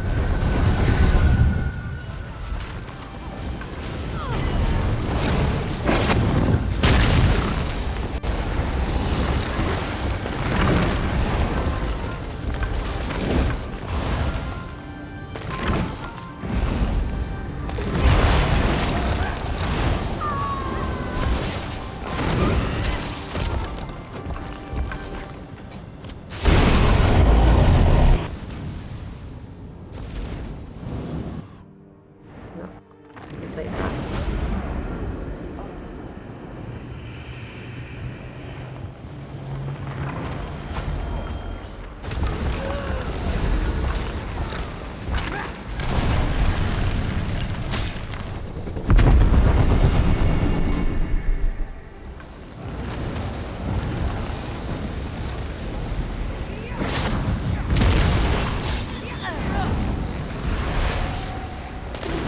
Well, I don't seem to be out of res, so I think we should wipe it up.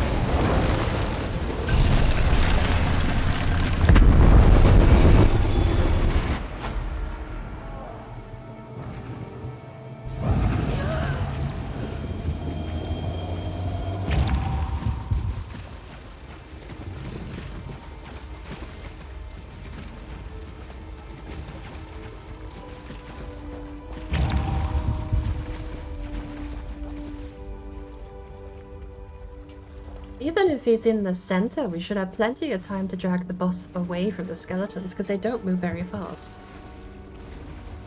And we don't need a lot of time, we just need like 3 more seconds to DPS both down. But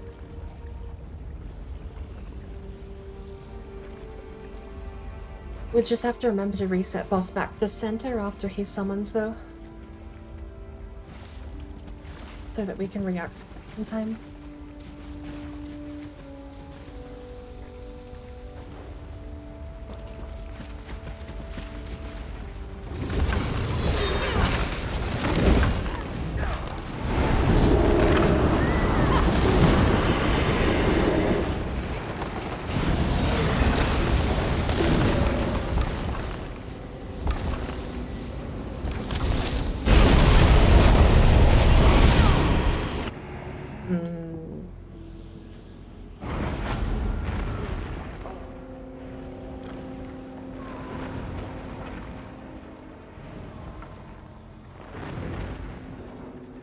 I think that might...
I got grabbed. I got grabbed. Oof.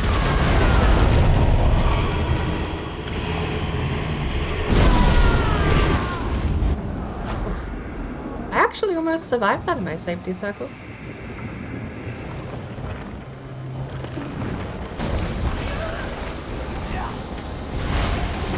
On rest.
get my ult off in time.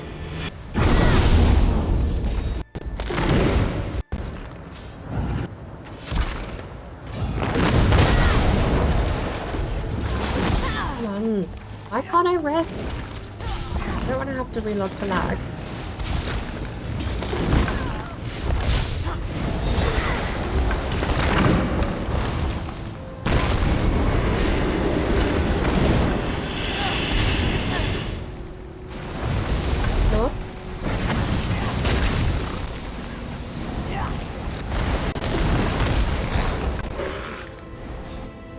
Someone's been grabbed.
So there are a lot of problems with the new patch and using add-ons. I am using a dozen add-ons. Check this out. Look at all of these. The only ones that are actually having issues is no detection. That's the one add-on that's having issues. Everything else I've got is fine. It could be something that reads data from Overworld, I don't know, but no detection reads nodes that you get crafting supplies from, and that's the only one I've got that crashes. Everything else works fine. All of the UI you see, this over here on the left, the boss bar, the data up here, all of this, and the map, all of that.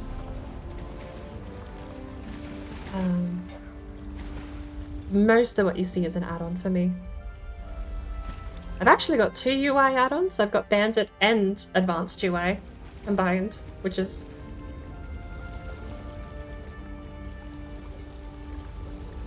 I mean, is he that slow that we can't just run in a continuous circle until they're dead?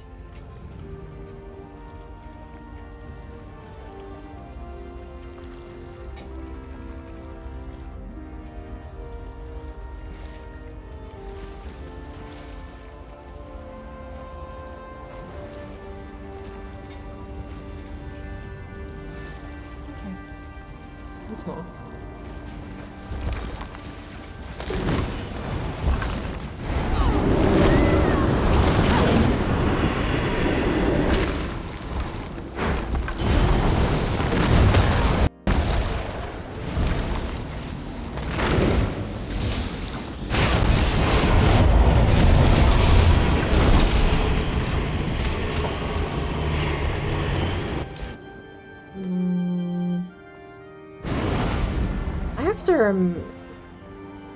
I have to remember he bursts damages after summoning, because I keep forgetting to put down my safety circle.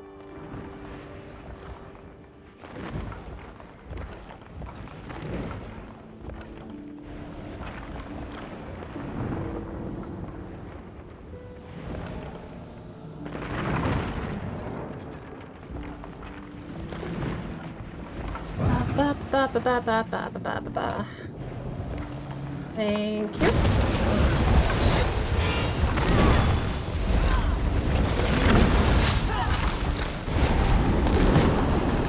We'll summon. Both north, both north.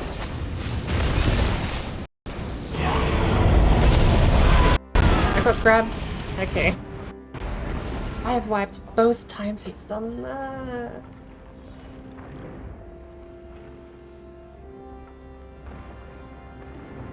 Yeah. It keeps spawning beneath me though. Like it seems to spawn where you stand if you're not moving.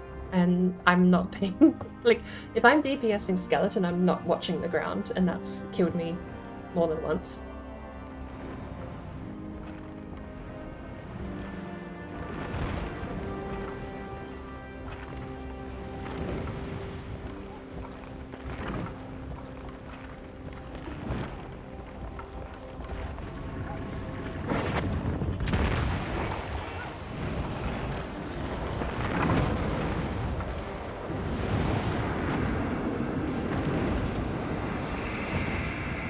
He is summoning again.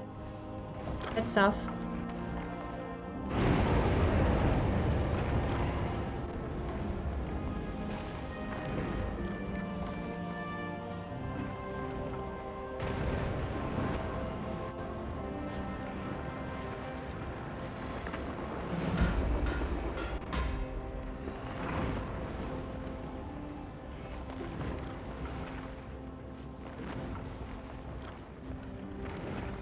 It's always interesting watching people just live without any heals from healer.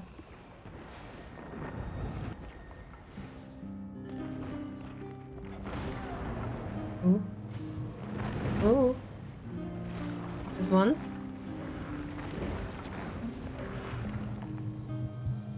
This is gonna be lethal damage. Surely. It's lethal. Anchor's left.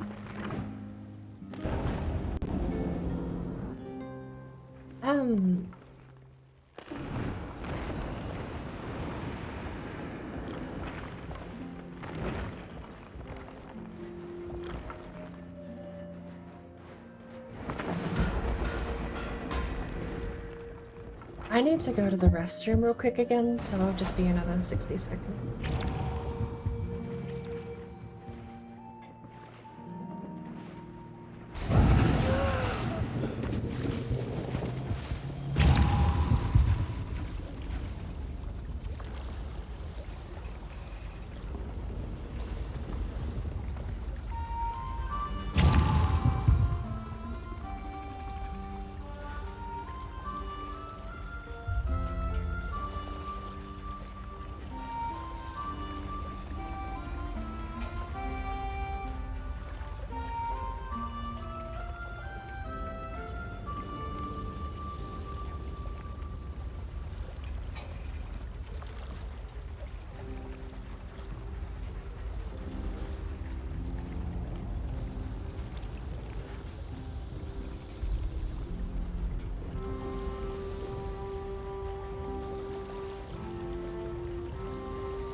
Taking a potion of hindering or anything of the sort probably wouldn't work.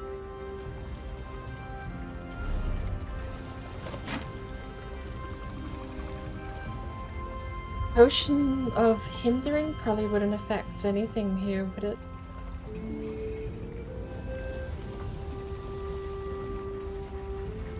Yep, yeah, sorry, poison of hindering.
I'm ready.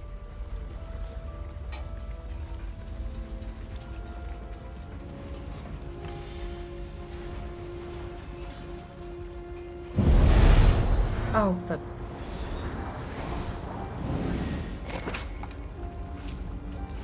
Press my old hotkey button, which is my ultimate button currently. So, rip me. I need to put down that DPS buff actually.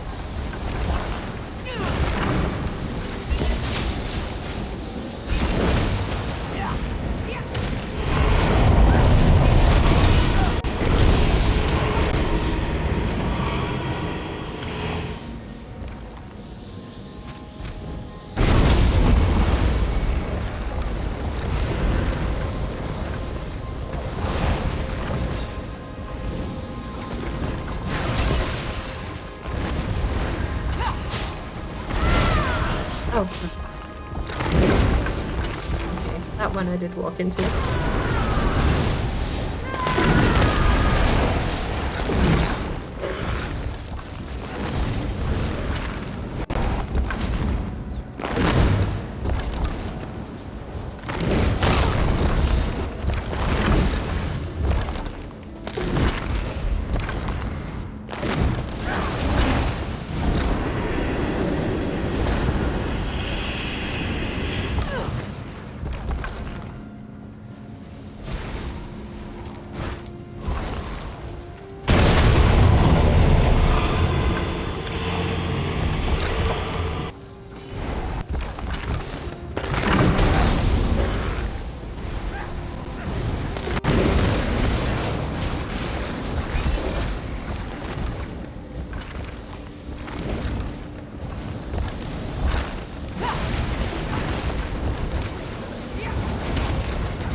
Okay.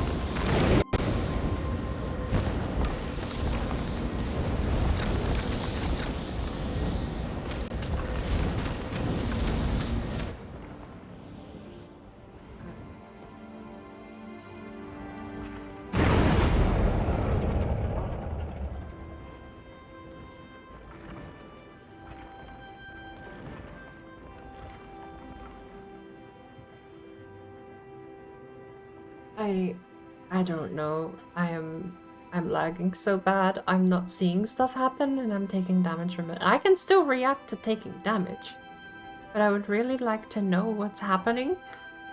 The longer we sit here,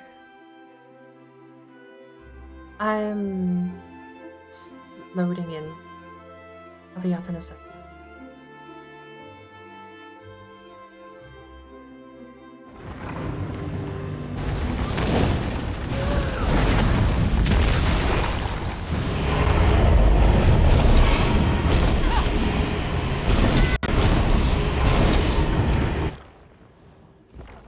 I can't.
Catch you later.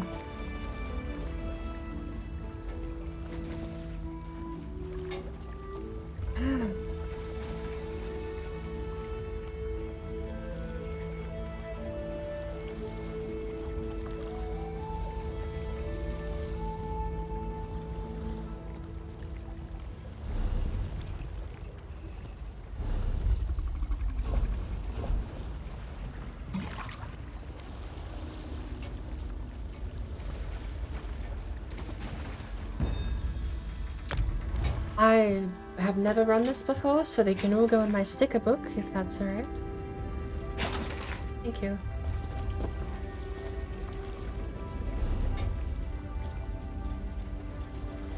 I got a girdle. Is there a sash that's separate?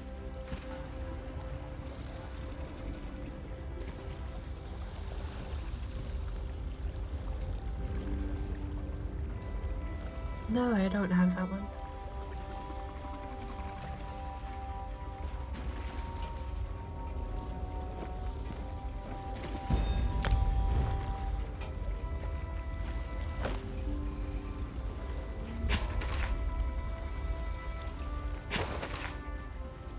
Thank.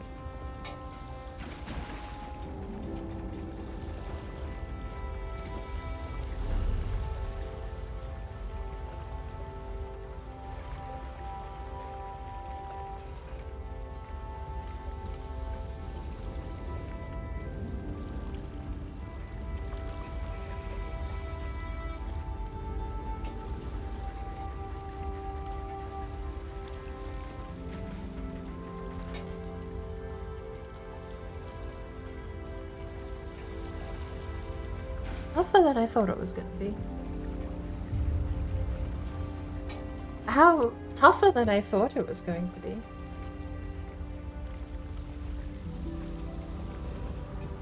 How new is the dungeon?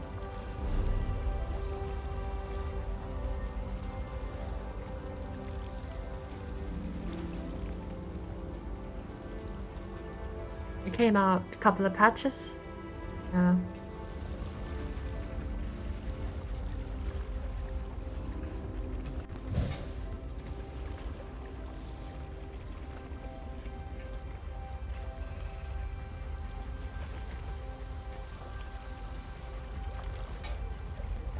gonna go get something to eat.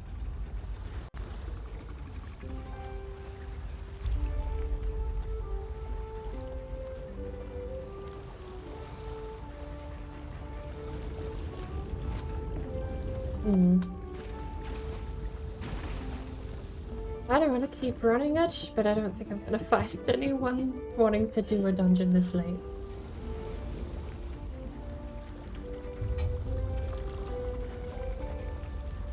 Isn't it close to midnight in London?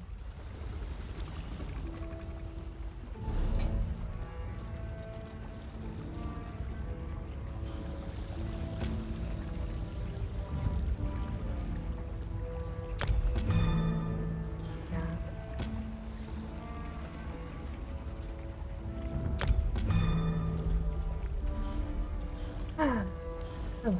Some other time. Is this likely to be run next week, or do you...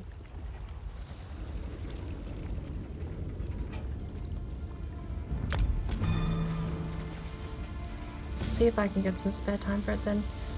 I also... We didn't use those lasers at all, but I really do want to know if they actually help clear mobs. Not the... They probably won't clear the sacrifices, but the small mobs. The trash mobs, yeah.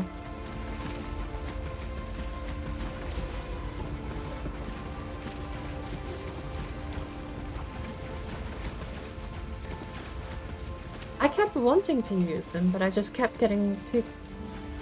like, struggling to keep up heals and keep everything in rotation. And anytime...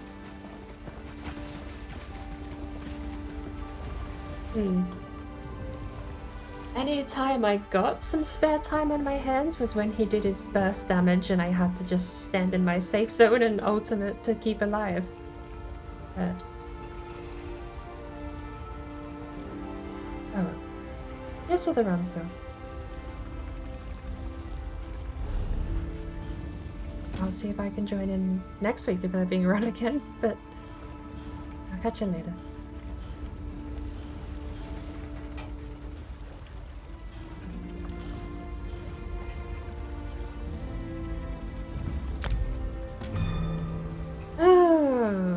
Alrighty. Well, that ended terribly. He's only got 5 million health. I don't know what resistances or stats or anything he's got, but he's only got 5 million health.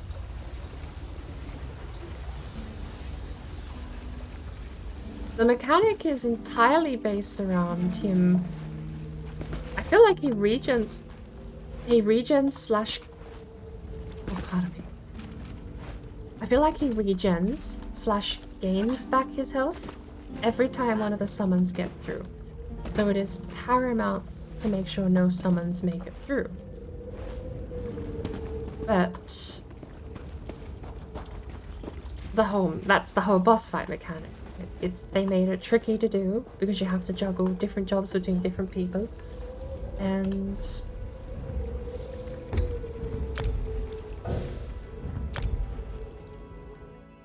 it's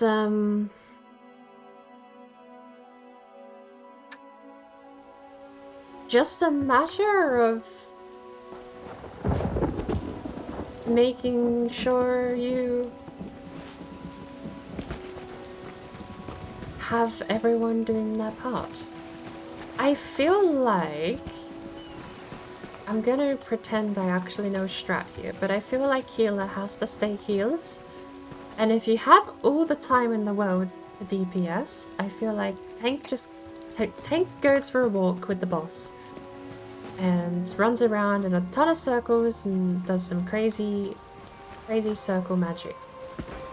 And I think a DPS takes a skeleton each and DPSs it down with a group of trash mobs that spawn with it. Because you don't have to burst down DPS if you can take the boss for a walk. And I think healer just has to keep up heals and then off DPS, like not focus DPS, because we don't need that if we have all the time. I think healer just sort of... I really do think the mechanic is that the healer is being forced, because every single time the boss would summon, he would do like a couple of auto attacks, walk around for a bit, we'd be able to kite him just outside the circle, and then he would do his burst DPS move. So I feel like the time between the summon and the burst DPS is there for the healer to prep and set up for the burst DPS. And I think you have to stay on there. After the burst DPS, the healer, you know, once the healer's done that job, then for sure, absolutely you could go in and help DPS down the summons. But before that point, I think healer has to stay dedicated to the bit and make sure they stay alive and don't wipe or stand in any of those undead grasp. And I think that might have been me playing it wrong and not understanding the situation in the moment, because I was rushing to DPS even in the last couple. I would rush to DPS because it's something everyone has to do, because if the summon reaches the boss, then he gets a ton of health and gets stronger, and it's harder to out-heal it next. So I think that mechanic is just designed to be everyone does a little bit.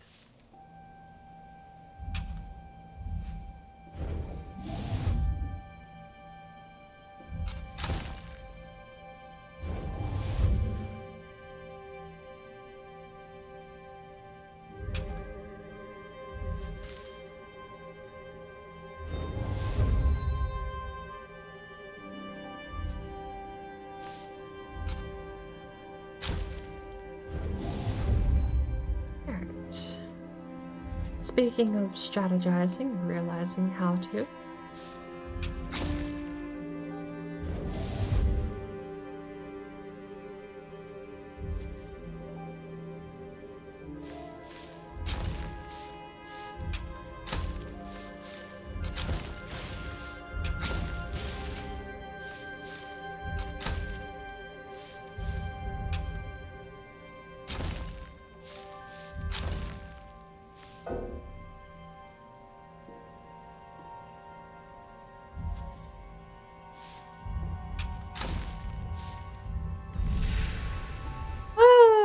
I damaged it. It's got 1 health left.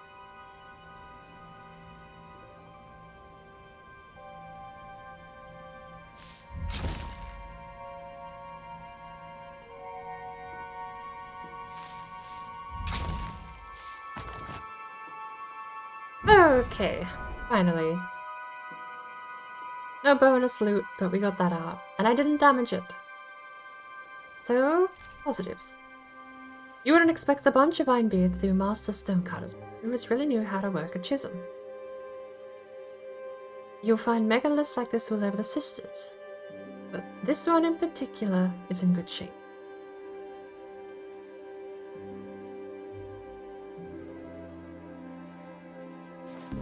Suppose it's true, a green thumb does not imply a mason, but it seems odd to just go with druid and expect them not to be good with natural resources just in general. I don't know. What else do we have here? Orichalcum? Let's have a look. So, I do have a 2 to start with. I need to look at how to bridge the gap the best here. We have almost got... That seems really neat. And then we have another 2. So... we have circle. Can I go back to 1? Circle here and circle here. I don't think there's anything to be bridged though. I'm looking. What else is there?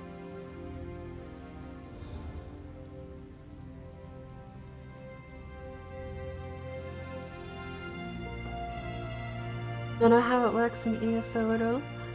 I don't remember much of my World of Warcraft days, but if I were gonna... Like, the simple way to explain it is the boss is forcing everyone to do their role. He summons 2 high health targets that have to be DPS down. So your DPS has to split into their own groups, and they each have to DPS down a target. He then needs to be taunted by tank. So he's demanding to be moved so that those two summons don't basically give him bonus health. He's basically summoning 2 health potions, and you have to go break the bottles to stop him healing. But you can also drag the tank away. So if you move if you move the boss away with the tank, that's the tank's role. Immediately after that, with about a 3-second gap, the boss will start doing a massive DPS. It's not even AoE, it's player targeted.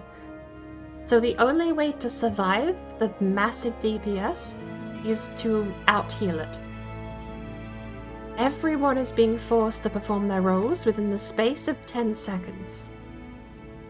You get like a 10-second period where healer has to heal stupid lots of health, tank has to drag the boss away from his health potions, and the DPS people have to go smash the health potions quick enough that he can't get them. All at the same time. It's just a lot to take in, and 3 out of 4 of us I don't think had run that dungeon before. So we were learning on the fly, effectively, and it was tricky.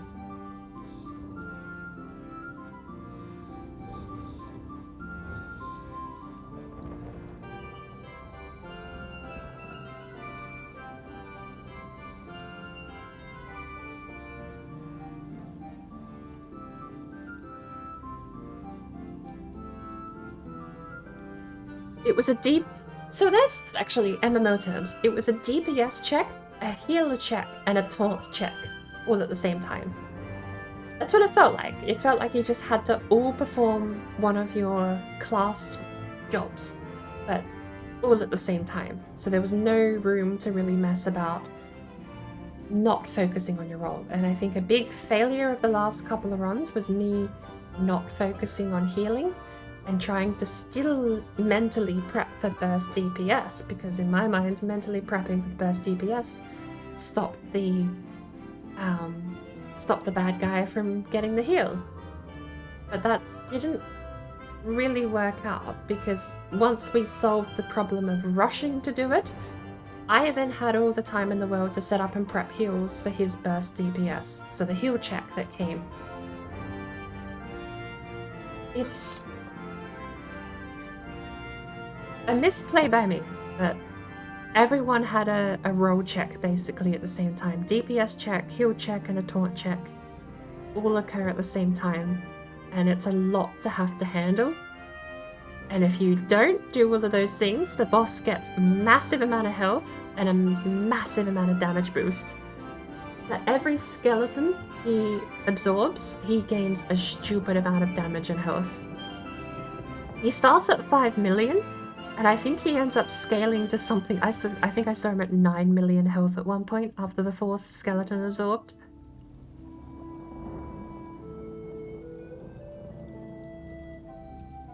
Locked into classic healing mindset, me lately healers are mixed into heal DPS, it means you focus on one lens.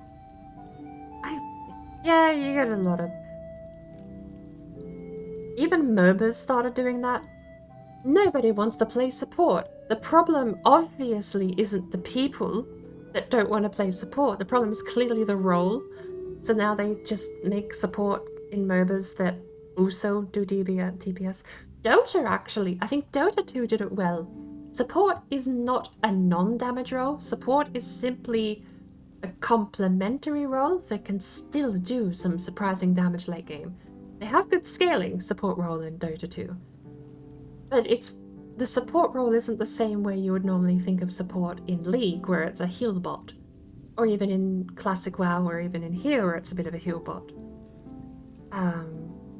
Dota 2 did it where they had just characters that could stand on their own, and then gave them supportive abilities instead. That, you know, it was a complementary thing as opposed to just, you are here to heal the person who wins the game.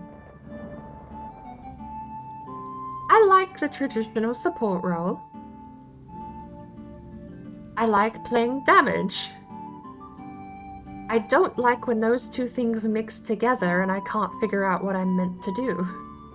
Playing a support that has an assassinate ability is the craziest thing League ever did. It's not a support at that point. And the only thing balancing for that champ did in League was make brawlers go bot lane support and bully the shit out of the opponent so that the ADC just got farm all game. But what happens then is you just inevitably end up competing for who is the carry. Your quote-unquote support that has assassination and execution math is now just getting the kills. And there was one champ designed around that where he would get the gold and also the person closest would get the gold. Instead of assist gold, it would be kill gold to 2 people. So it was a massive bonus. But he got execution math and an assassination. So to counteract that, you just ended up with brawlers in lane who could stun and bully and lock down lane and make it oppressive. Because the meta had already changed to say that bot lane either person could carry. Support can carry. Take a guy that could 1v5 bot lane and let your ADC just take the back seat for once in a while and you go bully the shit out of everyone with a cross-roam map. With a cross-map roam, but I mean, that's a different thing entirely. I like clear-cut roles. Either be a support, tank support, or healer support, or synergize support like you get in some JRPGs where you give buffs and debuffs and don't exactly directly heal or defend. But that's a clear-cut role. I also like playing DPS in some games. But I don't want a DPS that's meant to sit behind the actual carry. I want a DPS that is a carry. It's a conflict of design. An interesting one to try and tackle, but I don't think it's really ever worked. And I think the reason Dota does it so well is because it's not a heal bot that has just a bit of damage. It's not a DPS that has an obscure side ability either. It's designed from the ground up to actually just be a supportive character who can handle their own. Again, different topic though. I'm still staring at this blank-faced because I can't tell. I'm meant to do something here and I can't tell what it is. I've got this cluster here. I want to do this one next so that I can get most of this chunk with this one. But that means I have to go here and I have to go somewhere. I need to tag 2 to get this. This takes 2 charges to fill. So I need to get these 2. How do I do that? Obviously 2 moves here is the best. That leaves us with 5 or 4 moves left.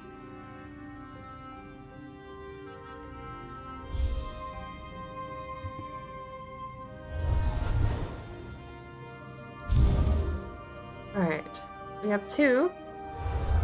1. It's the best I can manage. I need some more upgrades. Alright, we're going there. Actually, well, why not? Let's go here.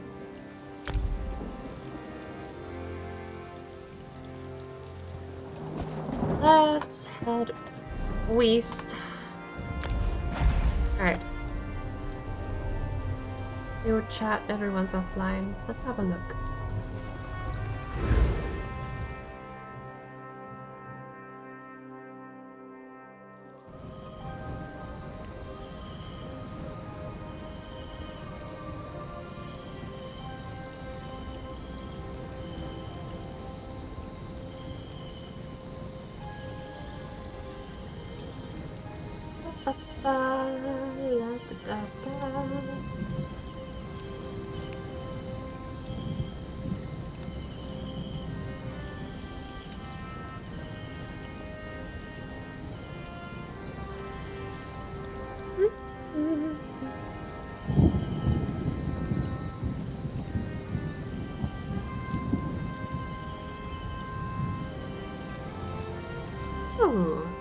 unmute the Phasmo category in my guild server. Because I own Phasmo. I just haven't played it yet.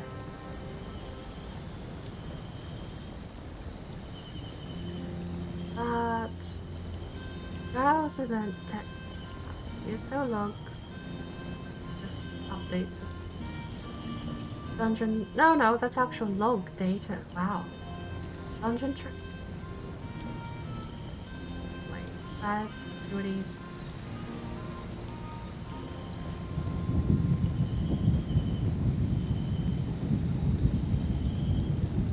Viewed events, want to buy, want to trade, want to sell. I need a... Oh, what do I need?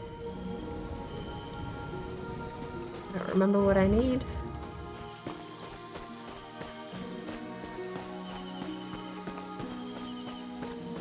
Blicky, I keep going to throw flares in an MMO. I've been playing too much Deep Rock. And I just wanted to yell about that because I keep going to press F and it does nothing. But F is for flare. You know that. And I keep going to press it. Speaking of, actually, I should log back into Deep Rock and see if I can at least get that weapon skin I wanted. We'll end with this. I want to find out. Actually, while I'm here, we were on a little bit of XP level 5 for scrying. What are we on now? We're on a little bit of XP level 5 for scrying. Right. Purples don't pay as well as I was hoping.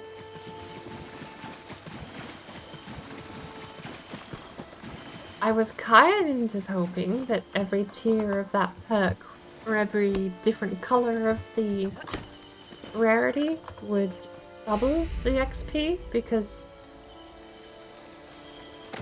I mean, there's sure as shit a lot of times you gotta scry. But it looks like purples and blues both give 5, no exceptions.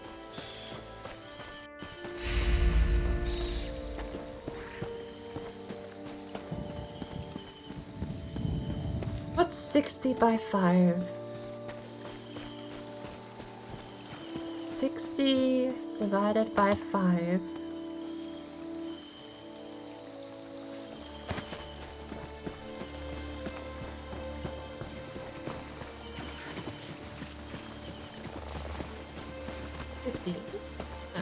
Quarters. 12.5, right? No. Actually, maybe that works out. The question is, how many times do I have to scry blue or purple to level up? 12.5 might be the answer. It just doesn't sound right in my head, and I need to see the math to be able to actually be confident about the math, or else I'm not confident about the math and I go, Ooh, is my magical spot in this island still here?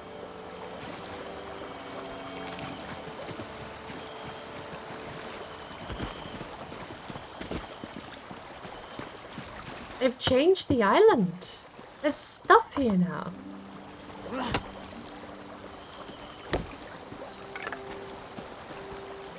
There's stuff here. I was never there before. That explains why it was a patch to the main file. It was a patch because they changed the actual world data somehow. I suppose that's why Harvest Map Library isn't working.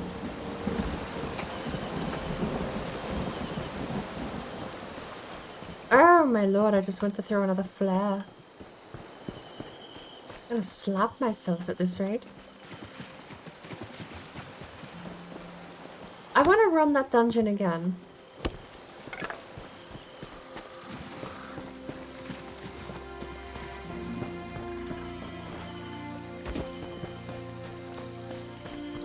By again, I mean like I want to find a group now to run it, but it's 3:30 PM for me. I can only imagine it's a bit later for everyone else over in EU. since I am playing on EU, why is there Stinky? What's the Stinky pot about?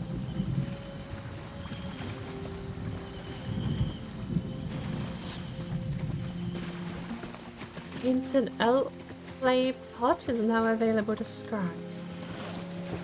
Well, if only I could scribe gold items, that would be amazing. Found my purple one though. Which one's this? The fake or the real? Looks like it might be the real. Right, so...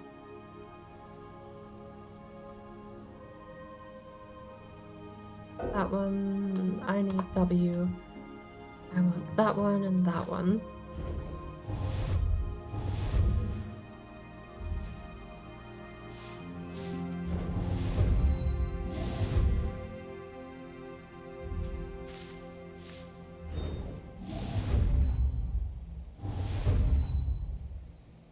Oh.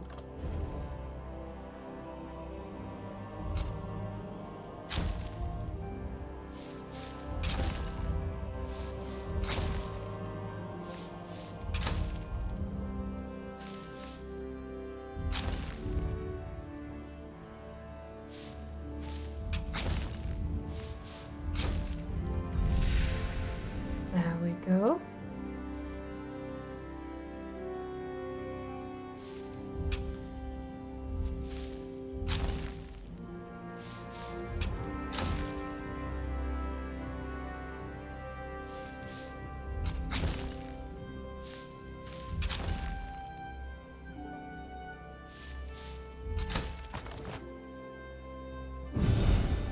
Haven't found anything around it. But hey, the new strap might be better. Funerary urn made in the purest orichalcum, woven in a style I have only seen rarely. The runes are clearly not of the Tamrielic continent, and the imagery makes heavy use of winged figures. Holy Yakaviri, to answer your inquiry, Agron. Without opening it, I cannot in good conscience say whether this is a burial urn for a fabled sinistral elf. I have contacted famed researcher Talam Heladril at the University of Gilman for conclusion. Nice. So that's both of those. Requires lead, don't have any. And requires antiquarian insight, 4 out of 5. It gave us another 5 points. It's not super complicated, right? It's not the end of the world to do that. But how do I go here? Show on map. Show on map. Okay, travel. We're going there. We're doing another purple one. I'm farming all of my purple scries. I don't know how many purple scries I've got left. Blue ones apparently still give 5 XP too, so blue scries aren't as complicated. But I'm definitely going to need some scrying XP. I'm probably just gonna have to spend a whole day collecting sky shells and trying to get enough skill points to both keep my heal intact, like things like what we just did, and still be able to level up all those other bits and pieces that I need.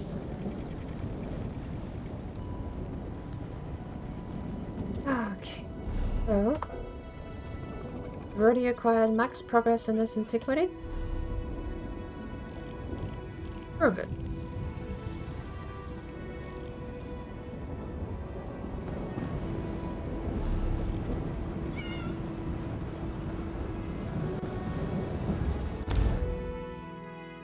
Yeah!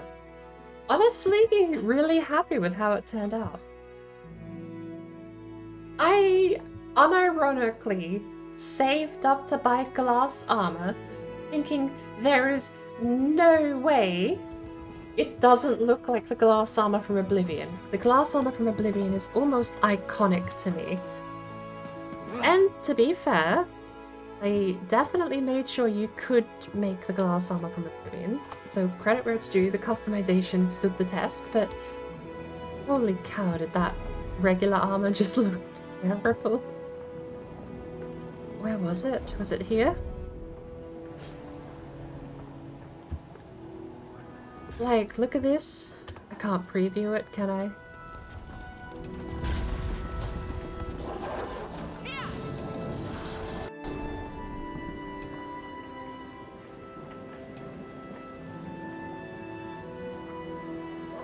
No, I can't preview it. Can I? Yeah.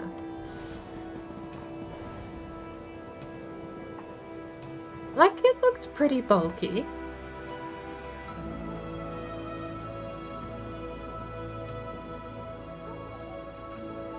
But that's it. I mean, in this lighting, it actually doesn't even look so bad, really. It's not the worst armor I've seen. It comes with a light gown version too. You can make your armor out of fabric glass somehow. But it doesn't look that bad. In dimmer lighting, it's okay. In bright lighting, well, I was a little upset. It doesn't look so bad. But there is no way I wasn't just painting it the exact green I wanted. The only thing I struggled with, the light armor doesn't have as much color, and the heavy armor isn't the right pattern I was looking for. Like, that's definitely a curious. But the medium one is even worse. It's just like a chest plate, and then it's all fabric. And the dark coloring here, you can see I've used bits of dark coloring in pieces, but there's nothing here that's dark. That's just a weird color. So I went with the light, which I think looks fine. It's still got that kind of fabric look, but I'll live with it over this, because fabric dress made of glass doesn't make sense. The plate armor, in hindsight, if it wasn't for the neck piece, probably wins out. But I like that better. It's more green, whereas this just looks more like armor. Same with legs too. I ended up going, I think, medium, because light legs didn't have glass, weirdly. It was just all fabric, and heavy legs have a weird not glass plating that appears. Though, actually, can I not test that? Really? I can't even drag that across. Maybe that could have been glass, but went with medium. The shoulders, I was actually torn here because I could have gone with this neck piece and I would have not had the off green. If I did, I definitely would have made it all flat green like the rest. But I ended up with the heavy arm core because I think they just look better than the medium. The medium really was a bit lackluster with this set.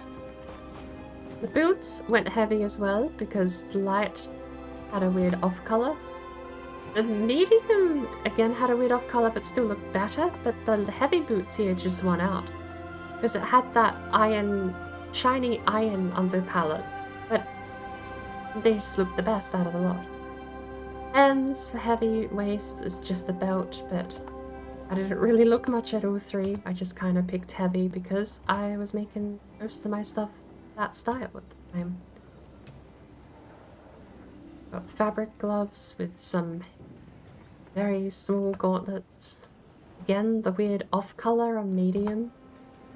And heavy still winning out because it's got the bulk with the not off color undertone.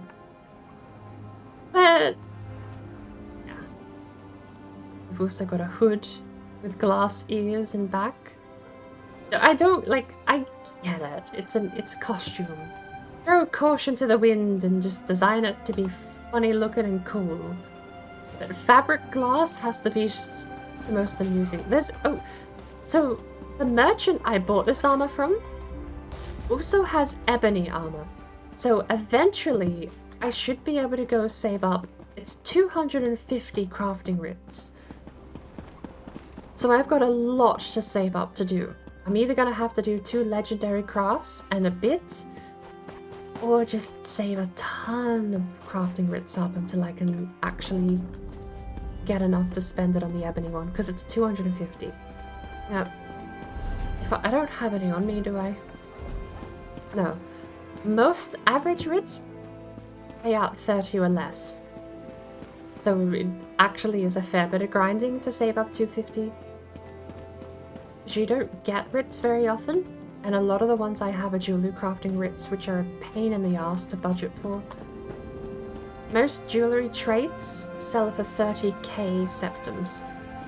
So you're roughly paying 30k septims, up to 50k septims in some places, just to be able to get 30 to 50 crafting writs. It's a very expensive business for jewelry. Everything else is cheaper. Jewelry is one of the worst. Even to level. Every other, absolutely every other crafting tree gives you an upgrade option that lets you research more than one thing at a time. Jewelry is like, nah, we don't need that. You don't need to research more than one thing at a time. In fact, you need to research only one thing at a time, and it would take 30 seconds per... 30 seconds. It would take 30 days per research to finish. Not all the time, to be fair. It's the final one that takes exactly 30 days. The one prior to that takes 28. One prior to that takes 15, I think, and then 10, and then 5, 3, 1. You know, the more you research, the longer it takes. There was trouble there. But kinda sucky. A thingy! More thingy!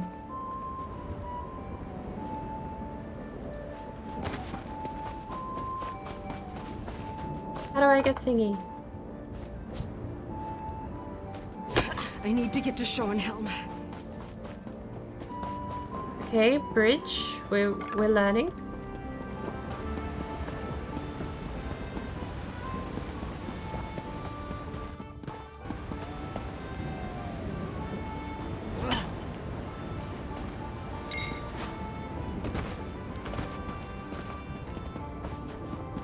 Do I have Ember? Why don't I have Ember? Come back.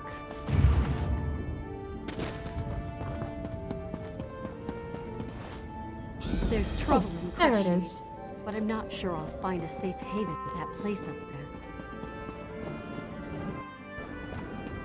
there. Alright. Oh, a ghoul. If you're headed to Kreshik, you need to know there's trouble there.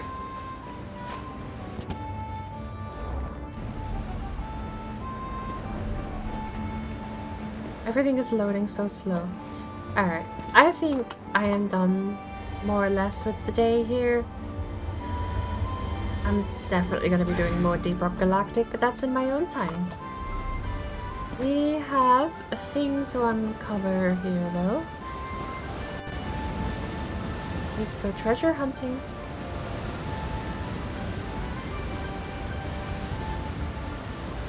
If you're headed to Kreshik, you need to know there's trouble there.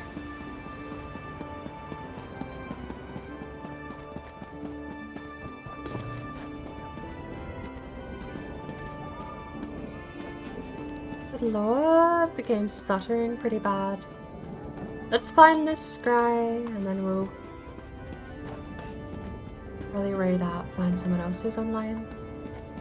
I do want to run that dungeon again, though. Like,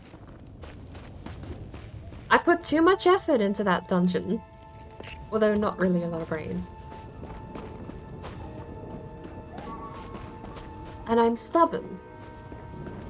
You know I'm stubborn, and we all know I don't like leaving in defeat. I want to run it again immediately.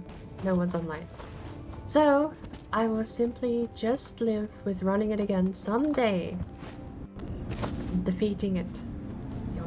The old-fashioned way. With patience. Ah yes, leave excavation decline.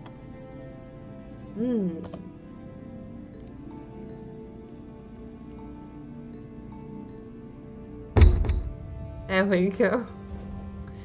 It's another purple one, so I'm gonna go here. WW.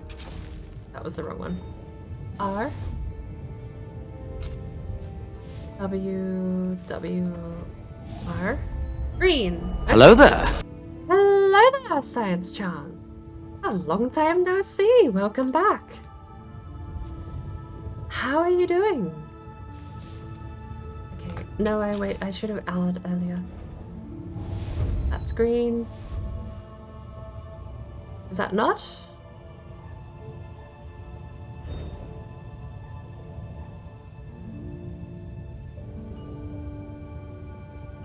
Oh, it's yellow.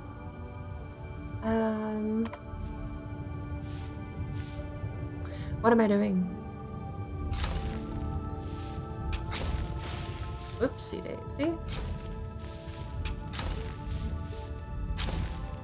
It's not up, it's down.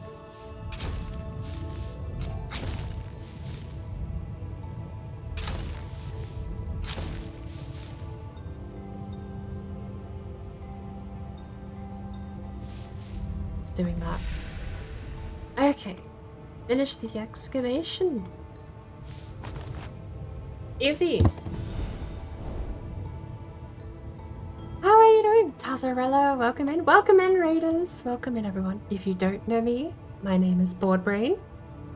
Welcome to the mess that is my stream. Doing great, a bit exhausted, but okay. How's the stream going? I am tying things up myself, actually. I do need to go get something for, I need to prep dinner soon. We've been going for long enough, I think.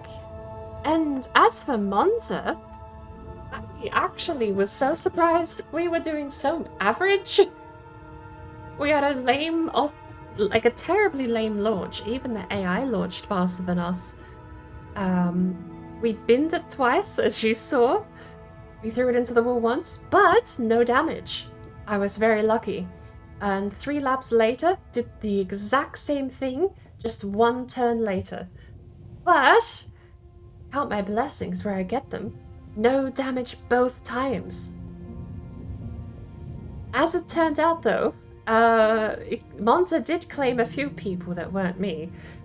We had a DNF super early on, and I don't know what caused it, but Burner Bear ended up driving into a wall for terminal damage. It could have been a cat. I've heard that before. And Burner has a cat problem, and I don't mean a cat problem as in she needs to get rid of them. I mean a cat problem as in the cat wants to drive anything Burner's driving. So every time Burner Bear joins a race this season, the cat has been there trying to steer for her. And there's a fairly good chance that that ended in terminal damage today. So that was a safety car. That was lap 19. For reference, before lap 19, we were about 40 seconds behind first place. We were almost half a lap, if not almost an entire lap, behind first place. The safety car was a blessing because it let us catch the pack. And lap 19 was the safety car, but I think it was lap 17 into lap 18 that I actually pit for fresh tires. So I had a brand new set of fresh tires, fresh out the pits, no damage, beautiful conditions, and we got the safety car. So the safety car went in 2 laps later, lap 21. I had about 10% wear because I went to softs.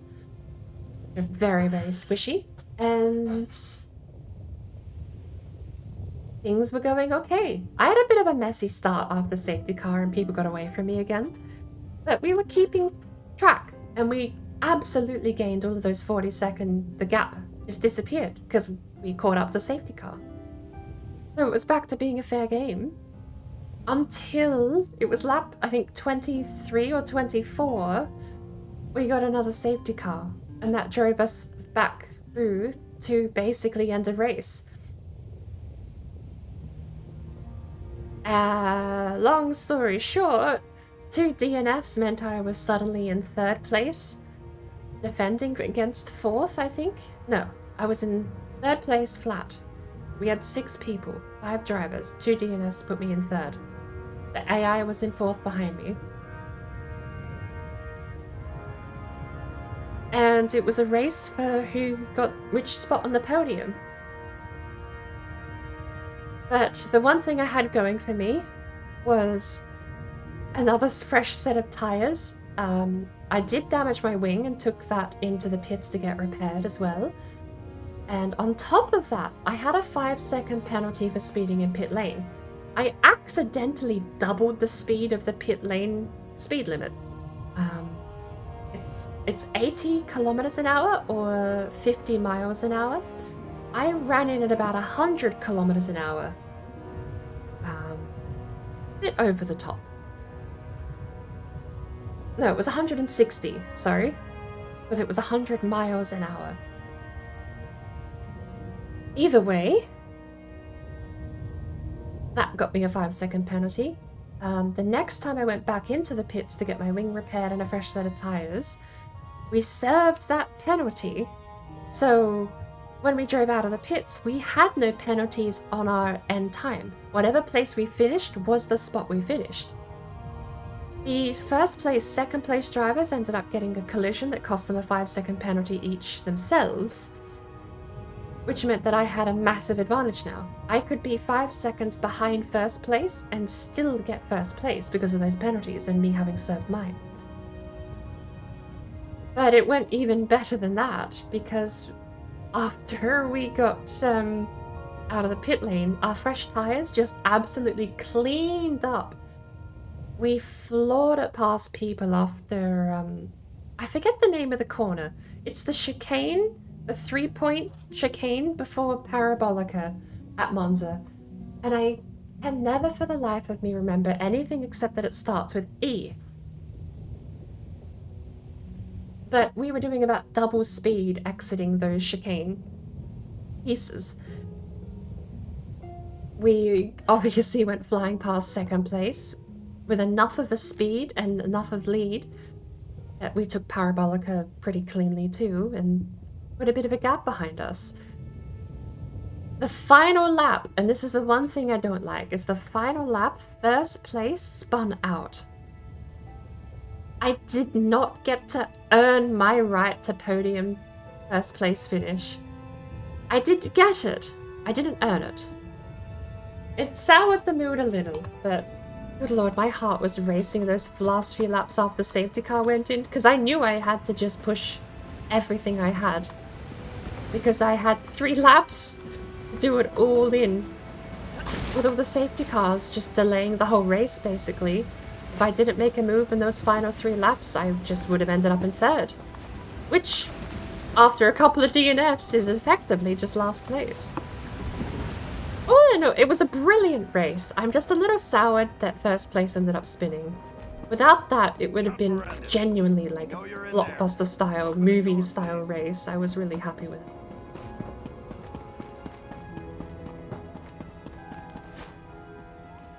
There's trouble in Crestshade, but I'm not sure I'll find a safe haven in that place. I need to head back to High Isle and someone I think I'm gonna raid out to as well. We just head over there outside the city.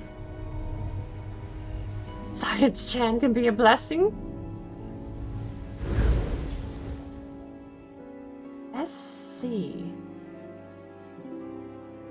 SC can be a... Okay, if that is... I don't know what that is, actually. I'm a bit daft. I'm the kind of person that reads WB and says, well balanced. Safety car, of course. And it was. Single race, so complex. Only 27 laps. Only 27 laps. And to be fair, the first 18 were completely uneventful until I went into pit lane.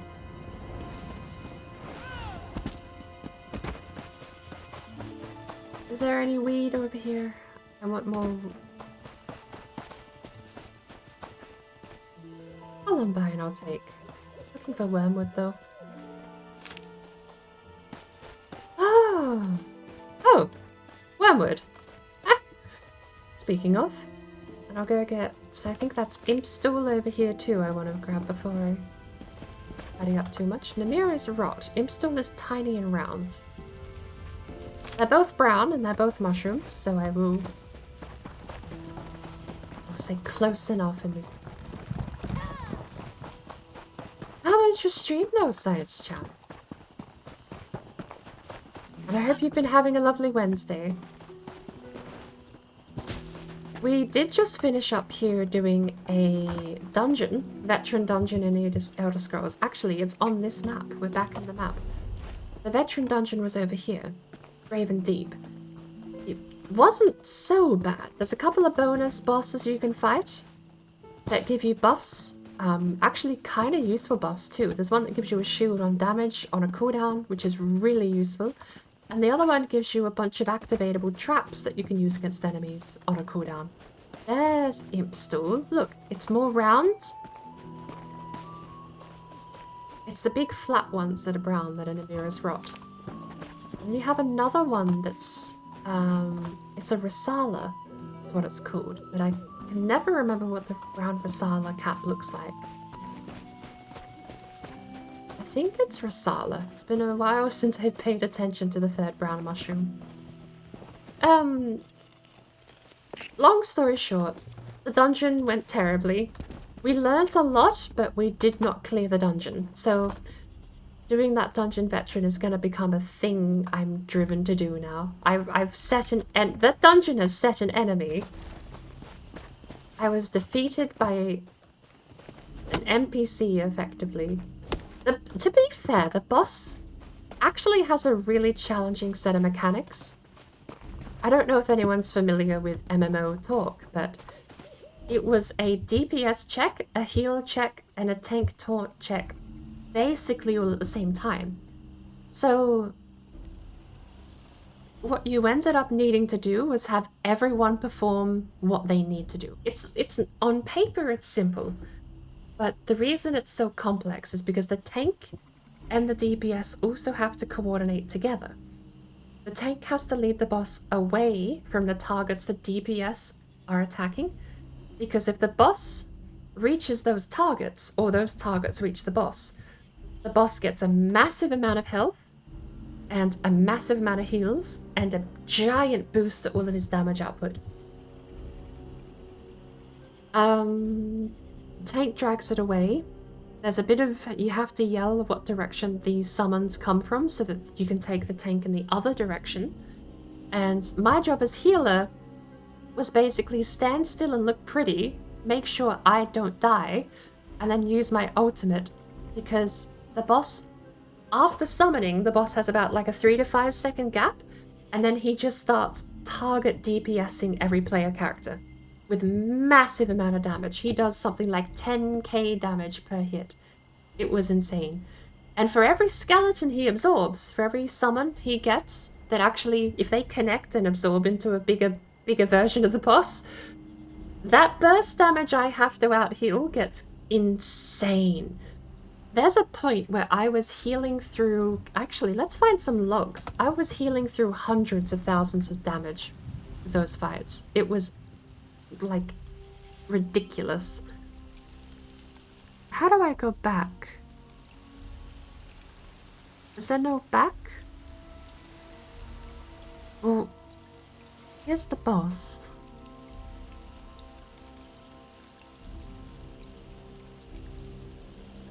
I only have one record. Okay. Anonymous damage 26215. So let's go heals. I had a heal per second of 13,000. 13,000 heals per second. That's crazy. Total heals 690,000. Bear in mind, I have less than 20,000 health right now. Overheal on myself was 23k. Apparently, I never overhealed anyone else in the group. Percentage 100%. Oh, that's something else. I don't know. Crit healed, normal heals, total heals. But yeah. Sorry. Scuff stream. Welcome to the mess that is my stream, and I forget to turn the damn button off. Case in point. So radiating regeneration apparently did the most. Where's my ultimate though? This absolutely must have been the final fight, but I need to know how to go back. Where's the previous one?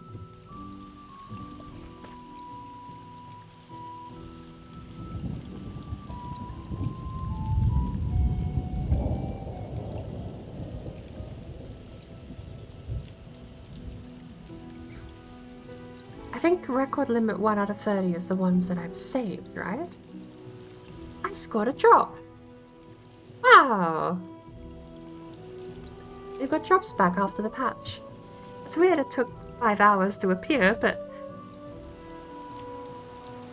You had to complain.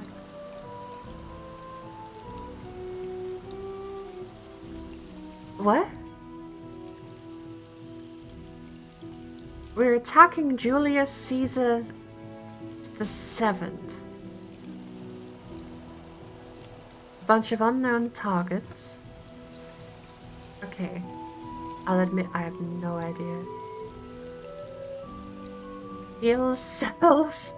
500,000 HP.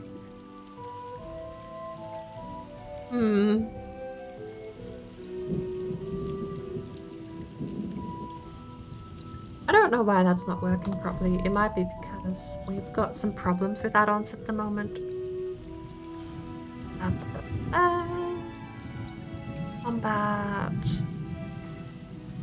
Combat messages, millimeter.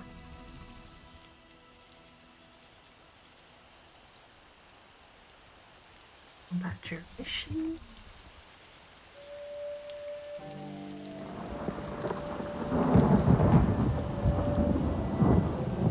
I'm not sure.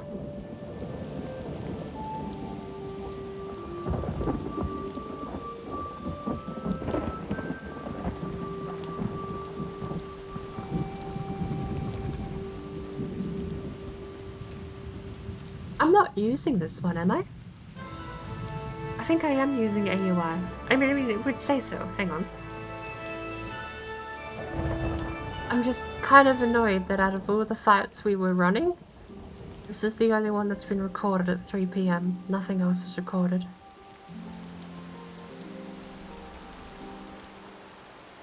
I don't get it. I want the other ones. Oh well. It was a lot of fun. I don't like admitting defeat, and I will be going back for round 2 some other time. But it's a bit late. So I think we need to go figure out who we're going to be raiding. Oh, I forgot. My battle music for the boss fight's still queued up. Let's get rid of that. It's been a fun day. It's been a blast. Stream was nice, so relaxing with some progress. You had a really close call in the permadeath the other day. Are you still on the same character today? And actually, I did have a couple of people in here before you raided in. If you don't know Science Chan, absolutely go give him a follow.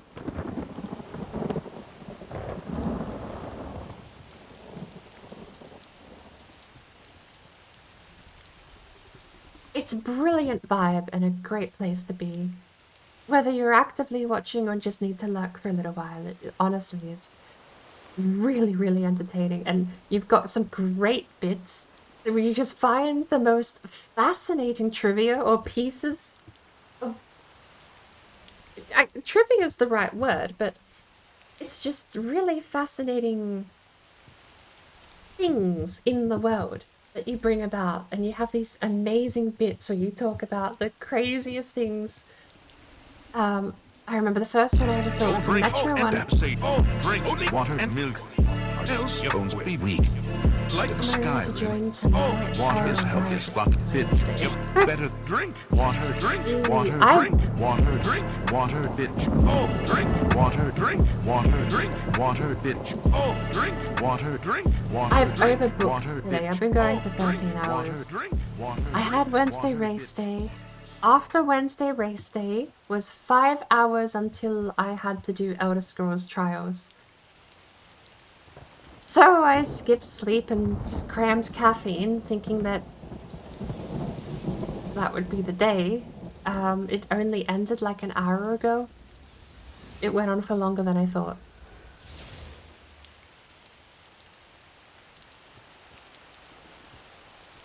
If I do join, I won't be streaming it.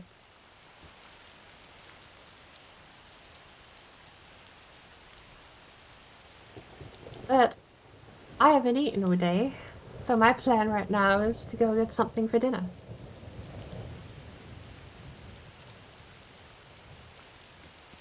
Thank you for the hydrate.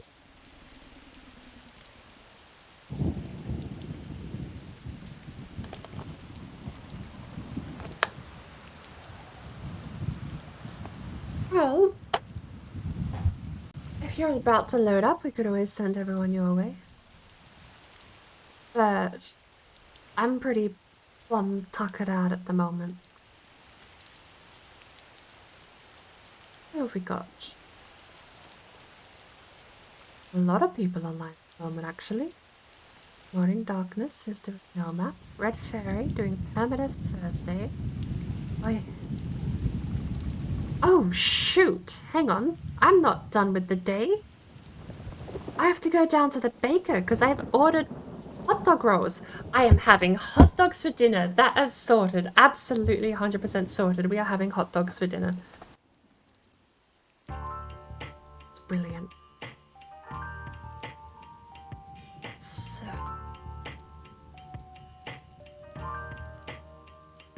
let's head over, see when you're live.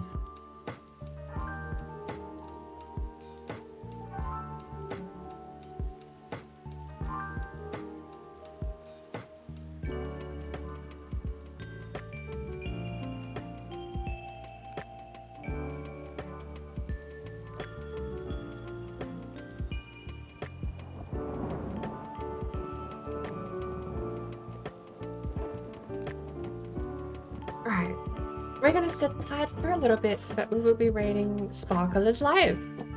What brilliant timing. We're gonna go say hello. I would normally be joining Sparkle, but I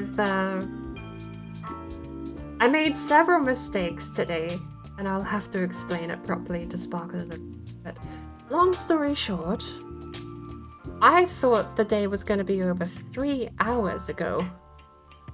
Possibly 4 hours ago. I got my time zones so mixed up, and what's so sad about that fact is that there was even a little tiny piece of text in the part where I signed up for today's dungeon. There was text that told me what time I needed to be ready in my own local time zone. And I just flat ignored it. I was like, oh yeah, that time. And then mentally started processing and translating instead. Somehow, probably predictably in my case, ended up calculating 3 hours too early. But price I pay for not paying attention. If I'd known it was going to be going this late, I probably would have planned to stay awake to do Aerocraft, but I wasn't expecting to be going for 13 hours to be. So we're gonna head over. We're gonna say hello to Sparkle, because what I would normally be doing right now is Aerocraft. And so in place of Aerocraft, we will be going to watch some Aerocraft. I still haven't logged into the new server, but I may log in for a bit after dinner. But I'm kind of pooped. I've been up for 13 hours, and the first 5 of those hours were adrenaline-filled and scary. But it's been fun. And thank you everyone who's come in and said hello. Thank you Science Chan for the raid, Filthy Maggot for the follow 7 hours ago, and Fox Machine for the raid 7 hours ago. It's been a blast. But I'm gonna head off and get myself some dinner. So... oh, good lord, Sparkle's found a gorgeous house.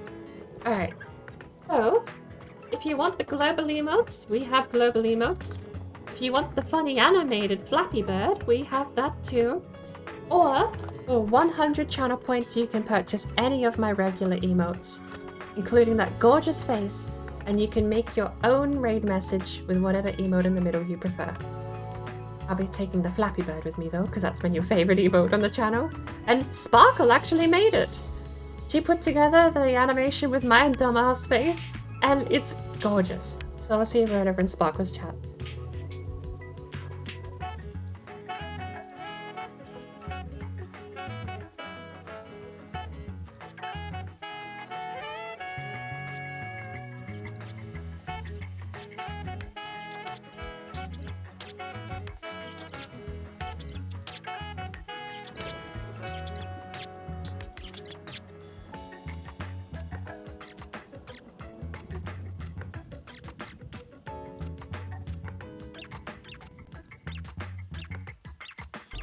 Hello there.